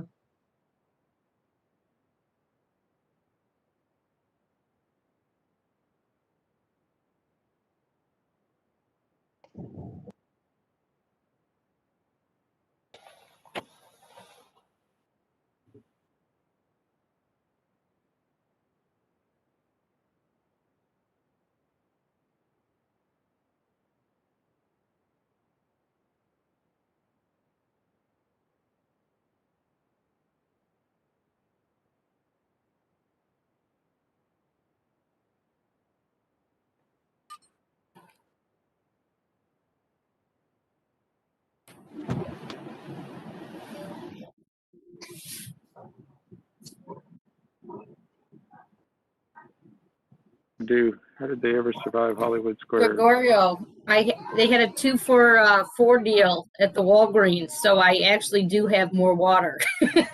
So thanks for calling me out, my friend. It's amazing. There's also a thing called a faucet. Yeah, good. But I hope your family member is doing better. Would that your dad? Yeah, thank you. We're tracking.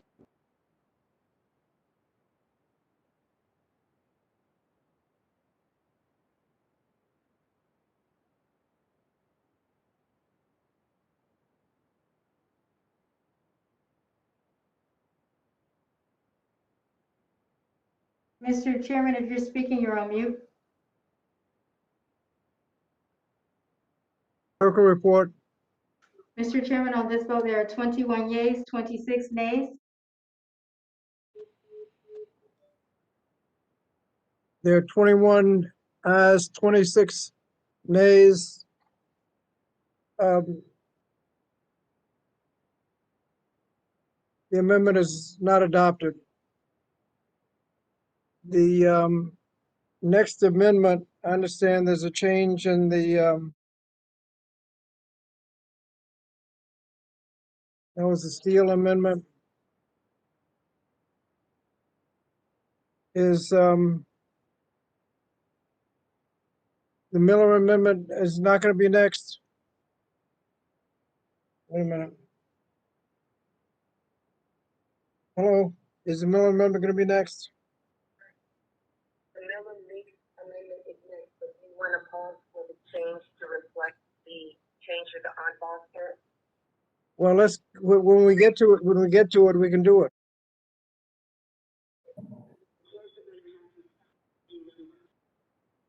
Mr. Chairman, I think I heard someone say Miller makes amendment, but the next amendment on our list is Representative Miller, RAMD 14. Right. The Miller amendment, RAMD 14, denies ESSER funds unless instruction is entirely in person and requires each state that receives funding to open an education savings account to divert funding from public schools to private school vouchers, or private school vouchers. The Miller amendment. Clerk will call the roll. Chairman Scott? No. Chairman Scott votes no. Mr. Grijalva? I'm next. Grijalva, no. Mr. Grijalva votes no. Mr. Courtney? Courtney is no. Mr. Courtney votes no. Mr. Sablon? Sablon votes no. Mr. Sablon votes no. Ms. Wilson? Wilson votes no. Ms. Wilson votes no. Ms. Bonamici? Bonamici votes no.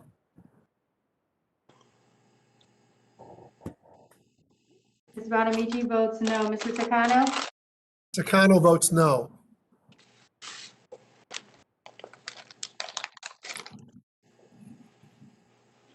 Mr. Takano votes no. Ms. Adams? Adams votes no.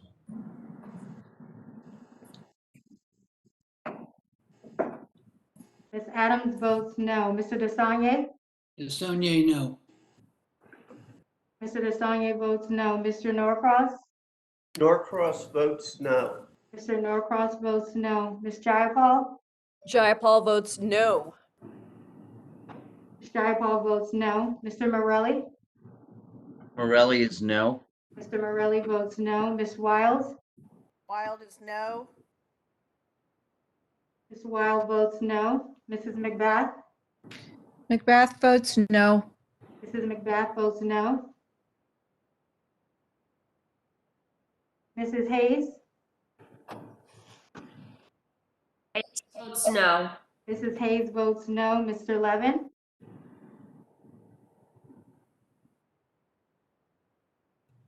Levin votes no. Mr. Levin votes no. Ms. Omar? Ms. Omar votes no. Ms. Omar votes no. Ms. Stevens? Stevens votes no. Ms. Stevens votes no. Ms. Ledger Fernandez? Ledger Fernandez votes no. Ledger Fernandez votes no. Mr. Jones? Jones votes no. Mr. Jones votes no. Ms. Manning? Manning votes no. Ms. Manning votes no. Mr. Mervan? Mervan votes no. Mr. Mervan votes no. Mr. Bowman? Mr. Bowman votes no. Mr. Bowman votes no. Mr. Pocan? Pocan votes no. Mr. Pocan votes no. Mr. Castro?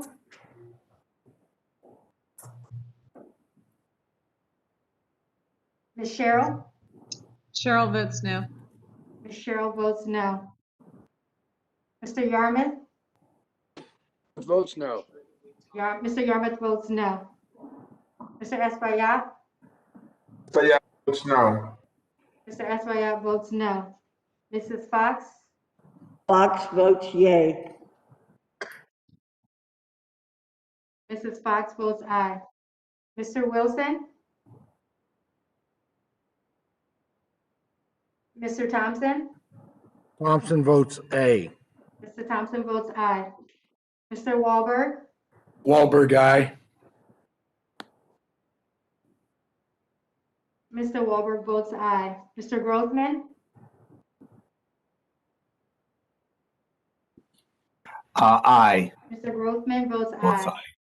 Ms. Stefanik? Stefanik votes aye. Ms. Stefanik votes aye. Mr. Allen? Allen votes aye. Mr. Allen votes aye. Mr. Banks? Banks votes yes. Mr. Banks votes aye. Mr. Comer? Comer votes yes. Mr. Comer votes aye. Mr. Fulcher? Fulcher's aye.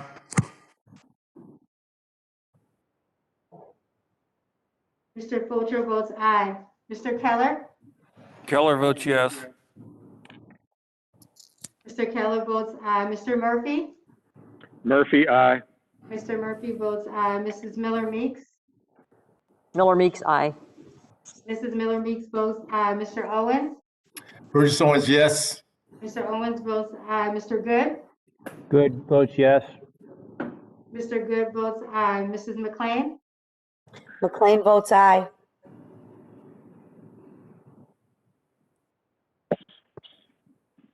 Mrs. McLean votes aye. Mrs. Harshbarger? Harshbarger votes aye. Mrs. Harshbarger votes aye. Mrs. Miller? Miller votes aye. Mrs. Miller votes aye. Mrs. Sparks? Sparks, yes. Mrs. Sparks votes aye. Mr. Fitzgerald? Fitzgerald votes aye. Mr. Fitzgerald votes aye. Mr. Cawthorn? Votes aye. Mr. Cawthorn votes aye. Mrs. Steele? Steele votes aye. Mrs. Steele votes aye.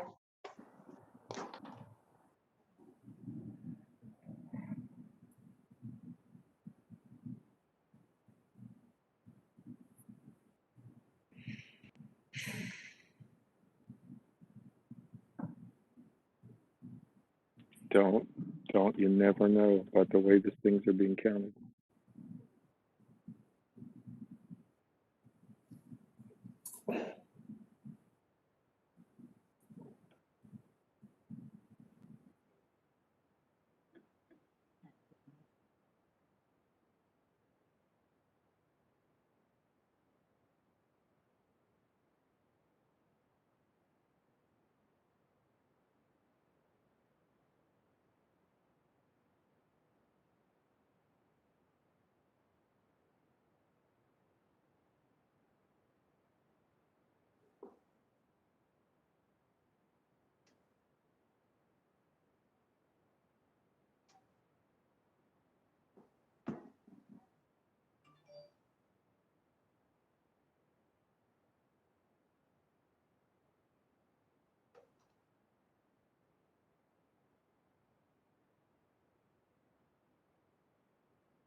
Clerk will report. Mr. Chairman, on this vote, there are 21 yeas, 27 nays. The 21 is 27 nays. The amendment is not adopted.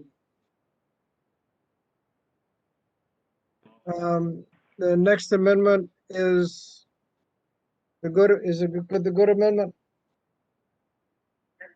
Next amendment is the good amendment, RAMD_15. Requires school districts to accept ESSER money to document in writing and make public all negotiations between districts and the unions. The clerk will call the roll. Chairman Scott? No? Chairman Scott votes no. Mr. Grijalva? Grijalva votes no. Mr. Grijalva votes no. Mr. Courtney? Courtney votes no. Mr. Courtney votes no. Mr. Sablan? Sablan votes no. Mr. Sablan votes no. Ms. Wilson? Wilson votes no. Ms. Wilson votes no. Ms. Bonamici? Bonamici votes no. Ms. Bonamici votes no. Mr. Takano? Takano votes no. Mr. Takano votes no. Ms. Adams? Adams votes no. Ms. Adams votes no. Mr. Desagne? Desagne, no. Mr. Desagne votes no. Mr. Norcross? Norcross votes no. Mr. Norcross votes no. Ms. Jayapal? Jayapal votes no. Ms. Jayapal votes no. Mr. Morelli? Mr. Morelli votes no. Mr. Morelli votes no. Ms. Wiles? Wild votes no.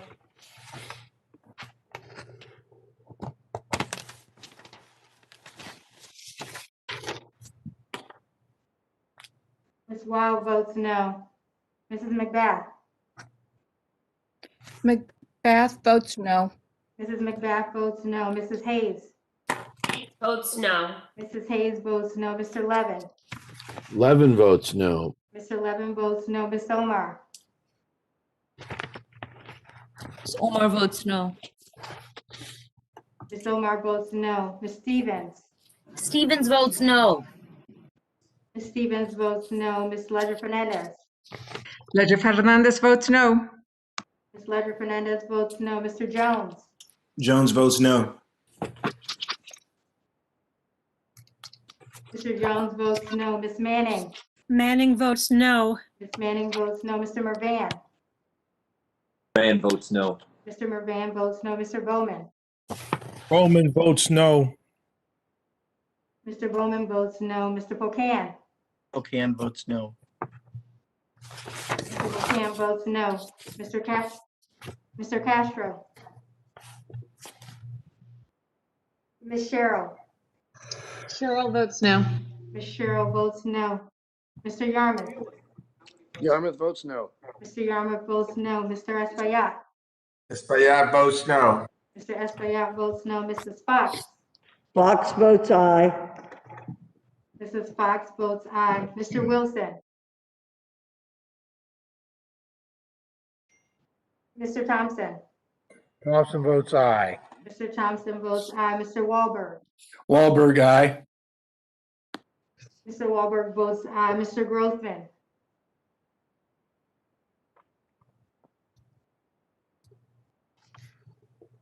Aye.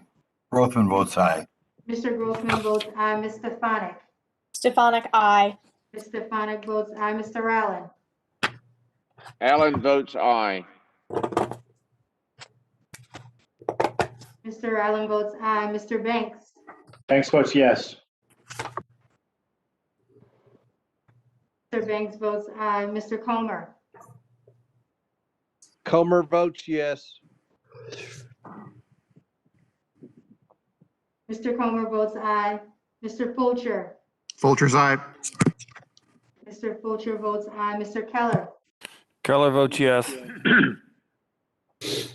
Mr. Keller votes aye. Mr. Murphy? Murphy, aye. Mr. Murphy votes aye. Mrs. Miller Meeks? Miller Meeks, yes. Mrs. Miller Meeks votes aye. Mr. Owens? Burgess Owens, yes. Mr. Owens votes aye. Mr. Good? Good votes yes. Mr. Good votes aye. Mrs. McLean? McLean votes aye.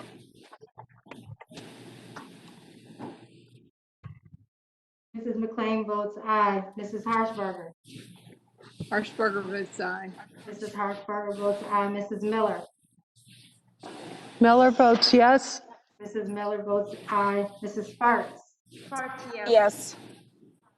Mrs. Sparks votes aye. Mr. Fitzgerald. Fitzgerald votes aye. Mr. Fitzgerald votes aye. Mr. Cawthorn. Votes aye. Mr. Cawthorn votes aye. Mrs. Steele. Steele votes aye. Mrs. Steele votes aye.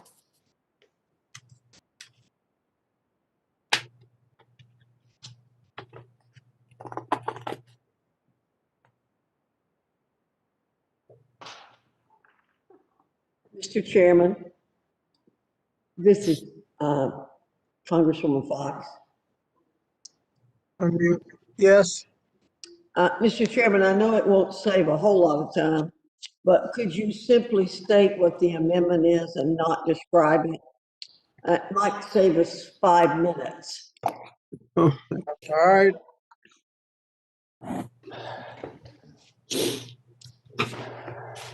That was quick. I didn't go along. Thank you, Mr. Chairman. No problem.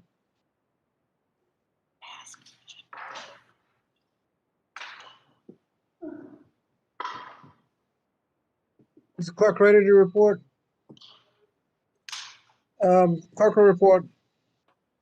Mr. Chairman, on this vote, there are 21 yeas, 27 nays. The motion is not adopted. Amendment, the next amendment will be in the en bloc amendment, so the one after that will be number 9, offered by Mr. Owens and Ms. Sparks. Owens, RAMD_21. Clerk will call the roll. Chairman Scott. No. Chairman Scott votes no. Mr. Grijalva. Grijalva votes no. Mr. Grijalva votes no. Mr. Courtney. Courtney votes no. Mr. Courtney votes no. Mr. Sablan.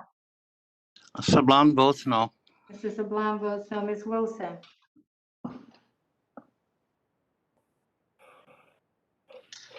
Ms. Bonamici. Bonamici votes no. Ms. Bonamici votes no. Mr. Takano. Takano votes no. Mr. Takano votes no. Ms. Adams. Adams votes no. Ms. Adams votes no. Mr. Desagne. DeSaulnier votes no. Mr. Desagne votes no. Mr. Norcross. Norcross votes no. Mr. Norcross votes no. Ms. Jayapal. Jayapal votes no. Ms. Jayapal votes no. Mr. Morelli. Morelli is no. Mr. Morelli votes no. Ms. Wild. Wild is no. Wild votes no. Mrs. McBath. McBath votes no. Mrs. McBath votes no. Mrs. Hayes. Mrs. Hayes votes no. Mrs. Hayes votes no. Mr. Levin. Levin votes no. Mr. Levin votes no. Ms. Omar. Ms. Omar votes no. Ms. Omar votes no. Ms. Stevens. Stevens votes no. Ms. Stevens votes no. Ms. Ledger Fernandez. Ledger Fernandez votes no. Ledger Fernandez votes no. Mr. Jones. Jones votes no. Mr. Jones votes no. Ms. Manning. Manning votes no. Manning votes no. Mr. Mervan. Mervan votes no. Mr. Mervan votes no. Mr. Bowman. Bowman votes no. Mr. Bowman votes no. Mr. Pocan. Pocan votes no. Mr. Pocan votes no. Mr. Castro. Ms. Cheryl. Cheryl votes no. Ms. Cheryl votes no. Mr. Yarmouth. Yarmouth votes no. Mr. Yarmouth votes no. Mr. Espaillat. Espaillat votes no. Mr. Espaillat votes no. Mrs. Fox. Fox votes aye. Mrs. Fox votes aye. Mr. Wilson. Mr. Thompson. Thompson votes aye. Mr. Thompson votes aye. Mr. Wahlberg. Wahlberg, aye. Mr. Wahlberg votes aye. Mr. Grossman. I vote aye. Mr. Grossman votes aye. Ms. Stefanik. Stefanik votes aye. Ms. Stefanik votes aye. Mr. Allen. Allen is aye. Mr. Allen votes aye. Mr. Banks. Banks votes yes. Mr. Banks votes aye. Mr. Comer. Comer votes yes. Mr. Comer votes aye. Mr. Fulcher. Fulcher's aye.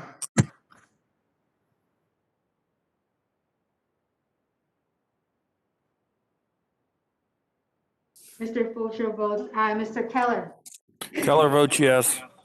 Mr. Keller votes aye. Mr. Murphy. Murphy's yes. Mr. Murphy votes aye. Mrs. Miller Meeks.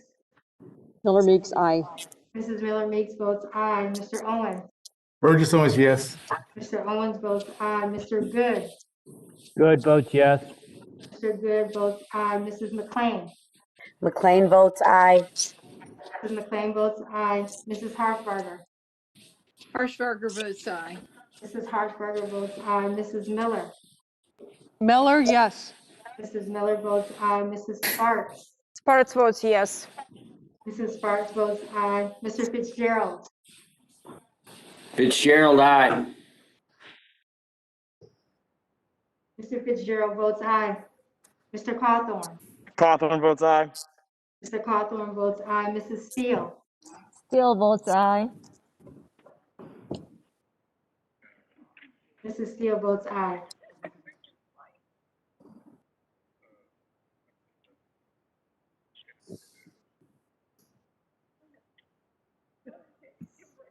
Mrs. Wilson votes no.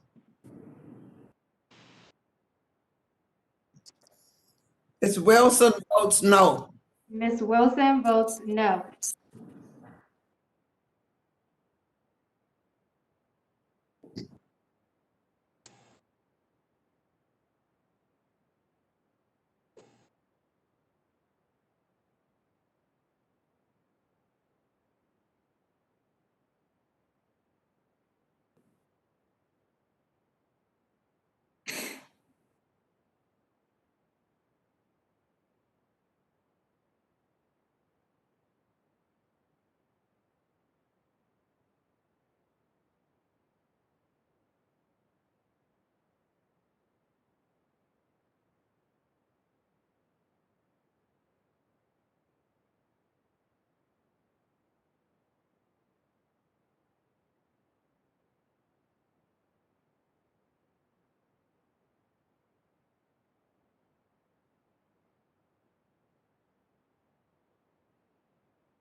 Clerk will report. Mr. Chairman, on this vote, there are 21 yeas, 27 nays. The amendment is not adopted. What is the next amendment is, Representative Keller. Keller. Next amendment, mute. The next amendment is, number 10, Keller, small business _01. Clerk will call the roll. Chairman Scott. No. Chairman Scott votes no. Mr. Grijalva. Grijalva votes no. Mr. Grijalva votes no. Mr. Courtney. Courtney is a no. Mr. Courtney votes no. Mr. Sablon. LeBlanc votes no. Mrs. Sablon votes no.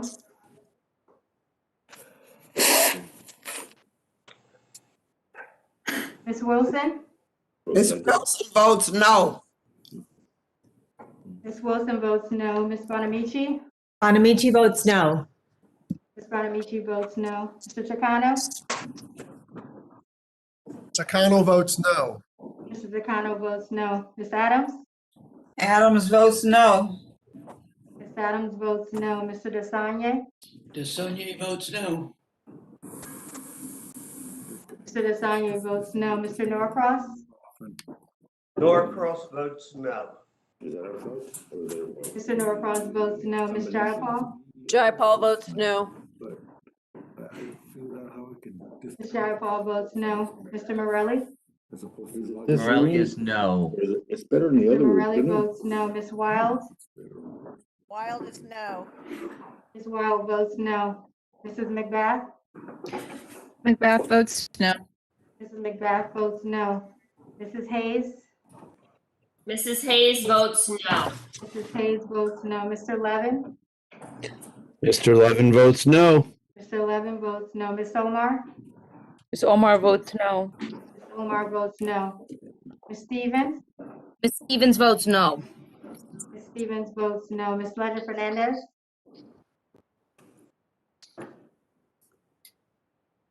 Ms. Ledger Fernandez votes no. Ms. Ledger Fernandez votes no. Mr. Jones? Jones votes no. Mr. Jones votes no. Ms. Manning?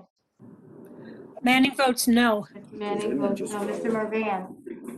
Mervan votes no. Mr. Mervan votes no. Mr. Bowman? Bowman votes no. Mr. Bowman votes no. Mr. Pocan?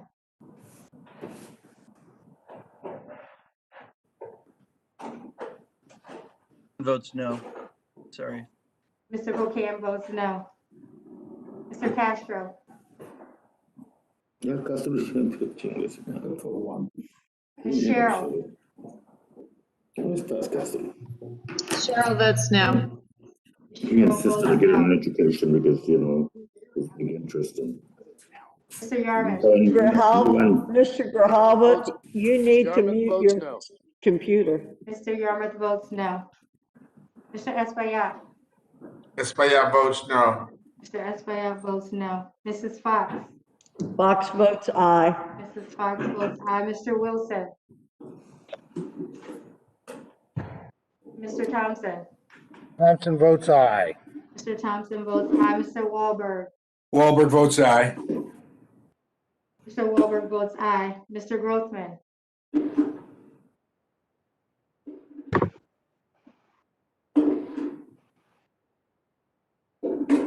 Ms. Stefanik? Stefanik votes aye.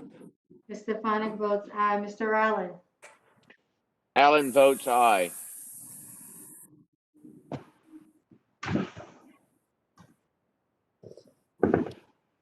Mr. Allen votes aye. Mr. Banks? Banks votes yes. Mr. Banks votes aye. Mr. Comer? Comer votes yes. Mr. Comer votes aye. Mr. Fulcher? Fulcher's aye. Mr. Fulcher votes aye. Mr. Keller? Keller votes yes. Mr. Keller votes aye. Mr. Murphy?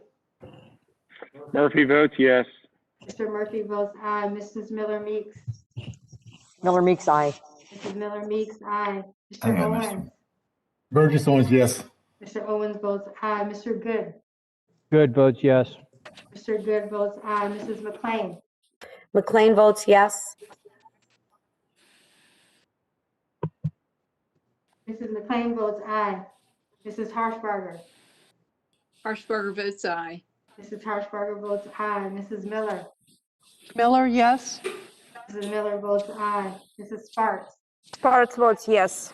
Mrs. Sparks votes aye. Mr. Fitzgerald? Fitzgerald, aye. Mr. Fitzgerald votes aye. Mr. Cawthorn? Cawthorn votes aye. Mr. Cawthorn votes aye. Mrs. Steele? Steele votes aye. Mrs. Steele votes aye.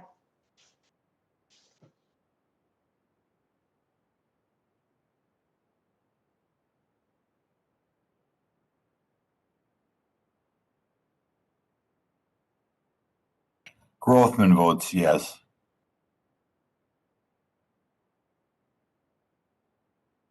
Mr. Grothman votes aye.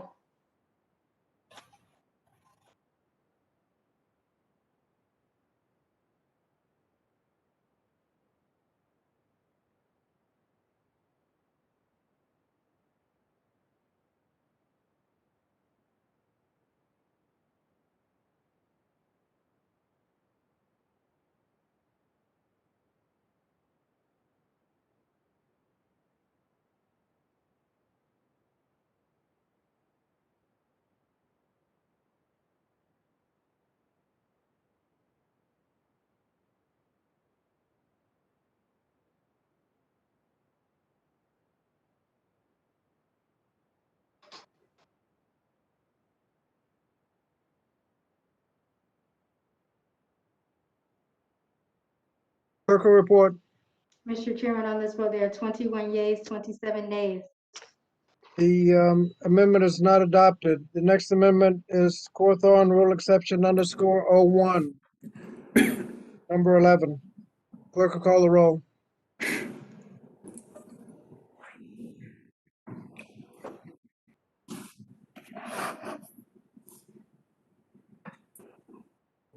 Chairman Scott. No. Chairman Scott votes no. Mr. Grijalva Grijalva votes no. votes no. Mr. Courtney. Courtney votes no. Mr. Courtney votes no. Mr. Sablan.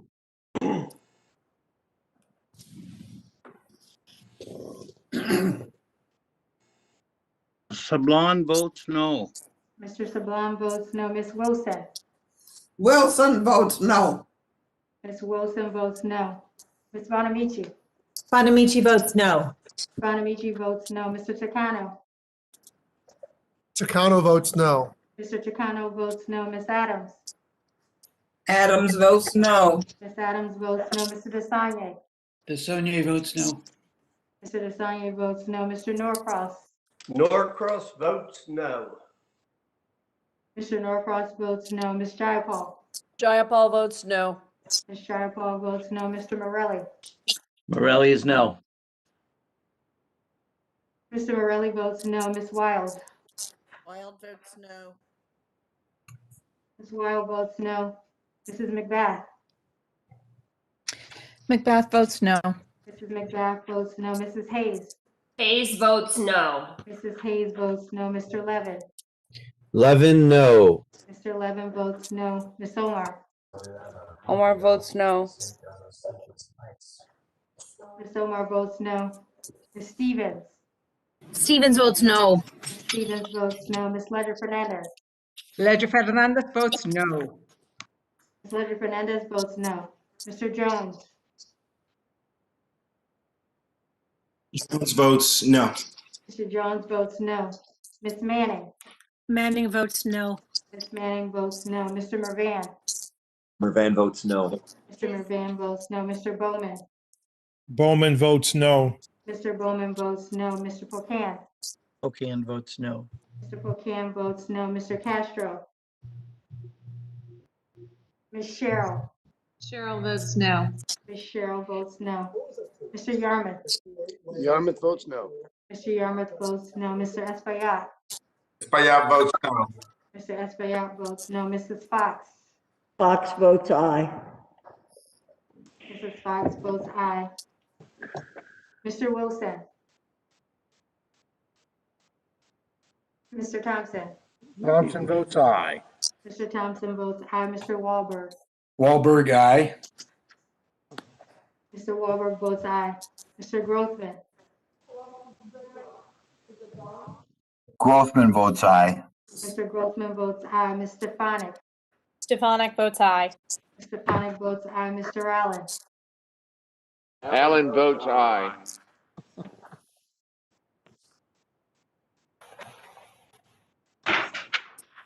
Mr. Allen votes aye. Mr. Banks. Banks votes yes. Mr. Banks votes aye. Mr. Comer. Homer votes aye. Mr. Comer votes aye. Mr. Fulcher. Fulcher's aye. Mr. Fulcher votes aye. Mr. Keller. Keller votes yes. Mr. Keller votes aye. Mr. Murphy. Murphy's the yes. Minimum wage one. Mr. Murphy votes aye. Mrs. Miller Meeks. You know, usually I Democrats. believe you're on mute, Mrs. Miller Meeks. Oh, well. We do it the opposite. Mrs. You're on mute again, Mrs. Miller Meeks. Miller Meeks, aye for this. What? Mrs. Miller Meeks votes aye. For you. Mr. Owen. Burgess Owens, yes. Mr. Owens votes aye. Mr. Good. Good votes yes. Mr. Good votes aye. Mrs. McLean. McLean votes aye. Mrs. McLean votes aye. Mrs. Harshbarger. Harshbarger votes aye. Mrs. Harshbarger votes aye. Mrs. Miller. Miller, yes. Mrs. Miller votes aye. Mrs. Sparks. Sparks votes yes. Mrs. Sparks votes aye. Mr. Fitzgerald. Fitzgerald, aye. Mr. Fitzgerald votes aye. Mr. Cawthorn. Cawthorn votes aye. Mr. Cawthorn votes aye. Mrs. Steele. Steele votes aye. Mrs. Steele votes aye.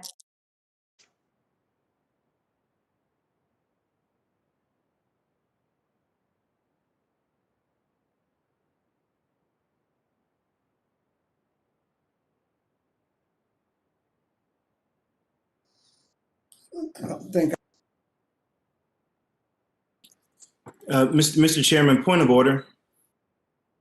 Yes. I would just ask that my colleagues mute themselves if they don't want their smart aleck comments to be heard and therefore responded to. If people who are not voting would mute themselves, that would be nice.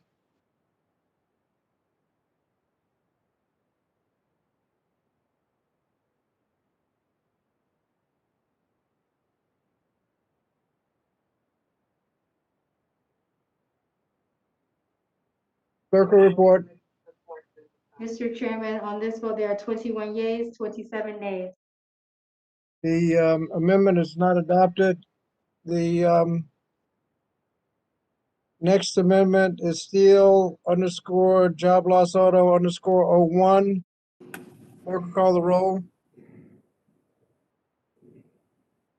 Chairman Scott. Chairman Scott votes nay. Chairman Scott votes no. Mr. Grijalva.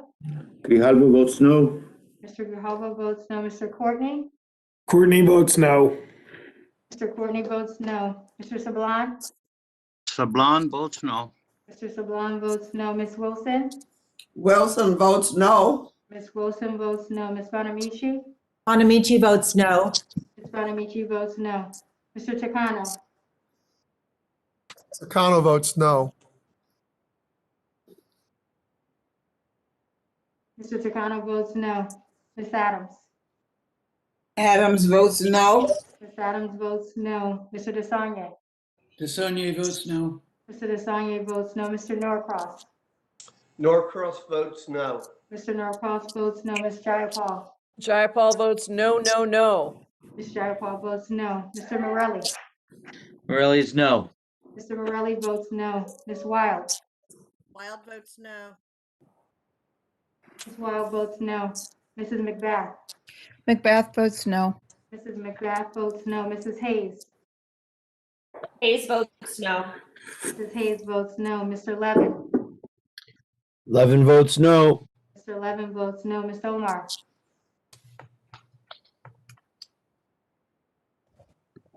Omar votes no. Ms. Omar votes no. Ms. Stevens. Stevens is a no. Stevens votes no. Ms. Letter Fernandez. Ledger Fernandez is a no. Ms. Letter Fernandez votes no. Mr. Jones. Jones votes no. Mr. Jones votes no. Ms. Manning. Manning votes no. Ms. Manning votes no. Mr. Mervan. Mervan votes no. Mr. Mervan votes no. Mr. Bowman Bowman votes no. votes no. Mr. Pocan. Pocan votes no. Mr. Pocan votes no. Mr. Castro. Ms. Cheryl. Cheryl votes no. Ms. Cheryl votes no. Mr. Yarmouth. Yarmouth votes no. Mr. Yarmouth votes no. Mr. Espaillat. Espaillat votes no. Mr. Espaillat votes no. Mrs. Fox. Fox votes aye. Mrs. Fox votes aye. Mr. Wilson. Mr. Thompson. Thompson votes aye. Mr. Thompson votes aye. Mr. Wahlberg. Wahlberg, aye. Mr. Wahlberg votes aye. Mr. Grothman. Aye. Mr. Grothman votes aye. Ms. Stefanik. Stefanik, aye. Stefanik votes aye. Mr. Allen.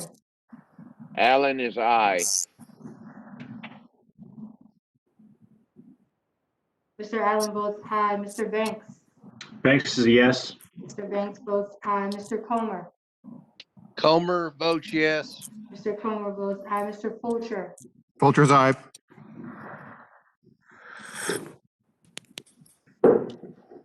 Mr. Fulcher votes aye. Mr. Keller. Keller votes yes. Mr. Keller votes aye. Mr. Murphy. Murphy's a yes.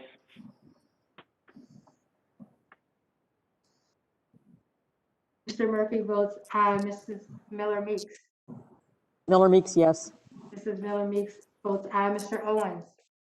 Burgess Owens, yes. Mr. Owens votes aye. Mr. Good. Good votes yes. Mr. Good votes aye. Mrs. McLean. McLean votes yes. McLean votes aye. Mrs. Harshbarger. Harshbarger votes aye. Mrs. Harshbarger votes aye. Mrs. Miller. Miller, yes. Mrs. Miller votes aye. Mrs. Sparks. Sparks is yes. Mrs. Sparks votes aye. Mr. Fitzgerald. Fitzgerald, aye. Mr. Fitzgerald votes aye. Mr. Cawthorn. Cawthorn votes yes. Mr. Cawthorn votes aye. Mrs. Steele. Steele votes aye. Mrs. Steele votes aye.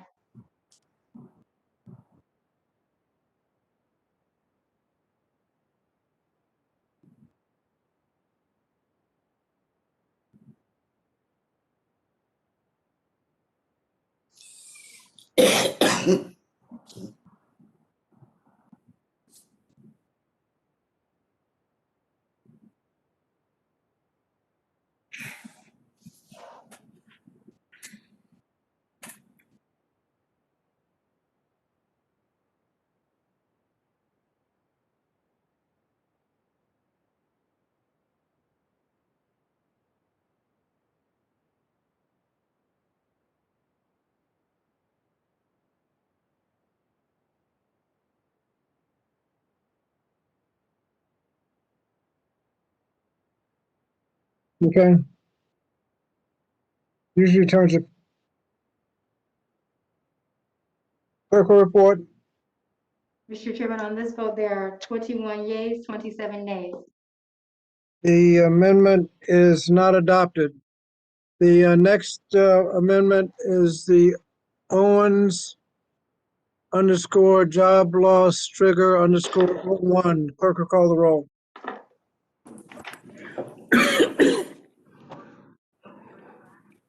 Chairman Scott. Chairman Scott votes no. Chairman Scott votes no. Mr. Grijalva. Grijalva votes no. Mr. Grijalva votes no. Mr. Courtney. Courtney is no. Mr. Courtney votes no. Mr. Sablan. Sablans, no. Mr. Sablan votes no. Ms. Wilson. Wilson, no. Ms. Wilson votes no. Ms. Bonamici. Bonamici votes no. Bonamici votes no. Mr. Takano. Chicano votes no. Mr. Takano votes no. Ms. Adams. Adams votes no. Ms. Adams votes no. Mr. DeSanya. DeSaulnier votes no. Mr. DeSanya votes no. Mr. Norcross. Norcross votes no. Mr. Norcross votes no. Ms. Jayapal. Jayapal votes no. Ms. Jayapal votes no. Mr. Morelli. Morelli's no. Mr. Morelli votes no. Ms. Wild. Wild is a no. Ms. Wild votes no. Mrs. McBath.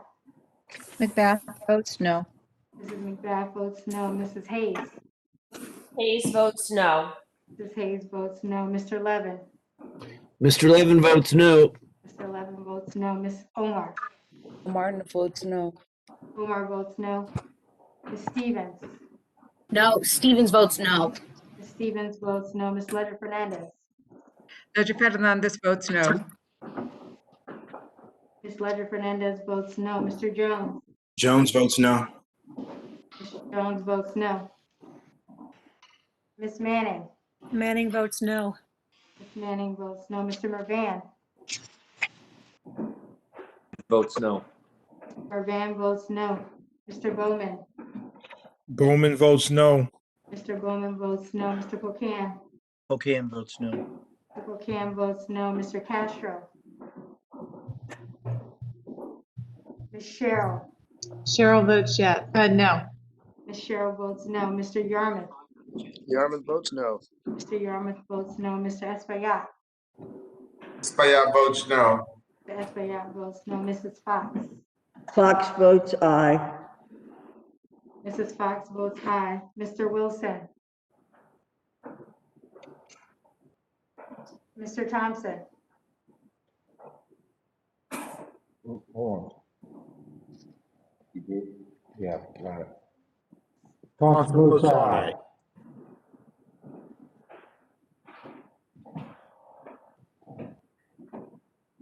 Mr. Thompson votes aye. Mr. Wahlberg, Wahlberg, aye. Mr. Wahlberg votes aye. Mr. Grothman, Grothman votes aye. Mr. Grothman votes aye. Ms. Stefanik, Stefanik, aye. Ms. Stefanik votes aye. Mr. Allen, Allen votes aye. Mr. Allen votes aye. Mr. Banks, Banks votes yes. Mr. Banks votes aye. Mr. Comer, Comer votes yes. Mr. Comer votes aye. Mr. Fulcher, Fulcher's aye.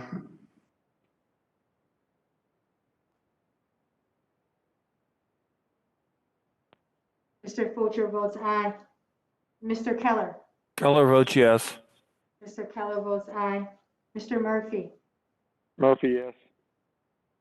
Mr. Murphy votes aye. Mrs. Miller Meeks.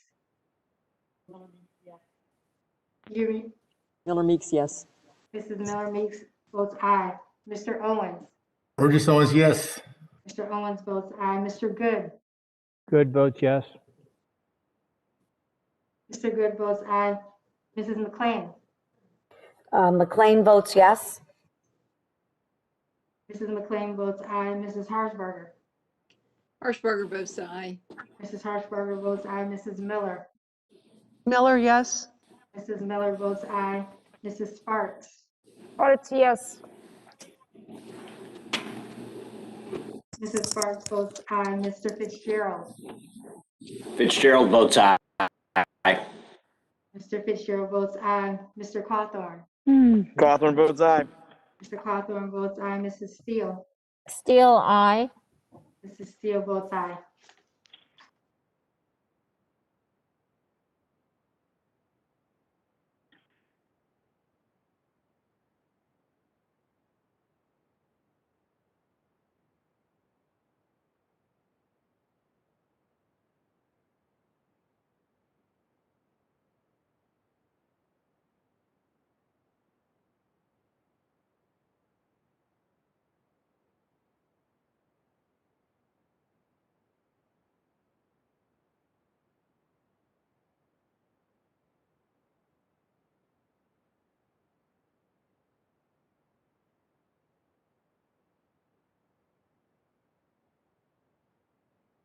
Clerk will report.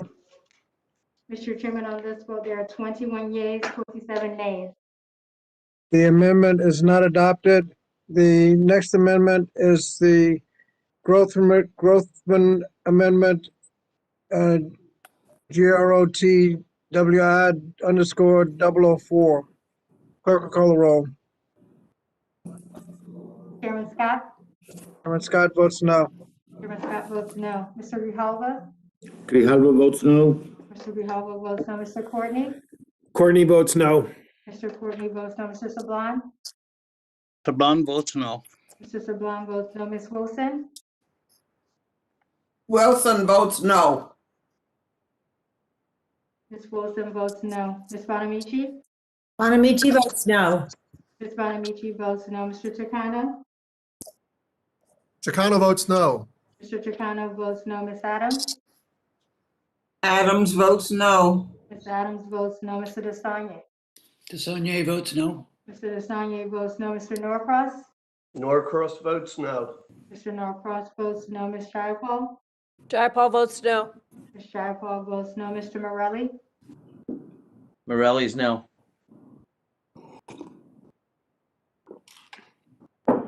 Morelli votes no. Ms. Wild? Wild votes no. Ms. Wild votes no. Mrs. McBath? Macbeth votes no. Mrs. McBath votes no. Mrs. Hayes? Hayes votes no. Mrs. Hayes votes no. Mr. Levin? Levin votes no. Mr. Levin votes no. Ms. Omar? Omar votes no. Ms. Omar votes no. Ms. Stevens? Stevens is a no. Ms. Stevens votes no. Ms. Ledger Fernandez?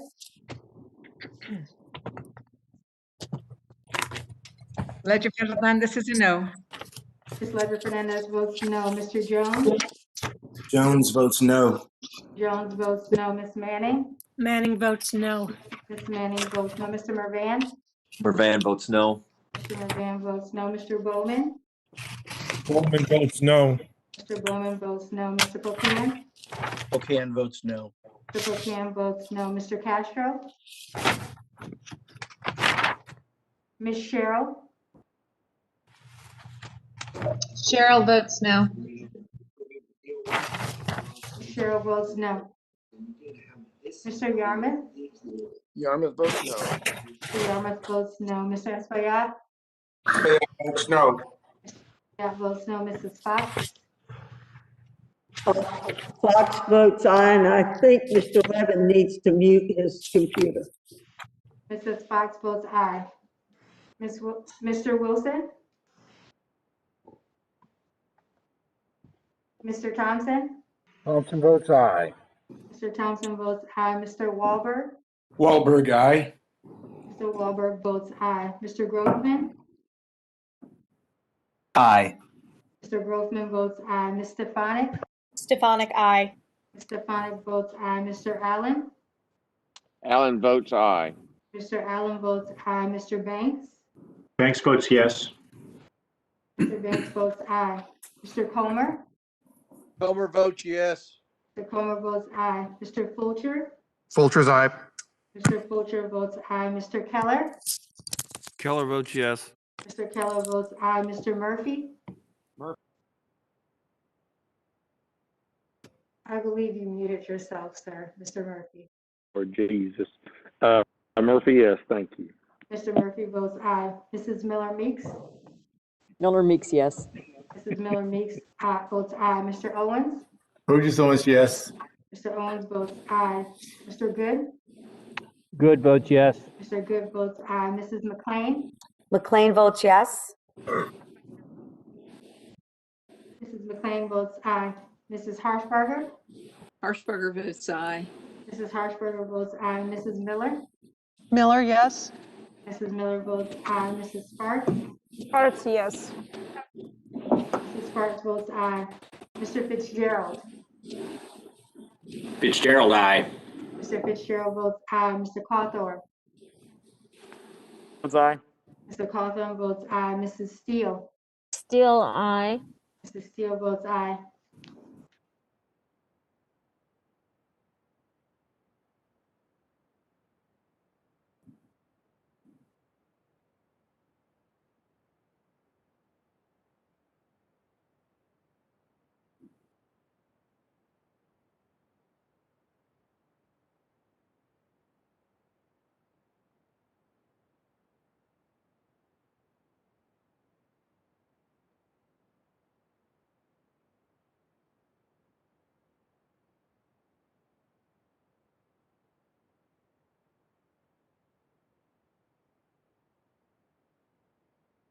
Clerk will report.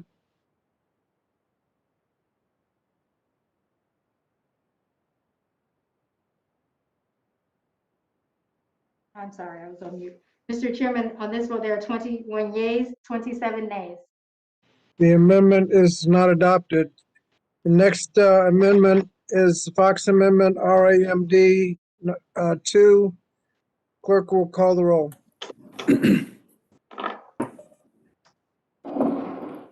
Chairman Scott? Chairman Scott votes no. Chairman Scott votes no. Mr. Grijalva?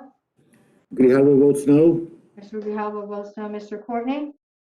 Courtney votes no. Mr. Courtney votes no. Mr. Sablon? Sablon votes no. Mr. Sablon votes no. Ms. Wilson? Wilson votes no. Ms. Wilson votes no. Ms. Bonamici? Bonamici votes no. Ms. Bonamici votes no. Mr. Chicano? Takano votes no. Mr. Chicano votes no. Ms. Adams?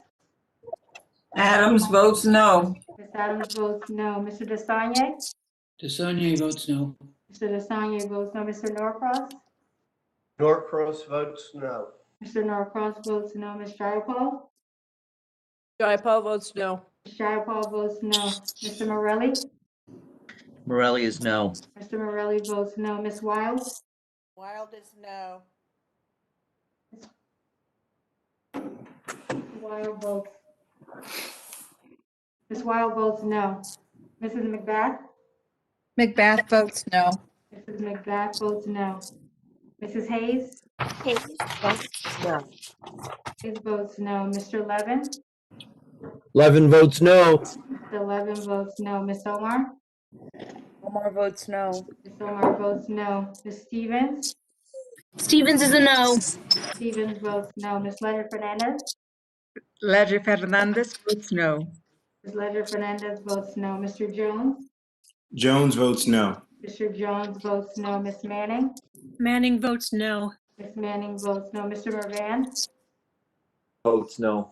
Mr. Mervan votes no. Mr. Bowman? Mr. Bowman votes no. Mr. Bowman votes no. Mr. Pocan?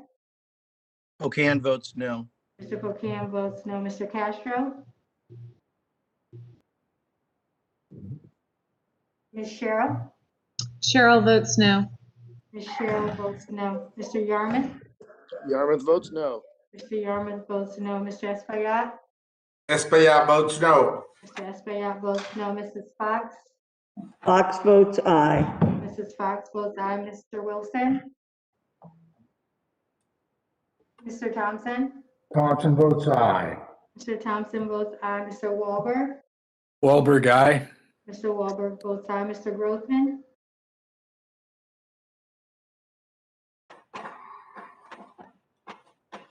Aye. Mr. Grothman votes aye. Ms. Stefanik? Stefanik, aye. Ms. Stefanik votes aye. Mr. Allen? Allen votes aye. Mr. Allen votes aye. Mr. Banks? Banks votes yes. Mr. Banks votes aye. Mr. Comer? Comer votes yes. Mr. Comer votes aye. Mr. Fulcher? Fulcher's aye. Mr. Fulcher votes aye. Mr. Keller? Keller votes yes. Mr. Keller votes aye. Mr. Murphy? Murphy, yes. Mr. Murphy votes aye. Mrs. Miller Meeks? Miller Meeks, yes. Mrs. Miller Meeks, aye. Votes aye. Mr. Owens? Owens, yes. Mr. Owens votes aye. Mr. Good? Good votes yes. Mr. Good votes aye. Mrs. McLean? McLean votes aye. Mrs. McLean votes aye. Mrs. Harshbarger? Harshbarger votes aye. Mrs. Harshbarger votes aye. Mrs. Miller? Miller, yes. Mrs. Miller votes aye. Mrs. Sparks? Sparks, yes. Mrs. Sparks votes aye. Mr. Fitzgerald? Fitzgerald votes aye. Mr. Fitzgerald votes aye. Mr. Cawthorn? Aye. Mr. Cawthorn votes aye. Mrs. Steele? Steele votes aye. Mrs. Steele votes aye.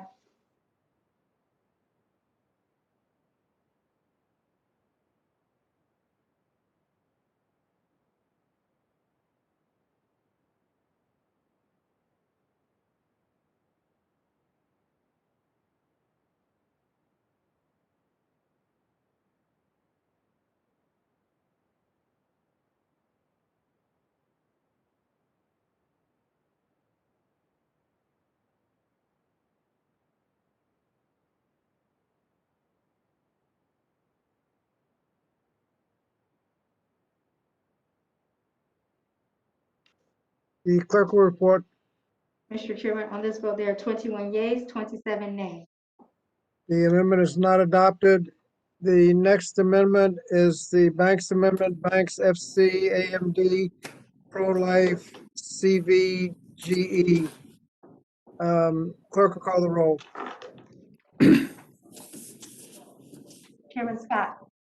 Chairman Scott votes no. Chairman Scott votes no. Mr. Grijalva? Grijalva votes no. Mr. Grijalva votes no. Mr. Courtney? Courtney votes no. Mr. Courtney votes no. Mr. Sablon? Sablon votes no. Mr. Sablon votes no. Ms. Wilson? I believe you said you, Ms. Wilson.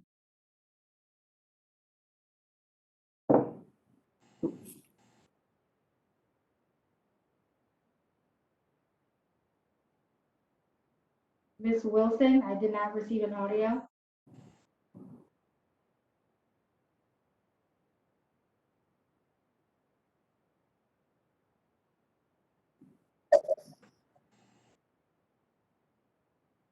Ms. Wilson votes no.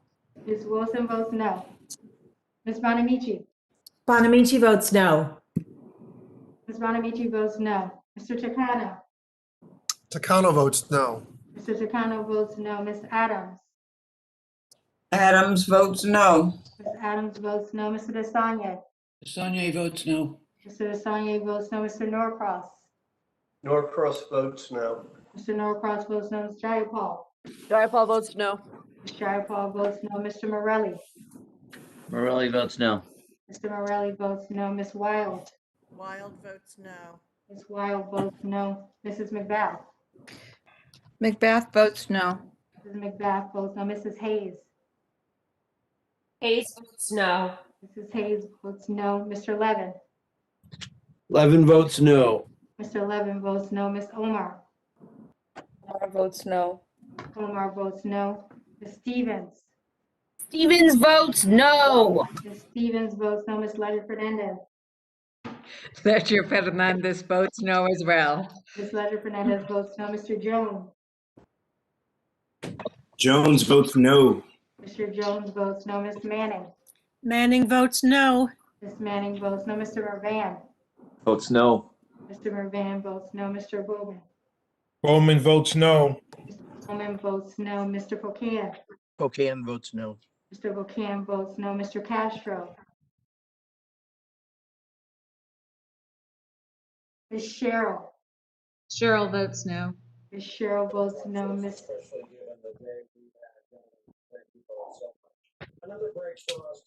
Mr. Yarmouth? Yarmouth votes no. Mr. Yarmouth votes no. Mr. Espaillat?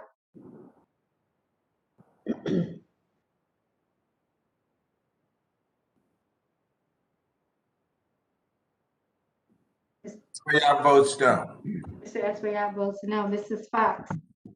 Fox votes aye. Mrs. Fox votes aye. Mr. Wilson? Mr. Thompson? Thompson votes aye. Mr. Thompson votes aye. Mr. Wahlberg? Wahlberg, aye. Mr. Wahlberg votes aye. Mr. Grothman? Grothman, yes. Mr. Grothman votes aye. Ms. Stefanik? Stefanik, aye. Stefanik votes aye. Mr. Allen? Allen votes aye. Mr. Allen votes aye. Mr. Banks? Banks votes yes. Mr. Banks votes aye. Mr. Comer? Comer votes yes. Mr. Comer votes aye. Mr. Fulcher? Fulcher's aye. Mr. Fulcher votes aye. Mr. Keller? Keller votes yes. Mr. Keller votes aye. Mr. Murphy? Murphy, yes. Mr. Murphy votes aye. Mrs. Miller Meeks? Miller Meeks, yes. Mrs. Miller Meeks votes aye. Mr. Owens?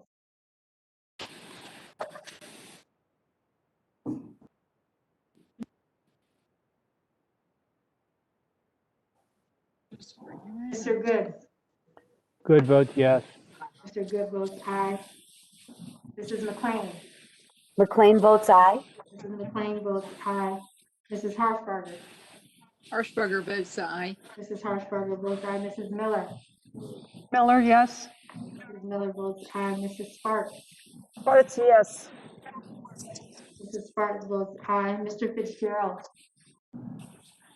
Fitzgerald votes aye. Mr. Fitzgerald votes aye. Mr. Cawthorn? Hawthorne votes aye. Mr. Cawthorn votes aye. Mrs. Steele? Still votes aye. Mrs. Steele votes aye.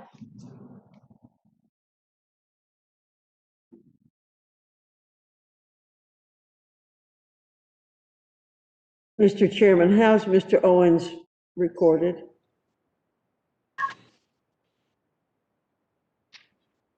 Yes for Owens. Sorry about that. Yes for Owens. Mr. Owens votes aye.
Clerk will report.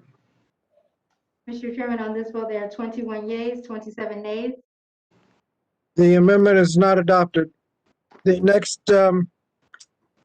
amendment is Sports 001. The clerk will call the roll. Chairman Scott. Chairman Scott votes no. Scott votes no. Mr. Grijalva. Grijalva votes no. Mr. Grijalva votes no. Mr. Courtney. Courtney votes no. Mr. Courtney votes no. Mr. Sablon. Sablon votes no. Mr. Sablon votes no. Ms. Wilson. Ms. Wilson, I have no audio for you.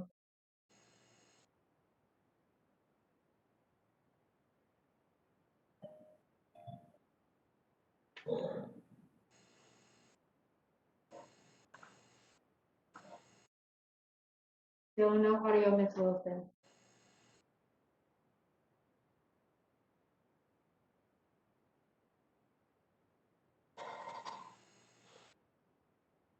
Ms. Wilson, you're still on mute.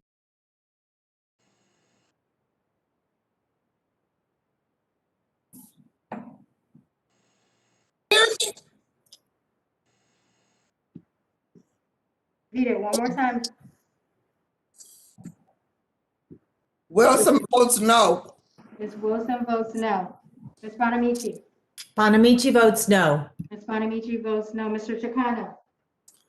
Chicano votes no. Mr. Chicano votes no. Ms. Adams. Adams votes no. Ms. Adams votes no. Mr. Desagne. Desagne votes no. Mr. Desagne votes no. Mr. Norcross. Norcross votes no. Mr. Norcross votes no. Ms. Jayapal. Jayapal votes no. Ms. Jayapal votes no. Mr. Morelli. Morelli votes no. Mr. Morelli votes no. Ms. Wild. Wild votes no. Ms. Wild votes no. Mrs. McBath. Macbeth votes no. Mrs. McBath votes no. Mrs. Hayes. Hayes votes no. Mrs. Hayes votes no. Mr. Levin. Levin is a no. Mr. Levin votes no. Ms. Omar. Omar is a no. Ms. Omar votes no. Ms. Stevens. Stevens, no. Stevens votes no. Ms. Ledger Fernandez. Ledger Fernandez votes no. Ms. Ledger Fernandez votes no. Mr. Jones. Jones votes no. Mr. Jones votes no. Ms. Manning. Manning votes no. Ms. Manning votes no. Mr. Mervan. Mervan votes no. Mr. Mervan votes no. Mr. Bowman. Bowman votes no. Mr. Bowman votes no. Mr. Pocan. Pocan votes no. Mr. Pocan votes no. Mr. Castro. Ms. Cheryl. Cheryl votes no. Ms. Cheryl votes no. Mr. Yarmouth. Yarmouth votes no. Mr. Yarmouth votes no. Mr. Espaillat. Espaillat votes no. Mr. Espaillat votes no. Mrs. Fox. Fox votes aye. Mrs. Fox votes aye. Mr. Thompson. Mr. Thompson. Thompson votes aye. Mr. Thompson votes aye. Mr. Wahlberg. Wahlberg, aye. Mr. Wahlberg votes aye. Mr. Grothman. No. Mr. Grothman votes no. Ms. Stefanik.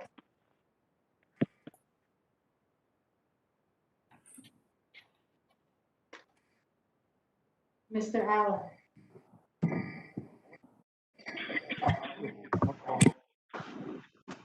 Yes. Allen votes yes. Mr. Allen votes aye. Mr. Banks. Banks votes yes. Mr. Banks votes aye. Mr. Comer. Comer votes yes. Mr. Comer votes aye. Mr. Fulcher. Fulcher's aye. Mr. Fulcher votes aye. Mr. Keller. Keller votes yes. Mr. Keller votes aye. Mr. Murphy. Murphy's a yes. Mr. Murphy votes aye. Mrs. Miller Meeks. Miller Meeks, aye. Mrs. Miller Meeks votes aye. Mr. Owens.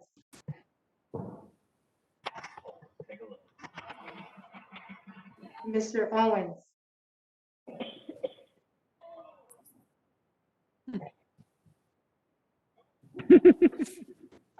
That's me.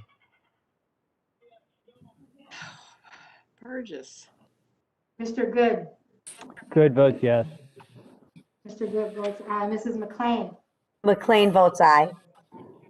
Mrs. McLean votes aye. Mrs. Harshbarger. Harshbarger votes aye. Mrs. Harshbarger votes aye. Mrs. Miller.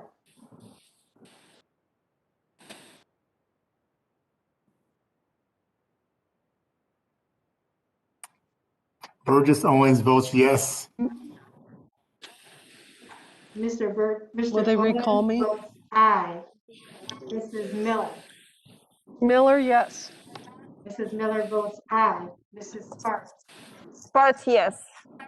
Mr. Sparks votes aye. Mr. Fitzgerald. Fitzgerald, aye. Mr. Fitzgerald votes aye. Mr. Cawthorn. Votes aye. Mr. Cawthorn votes aye. Mrs. Steele. Steele, aye. Mrs. Steele votes aye. Stefanik votes aye.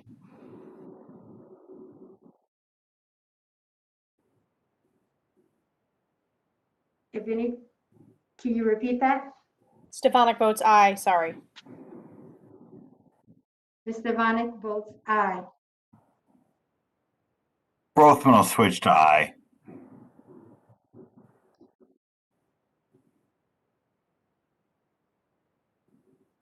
Mr. Grothman votes aye.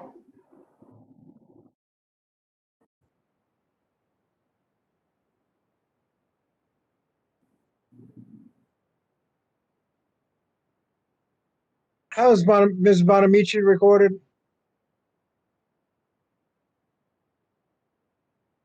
Ms. Bonamici is recorded as aye. Thank you. I'm sorry, Ms. Bonamici is recorded as no. Recorded as no. Thank you.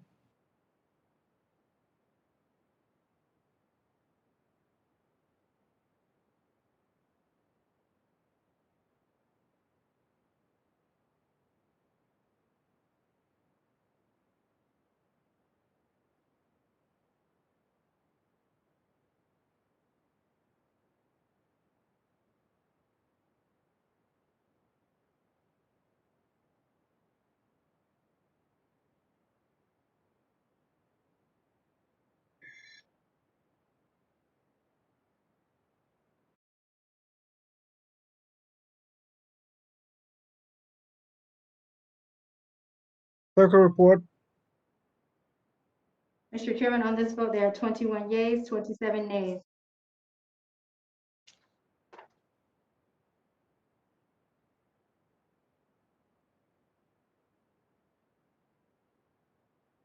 Mr. Chairman, you're on mute. Excuse me. The next amendment, the amendment is not adopted. The next amendment is Stefanik AMD 18. The clerk will call the roll. Chairman Scott. Chairman Scott votes no. Chairman Scott votes no. Mr. Grijalva. Grijalva votes no. Mr. Grijalva votes no. Mr. Courtney. Courtney votes no. Mr. Courtney votes no. Mr. Sablan.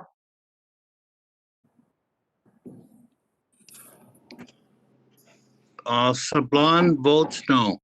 Mr. Sablan votes no. Ms. Wilson. Ms. Wilson, you're on mute.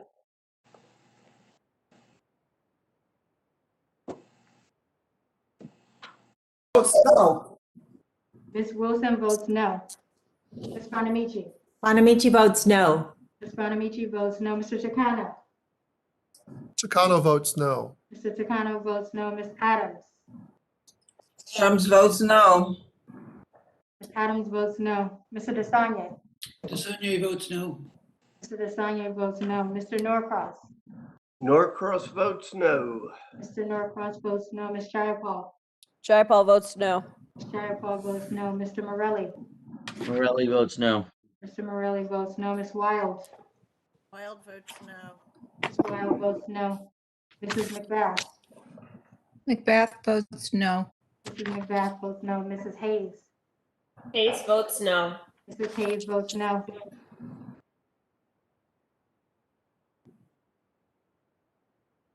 Mr. Levin.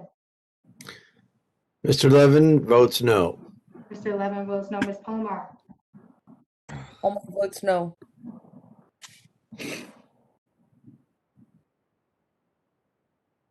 Omar votes no. Ms. Stevens? Haley Stevens is a no. Stevens votes no. Ms. Ledger Fernandez? Ledger Fernandez votes no. Ms. Ledger Fernandez votes no. Mr. Jones? Jones votes no. Mr. Jones votes no. Ms. Manning? Manning votes no. Ms. Manning votes no. Mr. Mervan? Mervan votes no. Van votes no. Mr. Bowman? Bowman votes no. Mr. Bowman votes no. Mr. Pocan? Okan votes no. Mr. Pocan votes no. Mr. Castro? Ms. Cheryl? Cheryl votes no. Ms. Cheryl votes no. Mr. Yarmouth? Yarmouth votes no. Mr. Yarmouth votes no. Mr. Espaillat? Espaillat votes no. Mr. Espaillat votes no. Mrs. Fox? Fox votes aye. Mrs. Fox votes aye. Mr. Wilson? Mr. Thompson? Thompson votes aye. Mr. Thompson votes aye. Mr. Wahlberg? Wahlberg, aye. Mr. Wahlberg votes aye. Mr. Grothman? Aye. Mr. Grothman votes aye. Ms. Stefanik? Stefanik, aye. Ms. Stefanik votes aye. Mr. Allen? Allen votes aye. Mr. Allen votes aye. Mr. Banks? Banks votes yes. Mr. Banks votes aye. Mr. Comer? Comer votes yes. Mr. Comer votes aye. Mr. Fulcher? Fulcher's aye. Mr. Fulcher votes aye. Mr. Keller? Keller votes yes. Mr. Keller votes aye. Mr. Murphy? Murphy votes yes. Mr. Murphy votes aye. Mrs. Miller Meeks? Miller Meeks, yes. Mrs. Miller Meeks votes yes. Mr. Owens? Burgess Owens, yes.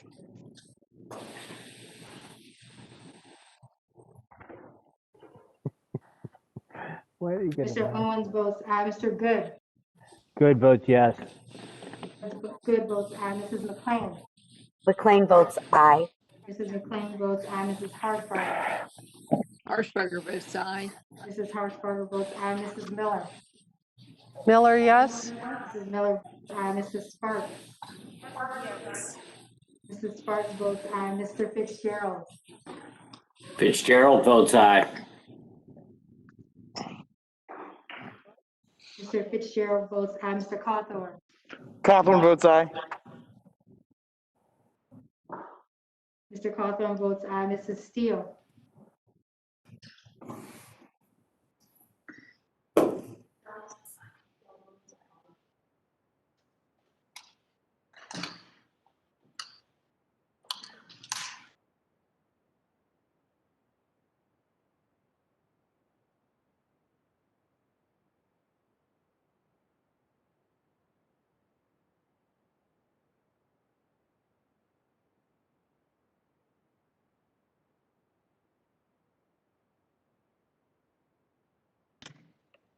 Clerk, how is Michelle Steele recorded?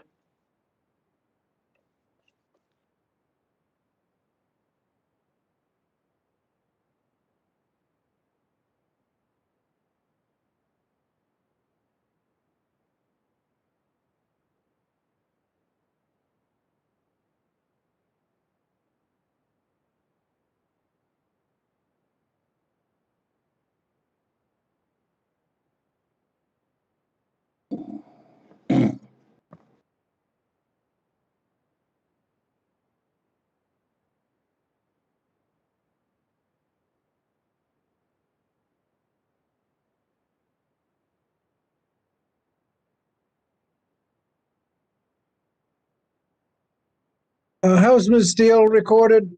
You're on mute. Ms. Steele is not recorded.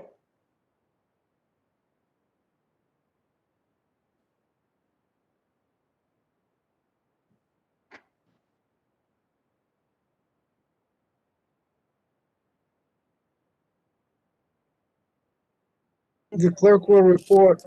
Mr. Chairman, Ms. Steele is here. She's having difficulty with her machine. Okay, Michelle votes aye. excuse me? Schultz votes aye. Ms. Steele votes aye. Ms. Steele, okay. Mrs. Steele votes aye.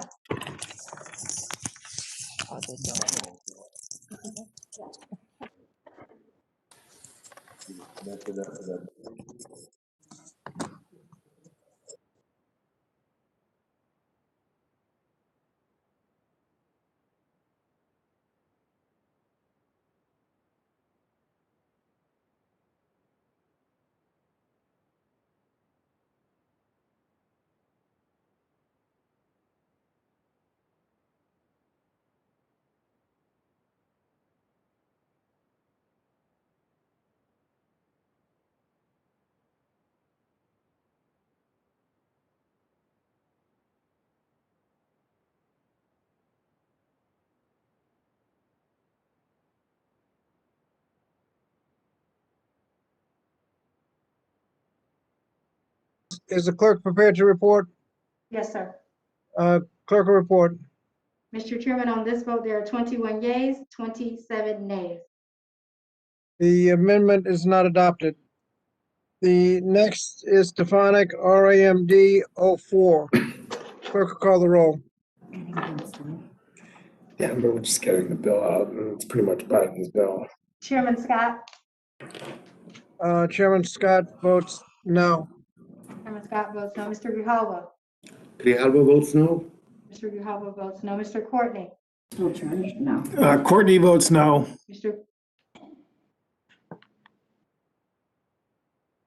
Mr. Courtney votes no. Mr. Sablan. Sablan votes no. Mr. Sablan votes no. Ms. Wilson.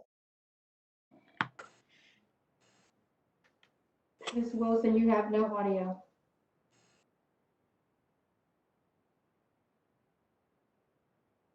Ms. Wilson votes no. Ms. Wilson votes no. Ms. Bonamici. Bonamici votes no. Ms. Bonamici votes no. Mr. Chicano. Chicano votes no. Mr. Chicano votes no. Ms. Adams. Adams votes no. Ms. Adams votes no. Mr. Desagne. Desagne votes no. Mr. Desagne votes no. Mr. Norcross. Norcross votes no.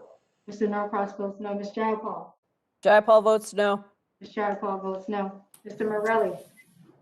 Morelli is in the negative, no. Mr. Morelli votes no. Ms. Wild. Wild is a no. Ms. Wild votes no. Mrs. McBath. McBath is no. Mrs. McBath votes no.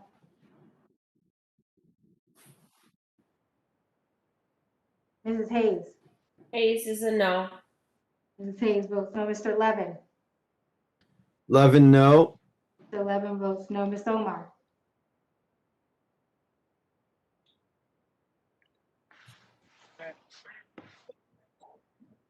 Ms. Stevens. Stevens is no. Ms. Stevens votes no. Ms. Ledger Fernandez. Ledger Fernandez votes no. Ms. Ledger Fernandez votes no. Mr. Jones. Jones votes no. Mr. Jones votes no. Ms. Manning. Manning votes no. Ms. Manning votes no. Mr. Mervan. Mervan votes no. Mr. Mervan votes no. Mr. Bowman. Bowman votes no. Mr. Bowman votes no. Mr. Pocan. Pocan votes no. Mr. Pocan votes no. Mr. Castro.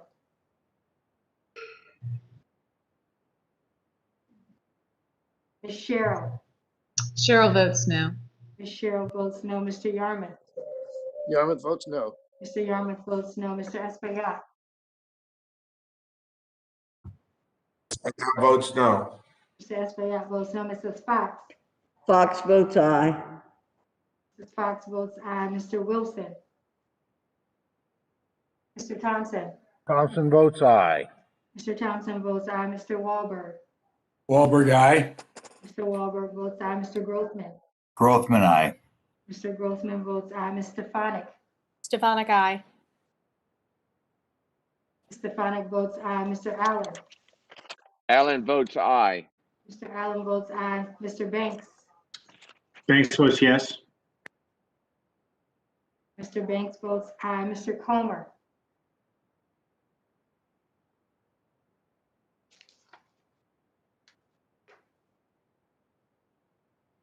Mr. Fulcher. Fulcher's aye. Mr. Fulcher votes aye. Mr. Keller. Keller votes yes. Mr. Keller votes aye. Mr. Murphy. Murphy in the positive. Mr. Murphy votes aye. Mrs. Miller Meeks.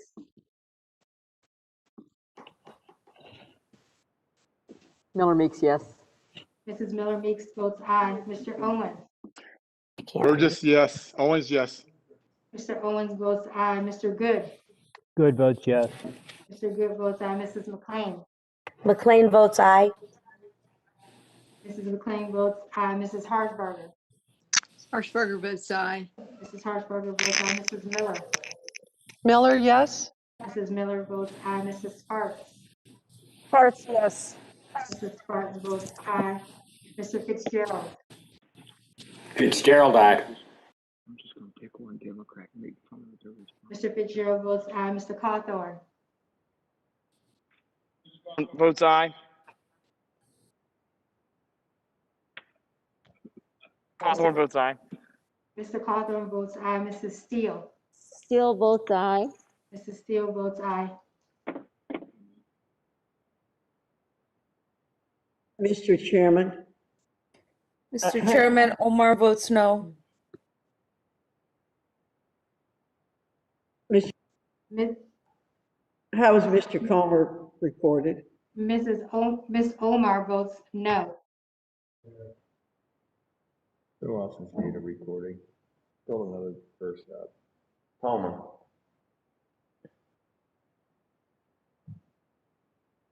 Ms. Foxley, do you have an inquiry? Yes, sir. How is Mr. Comer recorded? Mr. Comer is not recorded.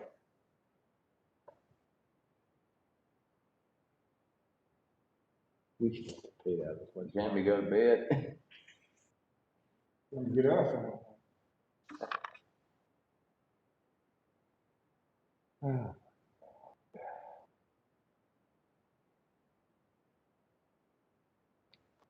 You can't do this stuff up.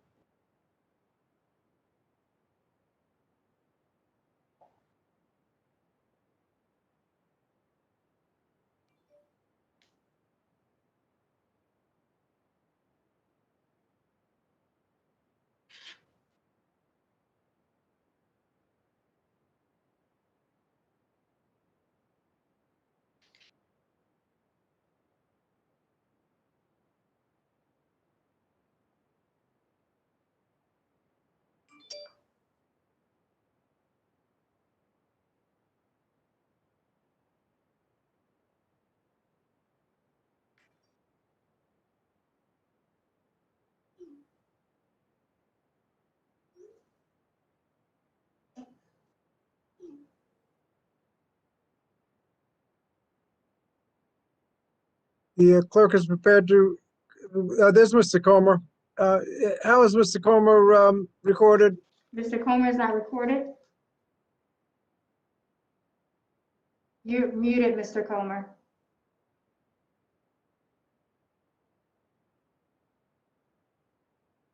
Mr. Comer, you're on mute.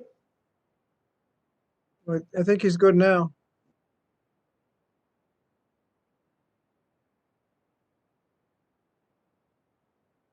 Whoops, he's on mute.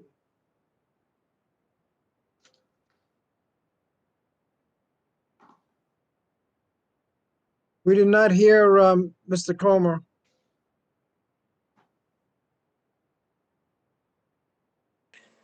Mr. Chairman, Yeah, okay. How do you vote?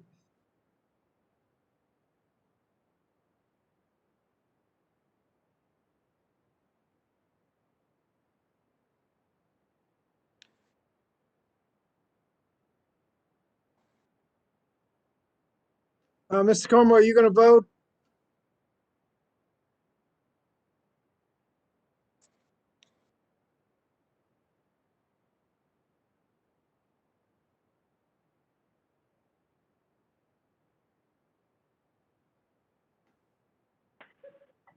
Comer, vote. Comer, we're all looking at you. Can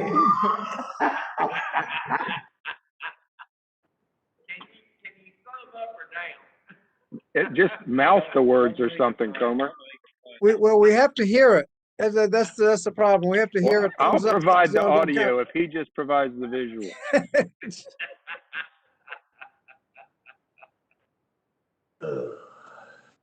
3:00 in the morning, people. Let's lighten up a little bit here. He's not moving. Maybe he's not voting. Maybe we just move on. Let's go. His problem. Mr. Comer, are you gonna vote? He's trying. Dr. Fox? Mr. Chairman, maybe our Republican colleagues would like to consider a few more en bloc amendments. Otherwise, we're going to be here for another 3 hours. We have We're about, just hitting our stride. Come on. we have a couple more and then we go on block. We're just keeping y'all happy. Dr. Fox, you have a recommendation? Mr. Chairman, I think we should move on to the next vote. Okay, thank you. The clerk will report. Mr. Chairman, on this vote, there are 20 yeas, 27 nays. The amendment is not adopted. The next amendment on our list is Stefanik 001, which will be moved to the en bloc number 1. So the next one we'll vote on is Miller Meeks revised Miller Meeks RAMD _05. Clerk will call the roll. Chairman Scott? No. Chairman Scott votes no. Mr. Grijalva? Grijalva votes no. Mr. Grijalva votes no. Mr. Courtney? Courtney votes no. Mr. Courtney votes no. Mr. Sablan? Sablan, no. Mr. Sablan votes no. Ms. Wilson?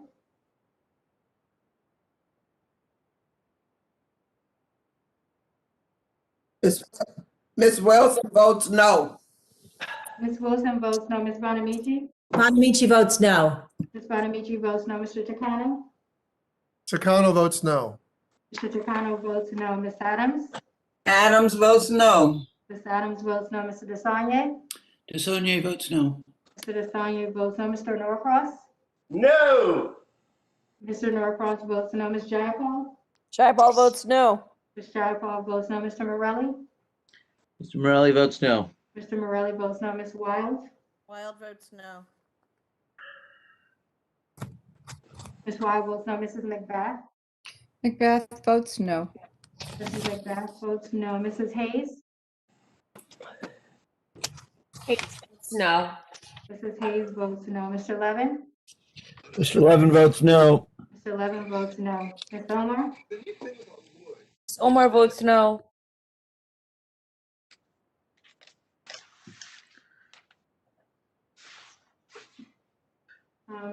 Unfortunately, Ms. Omar, I do not have visual for you. Ms. Omar votes no. Ms. Omar votes no. Ms. Stevens? Stevens votes no. Stevens votes no. Ms. Ledger Fernandez? Ledger Fernandez votes no. Ms. Ledger Fernandez votes no. Mr. Jones? Jones votes no. Mr. Jones votes no. Ms. Manning? Manning votes no. Ms. Manning votes no. Mr. Mervan? Mervan votes no. Mr. Mervan votes no. Mr. Bowman? Mr. Bowman votes no. Mr. Bowman votes no. Mr. Pocan? Pocan votes no. Mr. Pocan votes no. Mr. Castro? Ms. Cheryl? Cheryl votes no. Ms. Cheryl votes no. Mr. Yarmouth? Yarmouth votes no. Mr. Yarmouth votes no. Mr. Espaillat? Espaillat votes no. Mr. Espaillat votes no. Mrs. Fox? Fox votes aye. Mrs. Fox votes aye. Mr. Wilson? Mr. Thompson? Thompson votes aye. Mr. Thompson votes aye. Mr. Wahlberg? Wahlberg, aye. Mr. Wahlberg votes aye. Mr. Grothman? Aye. Mr. Grothman votes aye. Ms. Stefanik? Stefanik, aye. Ms. Stefanik votes aye. Mr. Allen? Allen votes aye. Mr. Allen votes aye. Mr. Banks? Banks votes yes. Mr. Banks votes aye. Mr. Comer? Comer votes yes. Mr. Comer votes aye. Mr. Fletcher? All right. Fulcher's no. Mr. Fulcher votes no. Mr. Keller. Keller votes yes. Mr. Keller votes aye. Mr. Murphy. Yes, ma'am. Mr. Murphy votes aye. Mrs. Miller Meeks. Miller Meeks, yes, yes, yes. Mrs. Miller Meeks votes aye. Mr. Owens. Owens, yes. Mr. Owens votes My aye. closest Mr. Good. Good votes yes. Mrs. McLean. McLean votes aye. Mrs. McLean votes aye. Mrs. Harshbarger. Harshbarger votes aye. Mrs. Harshbarger votes aye. Mrs. Miller. Miller, yes. Mrs. Miller votes aye. Mrs. Sparks. Sparks is yes. Mrs. Sparks votes aye. Mr. Fitzgerald. Fitzgerald votes aye. Mr. Fitzgerald votes aye. Mr. Cawthorn. Cawthorn's aye. Mr. Cawthorn votes aye. Mrs. Steele. Still aye. Mrs. Steele votes aye.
Clerk will report.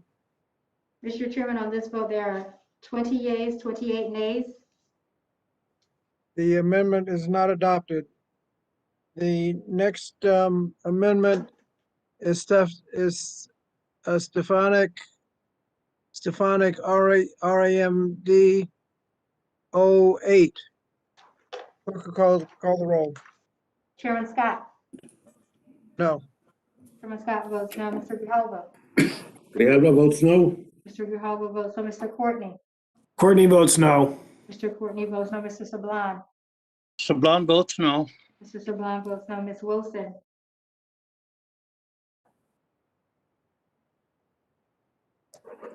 Ms. Wilson votes no. Ms. Wilson votes no. Ms. Bonamici. Bonamici votes no. Ms. Bonamici votes no. Mr. Tucano. Takano votes no. Mr. Tucano votes no. Ms. Adams. Adams votes no. Ms. Adams votes no. Mr. Desanye. Desagne votes no. Mr. Desanye votes no. Mr. Norcross. Norcross votes no. Mr. Norcross votes no. Ms. Jayapal. Jayapal votes no. Ms. Jayapal votes no. Mr. Morelli. Mr. Morelli votes no. Mr. Morelli votes no. Ms. Wild. Wild votes no. E. Wild votes no. Mrs. McBath. Macbeth votes no. Mrs. McBath votes no. Mrs. Hayes. Hayes votes no. Mrs. Hayes votes no. Mr. Levin. Levin votes no. Mr. Levin votes no. Ms. Omar. Omar votes no. Ms. Omar votes no. Ms. Stevens. Haley Stevens votes no. Ms. Stevens votes no. Ms. Ledger Fernandez. Ledger Fernandez is a no. Ms. Ledger Fernandez votes no. Mr. Jones. Jones votes no. Mr. Jones votes no. Ms. Manning. Manning votes no. Ms. Manning votes no. Mr. Mervan. Mr. Mervan votes no. Mr. Mervan votes no. Mr. Bowman. Bowman votes no. Mr. Bowman votes no. Mr. Pocan. Pocan votes no. Mr. Pocan votes no. Mr. Castro. Ms. Cheryl. Cheryl votes no. Ms. Cheryl votes no. Mr. Yarmouth.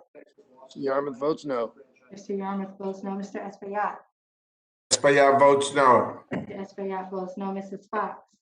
Fox votes aye. Mrs. Fox votes aye. Mr. Wilson. Mr. Thompson. Thompson votes aye. Mr. Thompson votes aye. Mr. Wahlberg. Wahlberg, aye. Mr. Wahlberg votes aye. Mr. Grothman. Grothman, aye. Mr. Grothman votes aye. Ms. Stefanik. Stefanik, aye. Stefanik votes aye. Mr. Allen. Allen votes aye. Mr. Allen votes aye. Mr. Banks. Banks votes yes. Mr. Banks votes aye. Mr. Comer. Comer votes yes. Mr. Comer votes aye. Mr. Fulcher. Fulcher's aye. Mr. Fulcher votes aye. Mr. Keller. Keller votes yes. Mr. Keller votes aye. Mr. Murphy. Hey, yes. Murphy. Murphy. Mr. Murphy votes aye. Mrs. Miller Meeks. Miller Meeks, aye. Mrs. Miller Meeks votes aye. Mr. Owens.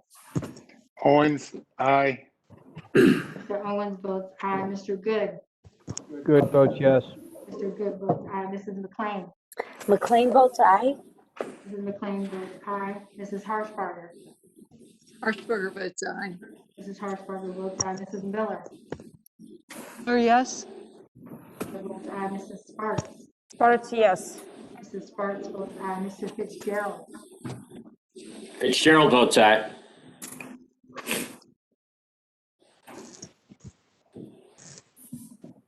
Mr. Fitzgerald votes aye. Mr. Cawthorn. Cawthorn votes aye. Mr. Cawthorn votes aye. Mrs. Steele votes aye.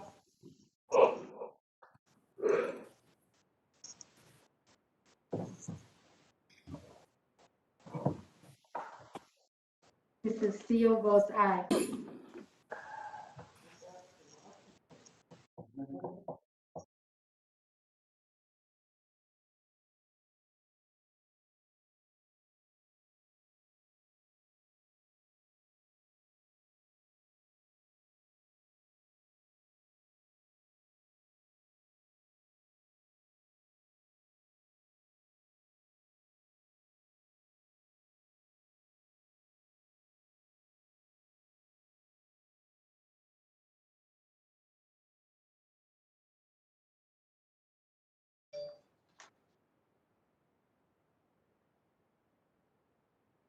Clerk will report.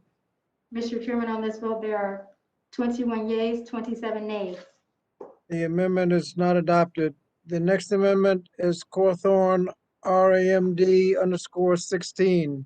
Clerk will call the roll.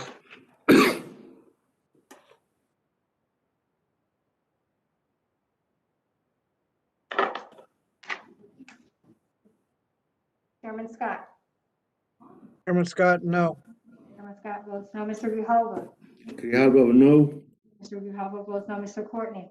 Courtney votes no. Mr. Courtney votes no. Mr. Sablon. Sablon votes no. Mr. Sablon votes no. Ms. Wilson.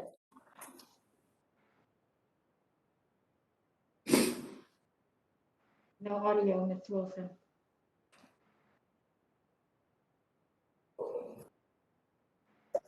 Ms. Wilson votes no. Ms. Wilson votes no. Ms. Bonamici. Bonamici votes no. Ms. Bonamici votes no. Mr. Chicano. Takano votes no. Mr. Chicano votes no. Ms. Adams. Adams votes no. Ms. Adams votes no. Mr. Desagne. Desagne votes no. Mr. Desagne votes no. Mr. Norcross. Norcross votes no. Mr. Norcross votes no. Ms. Jayapal. Jayapal votes no. Ms. Jayapal votes no. Mr. Morelli. Morelli votes no. Mr. Morelli votes no. Ms. Wild. Wild votes no. Ms. Wild votes no. Mrs. McBath. McBath votes no. Mrs. McBath votes no. Mrs. Hayes. Hayes votes no. Mrs. Hayes votes no. Mr. Levin. Mr. Levin votes no. Mr. Levin votes no. Ms. Omar. Omar votes no. Ms. Omar votes no. Ms. Stevens. Stevens is a no. Stevens votes no. Ms. Ledger Fernandez. Ledger Fernandez votes no. Ms. Ledger Fernandez votes no. Mr. Jones. Jones is a no. Mr. Jones votes no. Ms. Manning. Manning votes no. Ms. Manning votes no. Mr. Mervan. Mervan votes no. Mr. Mervan votes no. Mr. Bowman. Bowman votes no. Mr. Bowman votes no. Mr. Pocan. No. Can you repeat that, Mr. Pocan? And votes no. Mr. Pocan votes no. Mr. Castro. Ms. Cheryl. Cheryl votes no. Cheryl votes no. Mr. Yarmouth. Yarmouth votes no. Mr. Yarmouth votes no. Mr. Espaillat. Espaillat votes no. Mr. Espaillat votes no. Mrs. Fox. Fox votes aye. Mrs. Fox votes aye. Mr. Wilson. Mr. Thompson. Thompson votes aye. Mr. Thompson votes aye. Mr. Wahlberg. Stefanik votes aye. Mr. Allen. Allen votes aye. Mr. Allen votes aye. Mr. Banks.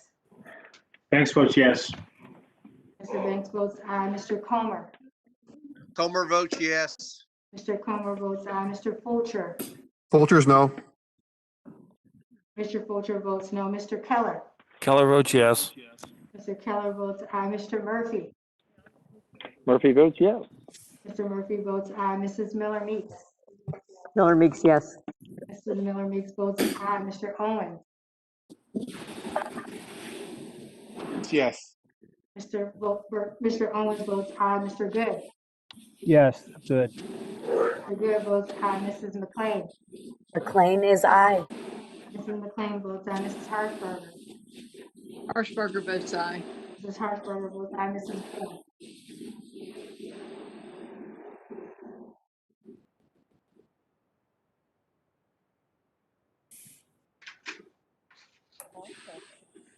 Mrs. Sparks.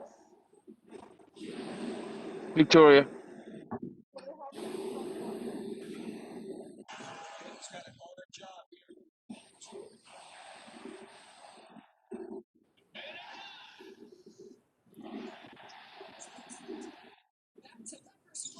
Mr. Chairman, she's trying to vote, but having problems. Yeah. We will not close the roll till we come back to those that did not answer. It's the technology, Mr. Chairman. Do Murphy. Do Murphy. Hold on. Say your name and just say your name and say what you want to do.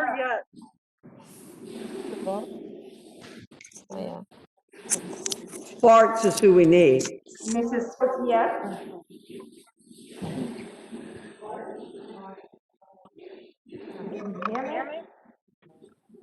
We heard you.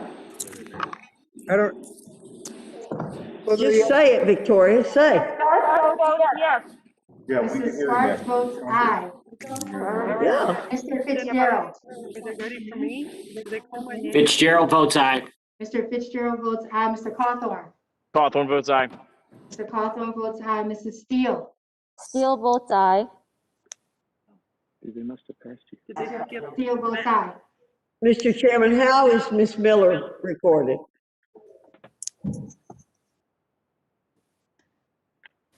Mrs. Miller is not recorded. Mrs. Miller is here. Say Miller. Miller, yes. Mrs. Miller votes aye. You're recorded. Other than Mr. Castro and Mr. Wilson, has anyone not been recorded?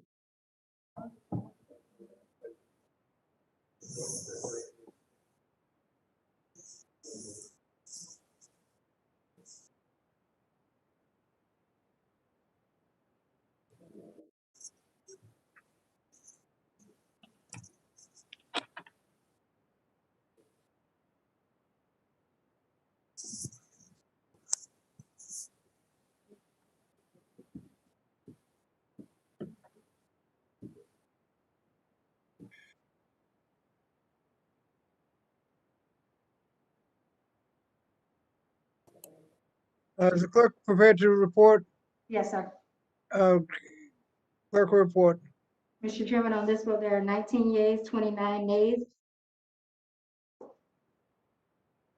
The amendment is not adopted. The next amendment is the Good Amendment, Good _ 010. Excuse me, 010. Clerk will call the roll. Chairman Scott. Chairman Scott votes no. Chairman Scott votes no. Mr. Grijalva. Grijalva votes no. Mr. Grijalva votes no. Mr. Courtney. Courtney votes no. Mr. Courtney votes no. Mr. Sablan.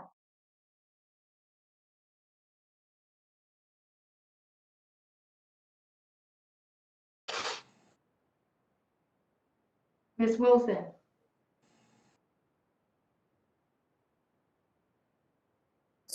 Ms. Wilson votes no. Ms. Wilson votes no. Ms. Bonamici. Bonamici votes no. Ms. Bonamici votes no. Mr. Chicano. Takano votes no. Mr. Chicano votes no. Ms. Adams. Adams votes no. Adams votes no. Mr. Desanya. Desagne votes no. Mr. Desanya votes no. Mr. Norcross. Norcross votes no. Mr. Norcross votes no. Ms. Jayapal. Jayapal votes no. Ms. Jayapal votes no. Mr. Morelli. Morelli votes no. Mr. Morelli votes no. Ms. Wild. Wild votes no. Ms. Wild votes no. Mrs. McBath. Macbeth votes no. Mrs. McBath votes no. Ms. Hayes. Mrs. Hayes. Hayes votes no. Mrs. Hayes votes no. Mr. Levin. Levin votes no. Mr. Levin votes no. Ms. Omar. Omar votes no. Ms. Omar votes no. Ms. Stevens. Stevens is a no. Stevens votes no. Ms. Leather Fernandez. Ledger Fernandez, no. Ms. Leather Fernandez votes no. Mr. Jones. Jones votes no. Mr. Jones votes no. Ms. Manning. Manning votes no. Ms. Manning votes no. Mr. Mervan.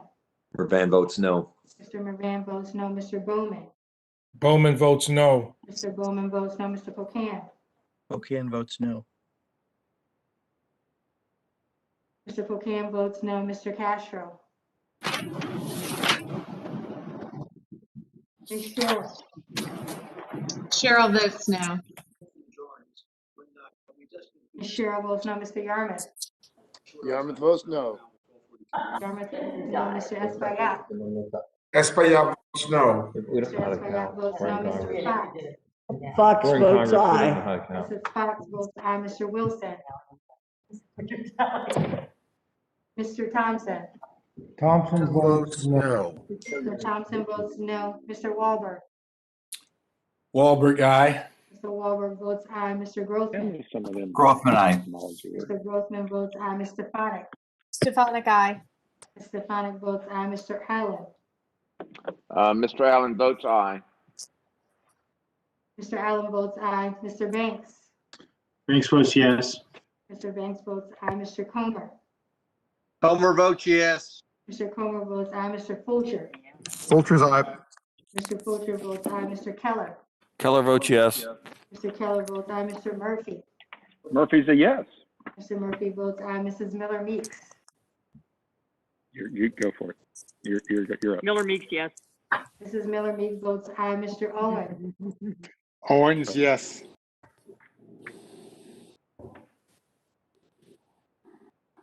Mr. Owens, I do not have visual.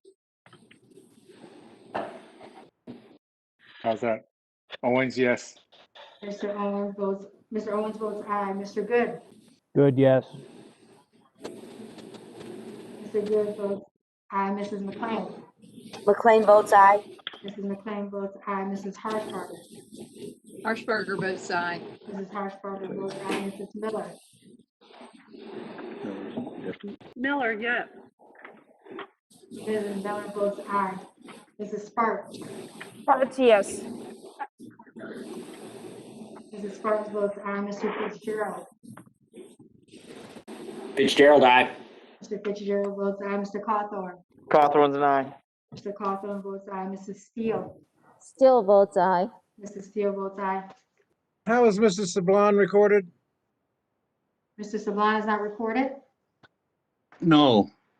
Mr. Sablan votes no. Mr. Chairman, how is Mr. Grossman recorded? Mr. Grothman is recorded as aye. Thank you.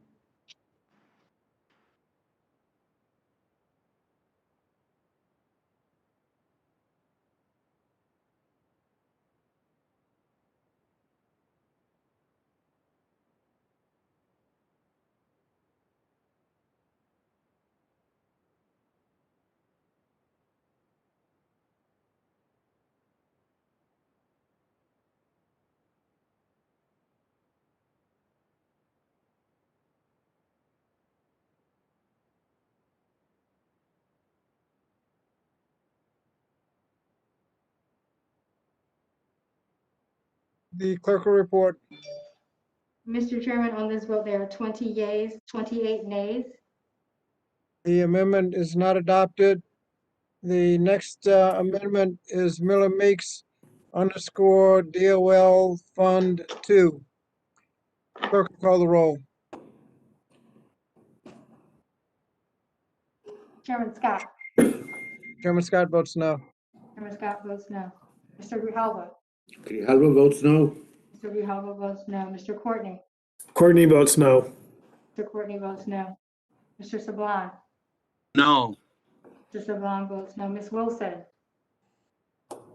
Wilson votes no. Ms. Wilson votes no. Ms. Bonamici. Bonamici votes no. Ms. Bonamici votes no. Mr. Takano. Takano votes no. Mr. Takano votes no. Ms. Adams. Adams votes no. Ms. Adams votes no. Mr. Desagne. Desagne votes no. Mrs. Desagne votes no. Mr. Norcross. Norcross votes no. Mr. Norcross votes no. Ms. Patterson. Jayapal votes no. Ms. Jayapal votes no. Mr. Morelli. Mr. Morelli votes no. Mr. Morelli votes no. Ms. Wild. Wild votes no. Ms. Wild votes no. Mrs. McBath. Macbeth votes no. Mrs. McBath votes no. Mrs. Hayes. Hayes votes no. Mrs. Hayes votes no. Mr. Levin. Oh, Mrs. Hayes, we do not have your audio. We do not have your video, I apologize. Hayes votes no. Gotcha. Mrs. Hayes votes no. Mr. Levin.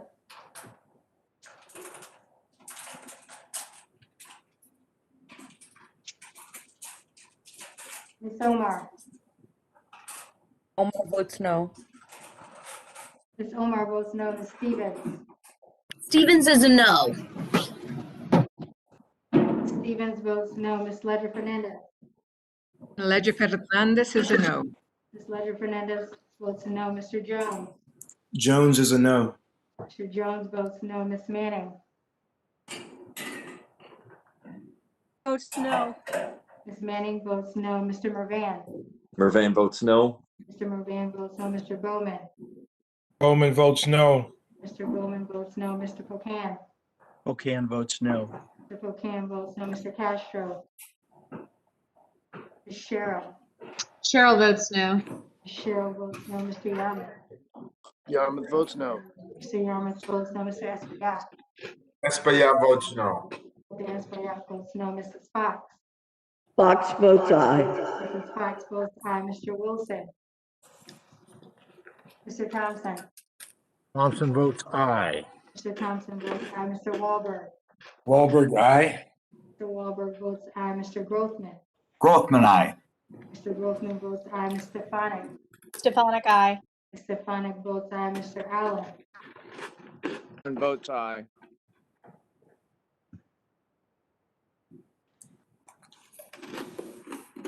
Mr. Allen votes aye. Mr. Banks. Banks votes yes. Mr. Banks votes aye. Mr. Comer. Homer, yes. Mr. Comer votes aye. Mr. Fulcher. Fulcher's aye. Mr. Fulcher votes aye. Mr. Keller. Keller's yes. Mr. Keller votes aye. Mr. Murphy. Murphy, yes, yes. Mr. Murphy votes aye. Mrs. Miller Meeks. Right here, hold on. Hold, please. Miller Meeks, whatever. Miller Meeks, yes. Mrs. Miller Meeks votes aye. Mr. Owens. Owens, yes. Mr. Owens votes aye. Mr. Good. Good votes yes. I feel so used. Mr. Good votes aye. Mrs. McLean. It's my computer. McLean votes aye. Mrs. McLean votes aye. Mrs. Harshbarger. Hirschberger votes aye. Mrs. Harshbarger votes aye. Mrs. Miller. Miller, yes. Mrs. Miller votes aye. Mrs. Sparks. Sparks, yes. Mrs. Sparks votes aye. Mr. Fitzgerald. Fitzgerald votes aye. Votes aye. Mr. Cawthorn. Aye. Mr. Cawthorn votes aye. Mrs. Steele. Steele votes aye. Mrs. Steele votes aye. How's Mr. Levin recorded? Mr. Levin is not recorded. Mr. Levin votes no. Mr. Levin votes no. Thanks, Mr. Chairman.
I'm sorry.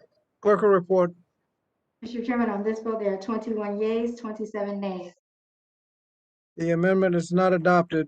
The next amendment is Sparks 06. Clerk will call the roll. I need help asking. Okay.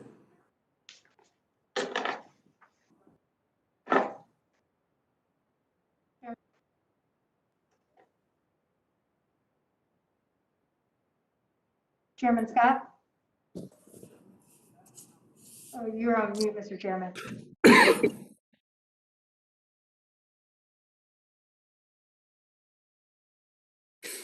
You put yourself on mute again. Say it one more time. You're on mute right now. Whoops. Chairman Scott votes no. Chairman Scott votes no. Mr. Grijalva? Grijalva votes no. Mr. Grijalva votes no. Mr. Courtney? Courtney votes no. Mr. Courtney votes no. Mr. Sablon? Saban, no.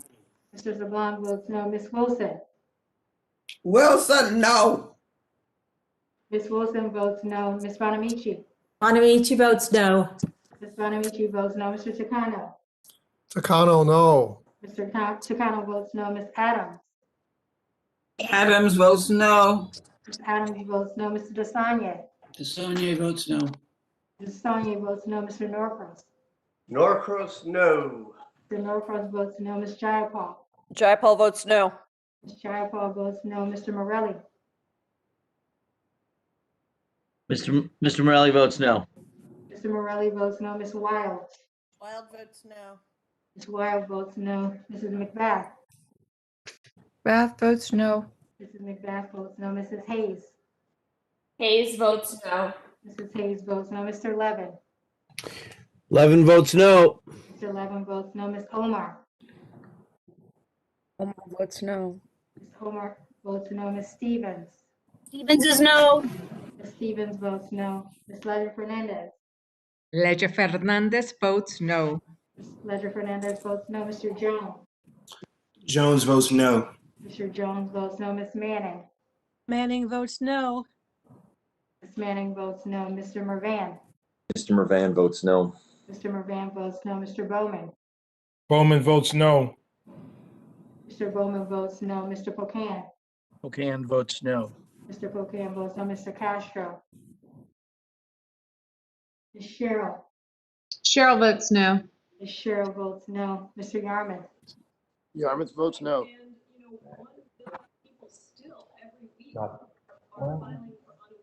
Mr. Yarmouth votes no. Mr. Espaillat? Espaillat votes no. Mr. Espaillat votes no. Mrs. Fox? Fox votes aye. Mrs. Fox votes aye. Mr. Wilson?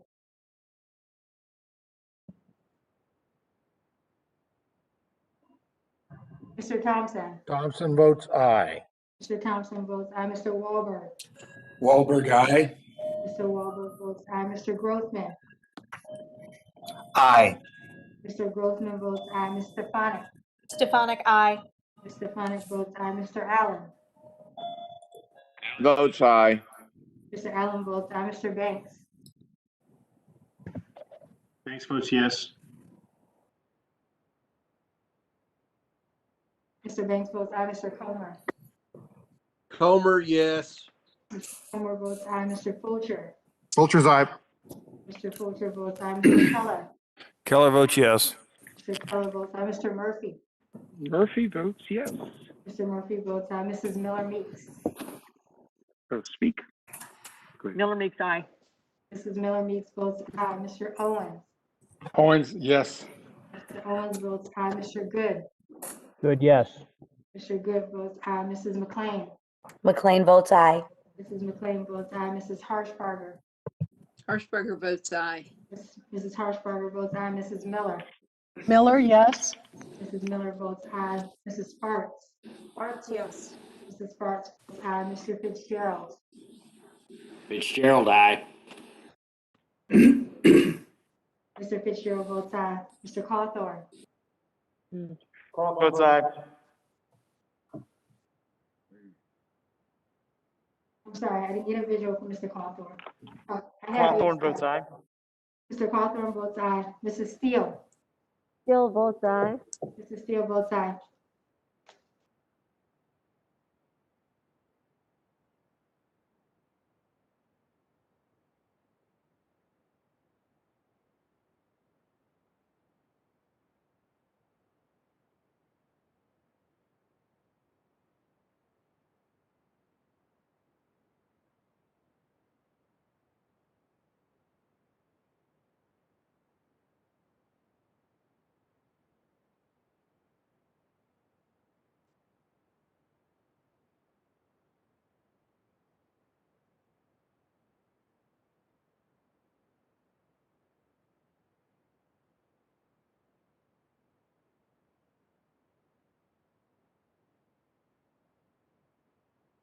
Clerk will report.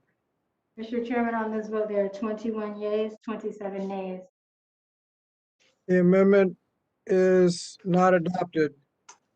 The next vote will be on an en bloc amendment, including the following votes, following amendments: Fox R2, Murphy _strike min wage _01, Keller RAMD _01, Wahlberg DOL funding 01, and Stefan _001.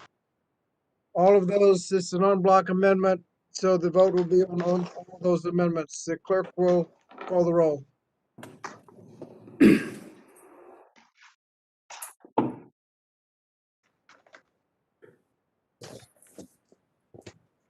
Chairman Scott. Chairman Scott votes no. Chairman Scott votes no. Mr. Grijalva. Grijalva votes no. Mr. Grijalva votes no. Mr. Courtney. Courtney votes no. Mr. Courtney votes no. Mr. Sablon. Sablon votes no. Mr. Sablon votes no. Ms. Wilson. No. Wilson, no. Ms. Wilson votes no. Ms. Bonamici. Bonamici votes no. Ms. Bonamici votes no. Mr. Chicano. Kano votes no. Mr. Chicano votes no. Ms. Adams.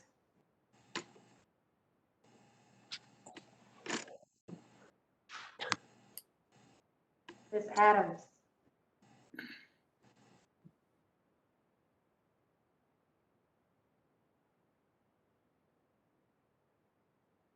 Mr. Desagne. Desagne votes no. Mr. Desagne votes no. Adams votes no. Ms. Adams votes no. Mr. Norcross. Norcross votes no. Mr. Norcross votes no. Ms. Jayapal. Jayapal votes no. Ms. Jayapal votes no. Mr. Morelli. Mr. Morelli votes no. Mr. Morelli votes no. Ms. Wild. Wild votes no. Ms. Wild votes no. Mrs. McBath. Mrs. McBath votes no. Mrs. McBath votes no. Mrs. Hayes. Hayes votes no. Mrs. Hayes votes no. Mr. Levin. Mr. Levin wants to know whose phone is ringing at 4 a.m. and votes no. Mr. Levin votes no. Ms. Omar. Omar votes no. Ms. Omar votes no. Ms. Stevens. Stevens is a no. Ms. Stevens votes no. Ms. Ledger Fernandez. Ledger Fernandez is no. Ms. Ledger Fernandez votes no. Mr. Jones. Jones is no. Mr. Jones votes no. Ms. Manning. Manning is no. Ms. Manning votes no. Mr. Mervan. Mervan is a no. Mr. Mervan votes no. Mr. Bowman. Bowman is no. Mr. Bowman votes no. Mr. Pocan. Okay, and this no. Mr. Pocan votes no. Mr. Castro. Ms. Cheryl. Cheryl votes no. Ms. Cheryl votes no. Mr. Yarmouth. Yarmouth votes no. Mr. Yarmouth votes no. Mr. Espaillat. Yeah, vote no, votes no. Mr. Espaillat votes no. Mrs. Fox. Fox votes aye. Mrs. Fox votes aye. Mr. Wilson. Mr. Thompson. Thompson votes aye.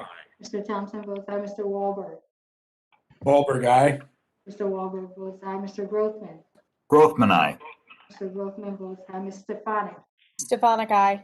Ms. Stefanik votes aye. Mr. Allen. Allen votes aye. Mr. Allen votes aye. Mr. Banks. Banks votes yes. Mr. Banks votes aye. Mr. Comer. Comer votes yes. Mr. Comer votes aye. Mr. Fulcher. Fulcher's aye. Mr. Fulcher votes aye. Mr. Keller. Keller's yes. Mr. Keller votes aye. Mr. Murphy. Murphy votes yes. Mr. Murphy Murphy votes aye. yes. Mr. Murphy votes aye. Mrs. Miller Meeks. Miller Meeks, yes. Mrs. Miller Meeks votes aye. Mr. Owens. Owens, yes. Mr. Owens votes aye. Mr. Good. Good, yes. Mr. Good votes aye. Mrs. McLean. McLean votes aye. Mrs. McLean votes aye. Mrs. Harshbarger. Harshbarger votes aye. Mrs. Harshbarger votes aye. Mrs. Miller. Miller, yes. Mrs. Miller votes aye. Mrs. Sparks. Sparks, yes. Mrs. Sparks votes aye. Mr. Fitzgerald. Fitzgerald votes aye. Mr. Fitzgerald votes aye. Mr. Cawthorn. One votes aye. Mr. Cawthorn votes aye. Mrs. Steele. Steele votes aye. Mrs. Steele votes aye.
Clerk will report.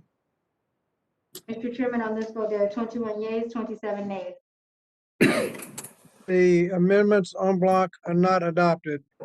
The next vote will be two amendments en bloc, Good RAMD 07 and Fulcher _ SSN _ 01.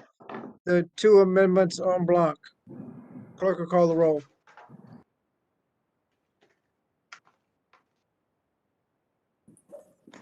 Chairman Scott? No.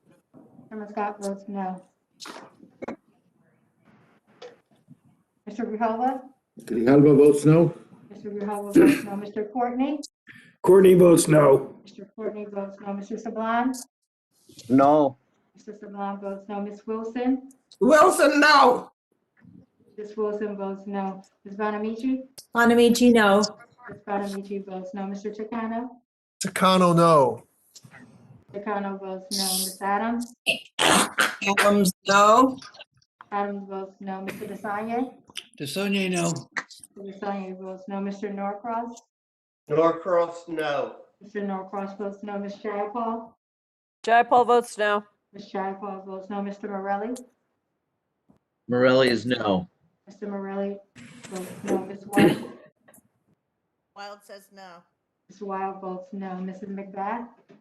Macbeth votes no. Mrs. McBath votes no. Mrs. Hayes? Votes no. Mrs. Hayes votes no. Mr. Levin? Levin is a no. Mr. Levin votes no. Mr. Omar is a no. Omar votes no. Ms. Stevens? Haley Stevens is a no. Ms. Stevens votes no. Ms. Ledger Fernandez? Ledger Fernandez is a no.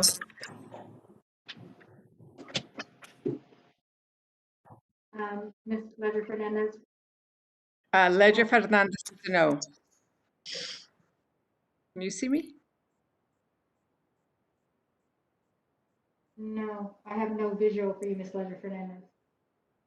Oh, it shows that I'm on. Let me turn it off and back on again.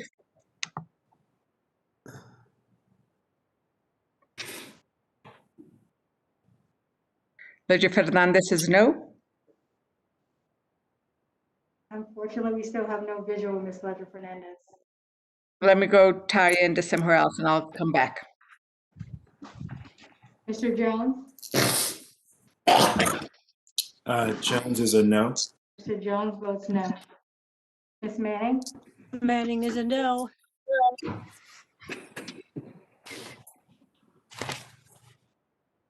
Mervan is a no. Ms. Manning votes no. Mr. Mervan votes no. Mr. Bowman? Bowman is no. Mr. Bowman votes no. Mr. Pocan? Pocan votes no. Mr. Pocan votes no. Mr. Castro?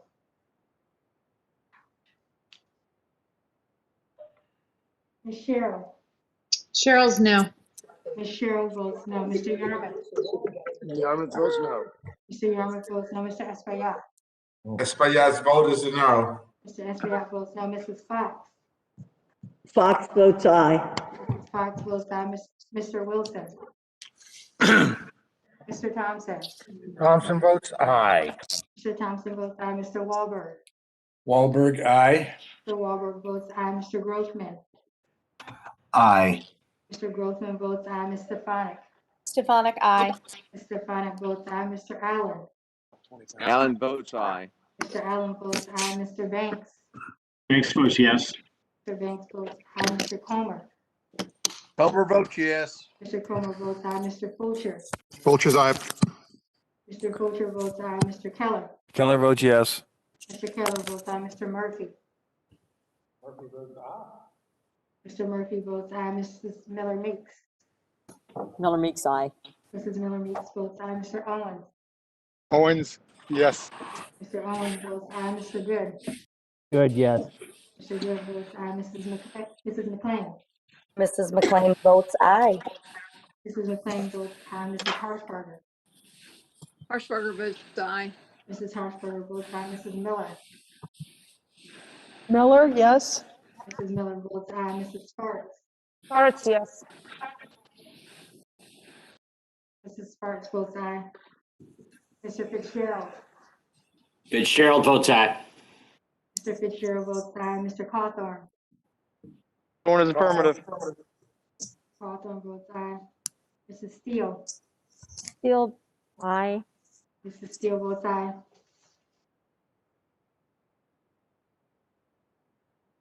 Oh, is Mrs. Ledger Fernandez recorded? Ledger Fernandez votes no. Ms. Ledger Fernandez votes no. Good. Okay.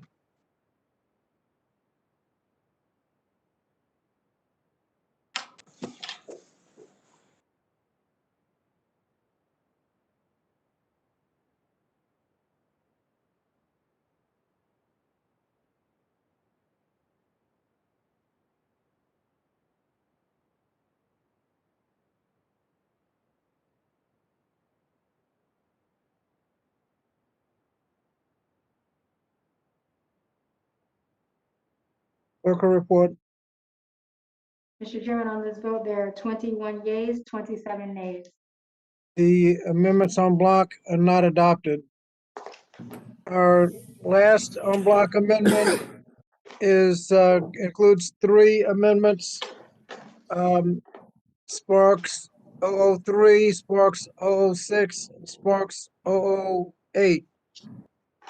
Those 3 amendments en bloc. Clerk will call the roll.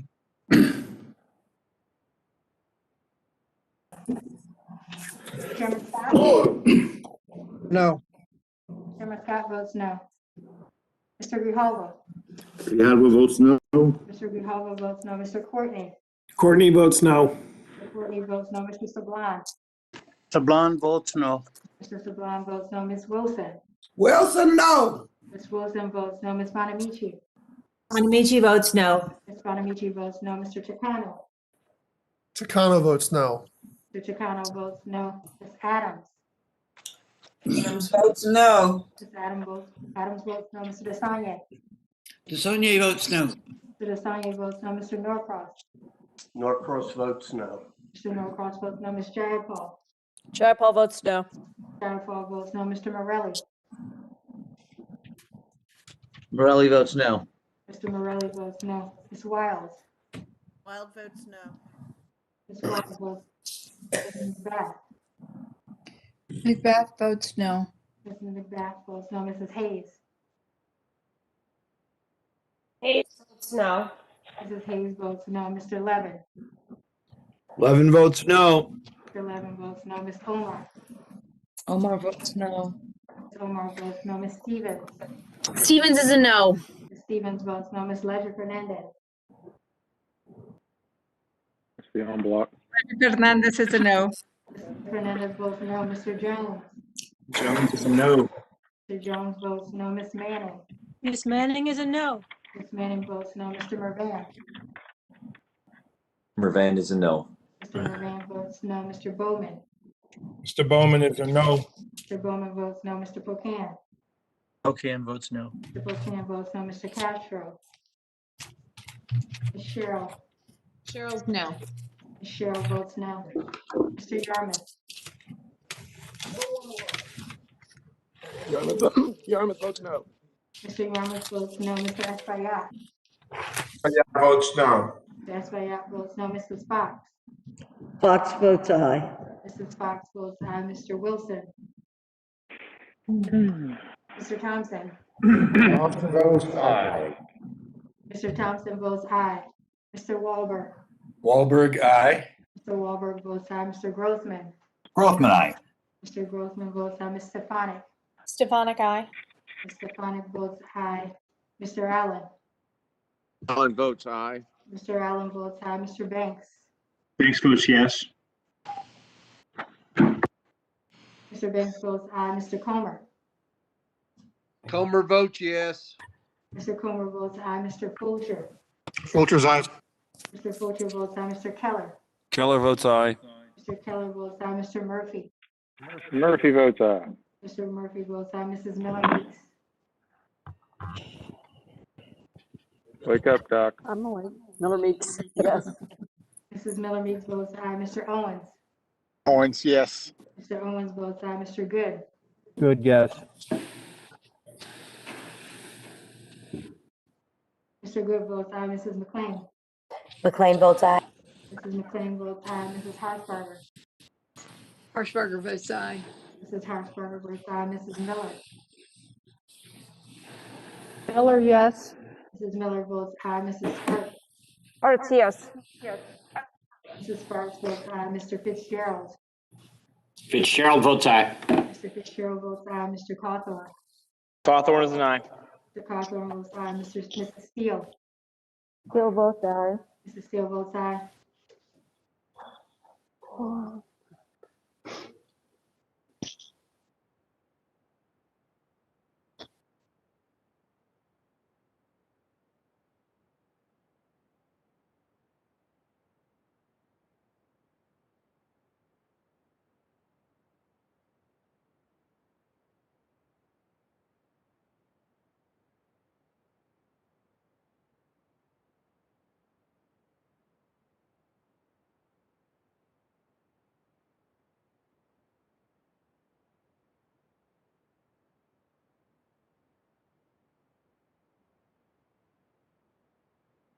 The clerk will report.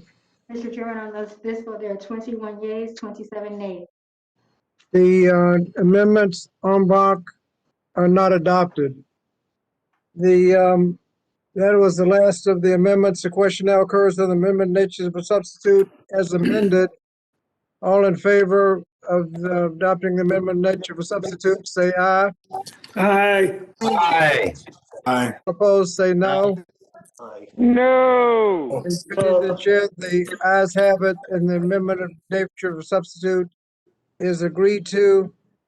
There being no other members to speak on the measure, I hereby move the committee to now transmit the recommendations of this committee and all appropriate accompanying materials, including supplemental, minority, additional, or dissenting views to the House Committee on Budget in order to comply with the reconciliation directive included in section 2001 of the concurrent resolution on the budget for fiscal year 2021, S-Con-Res 5, and consistent with section 310 of the Congressional Budget and Empowerment Control Act of 1974.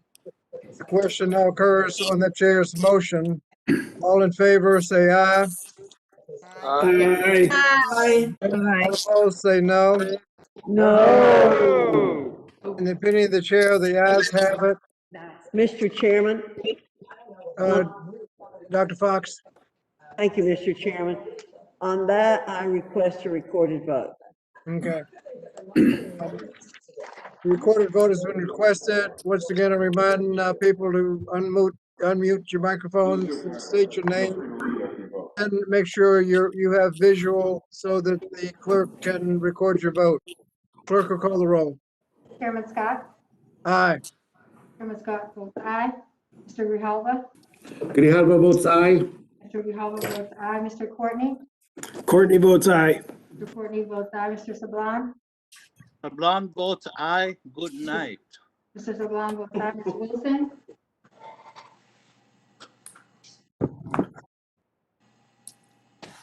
Ms. Bonamici? Aye. Bonamici votes aye. Mr. Chicano? Mr. Takano votes aye. Mr. Chicano votes aye. Ms. Adams? Adams votes aye. Ms. Adams votes aye.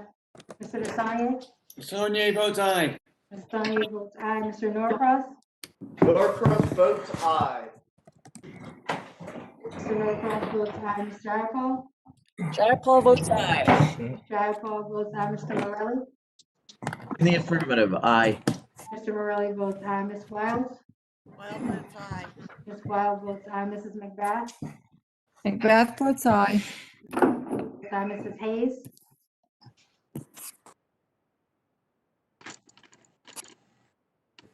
Wilson votes aye. Aye. Mrs. Hayes votes aye. Wilson votes aye. Ms. Wilson votes aye. Mr. Levin? Aye, aye. Mr. Levin votes aye. Ms. Omar? Omar votes aye. Ms. Omar votes aye. Ms. Stevens? Stevens, aye. Stevens votes aye. Ms. Ledger Fernandez? Ledger Fernandez votes yes. Ms. Ledger Fernandez votes aye. Mr. Jones? Jones votes hell yes. Mr. Jones votes aye. Ms. Manning? Manning votes yes. Ms. Manning votes aye. Mr. Mervan? Van votes yes. Mr. Mervan votes yes.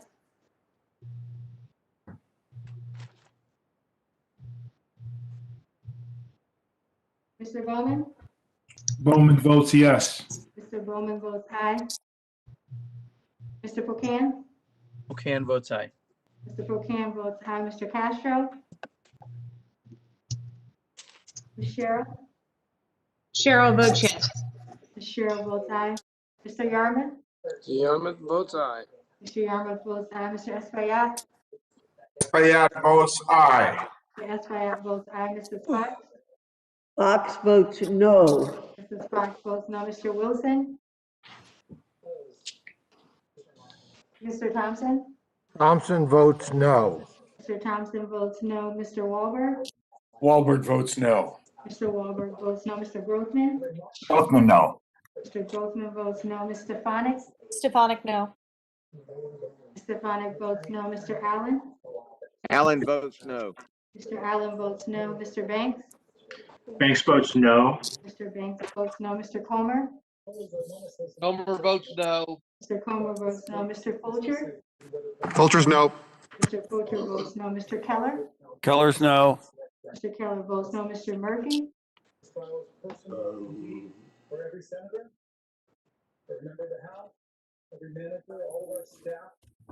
Murphy votes no. Mr. Murphy votes no. Mrs. Miller Meeks? Miller Meeks is negatory. Mrs. Miller Meeks votes no. Mr. Owens?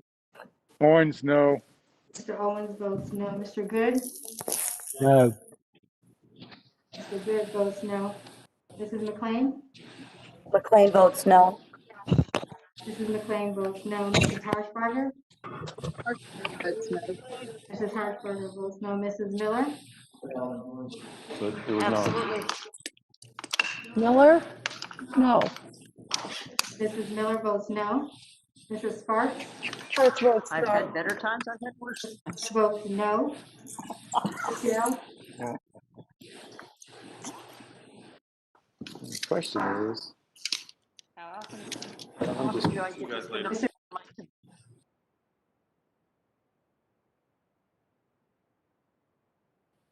Fitzgerald votes no.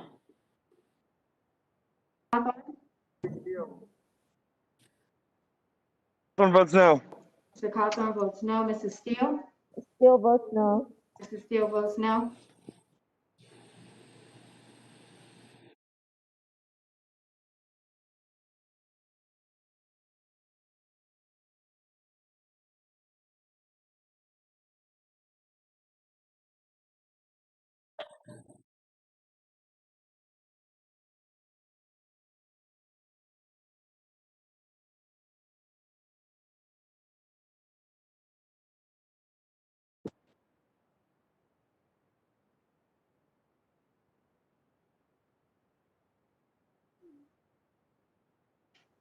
Clerk will report. Mr. Chairman, on this vote, there are 27 yeas, 21 nays. Thank you. The ayes have it. The motion is agreed to. The committee print and accompanying materials shall be transmitted to the committee on the budget. I ask unanimous consent that staff be authorized to make technical and conforming changes to the committee print as amended without objection, so ordered. Pursuant to the House rules, all members have the requisite number of days to file supplemental, minority, additional, or dissenting views.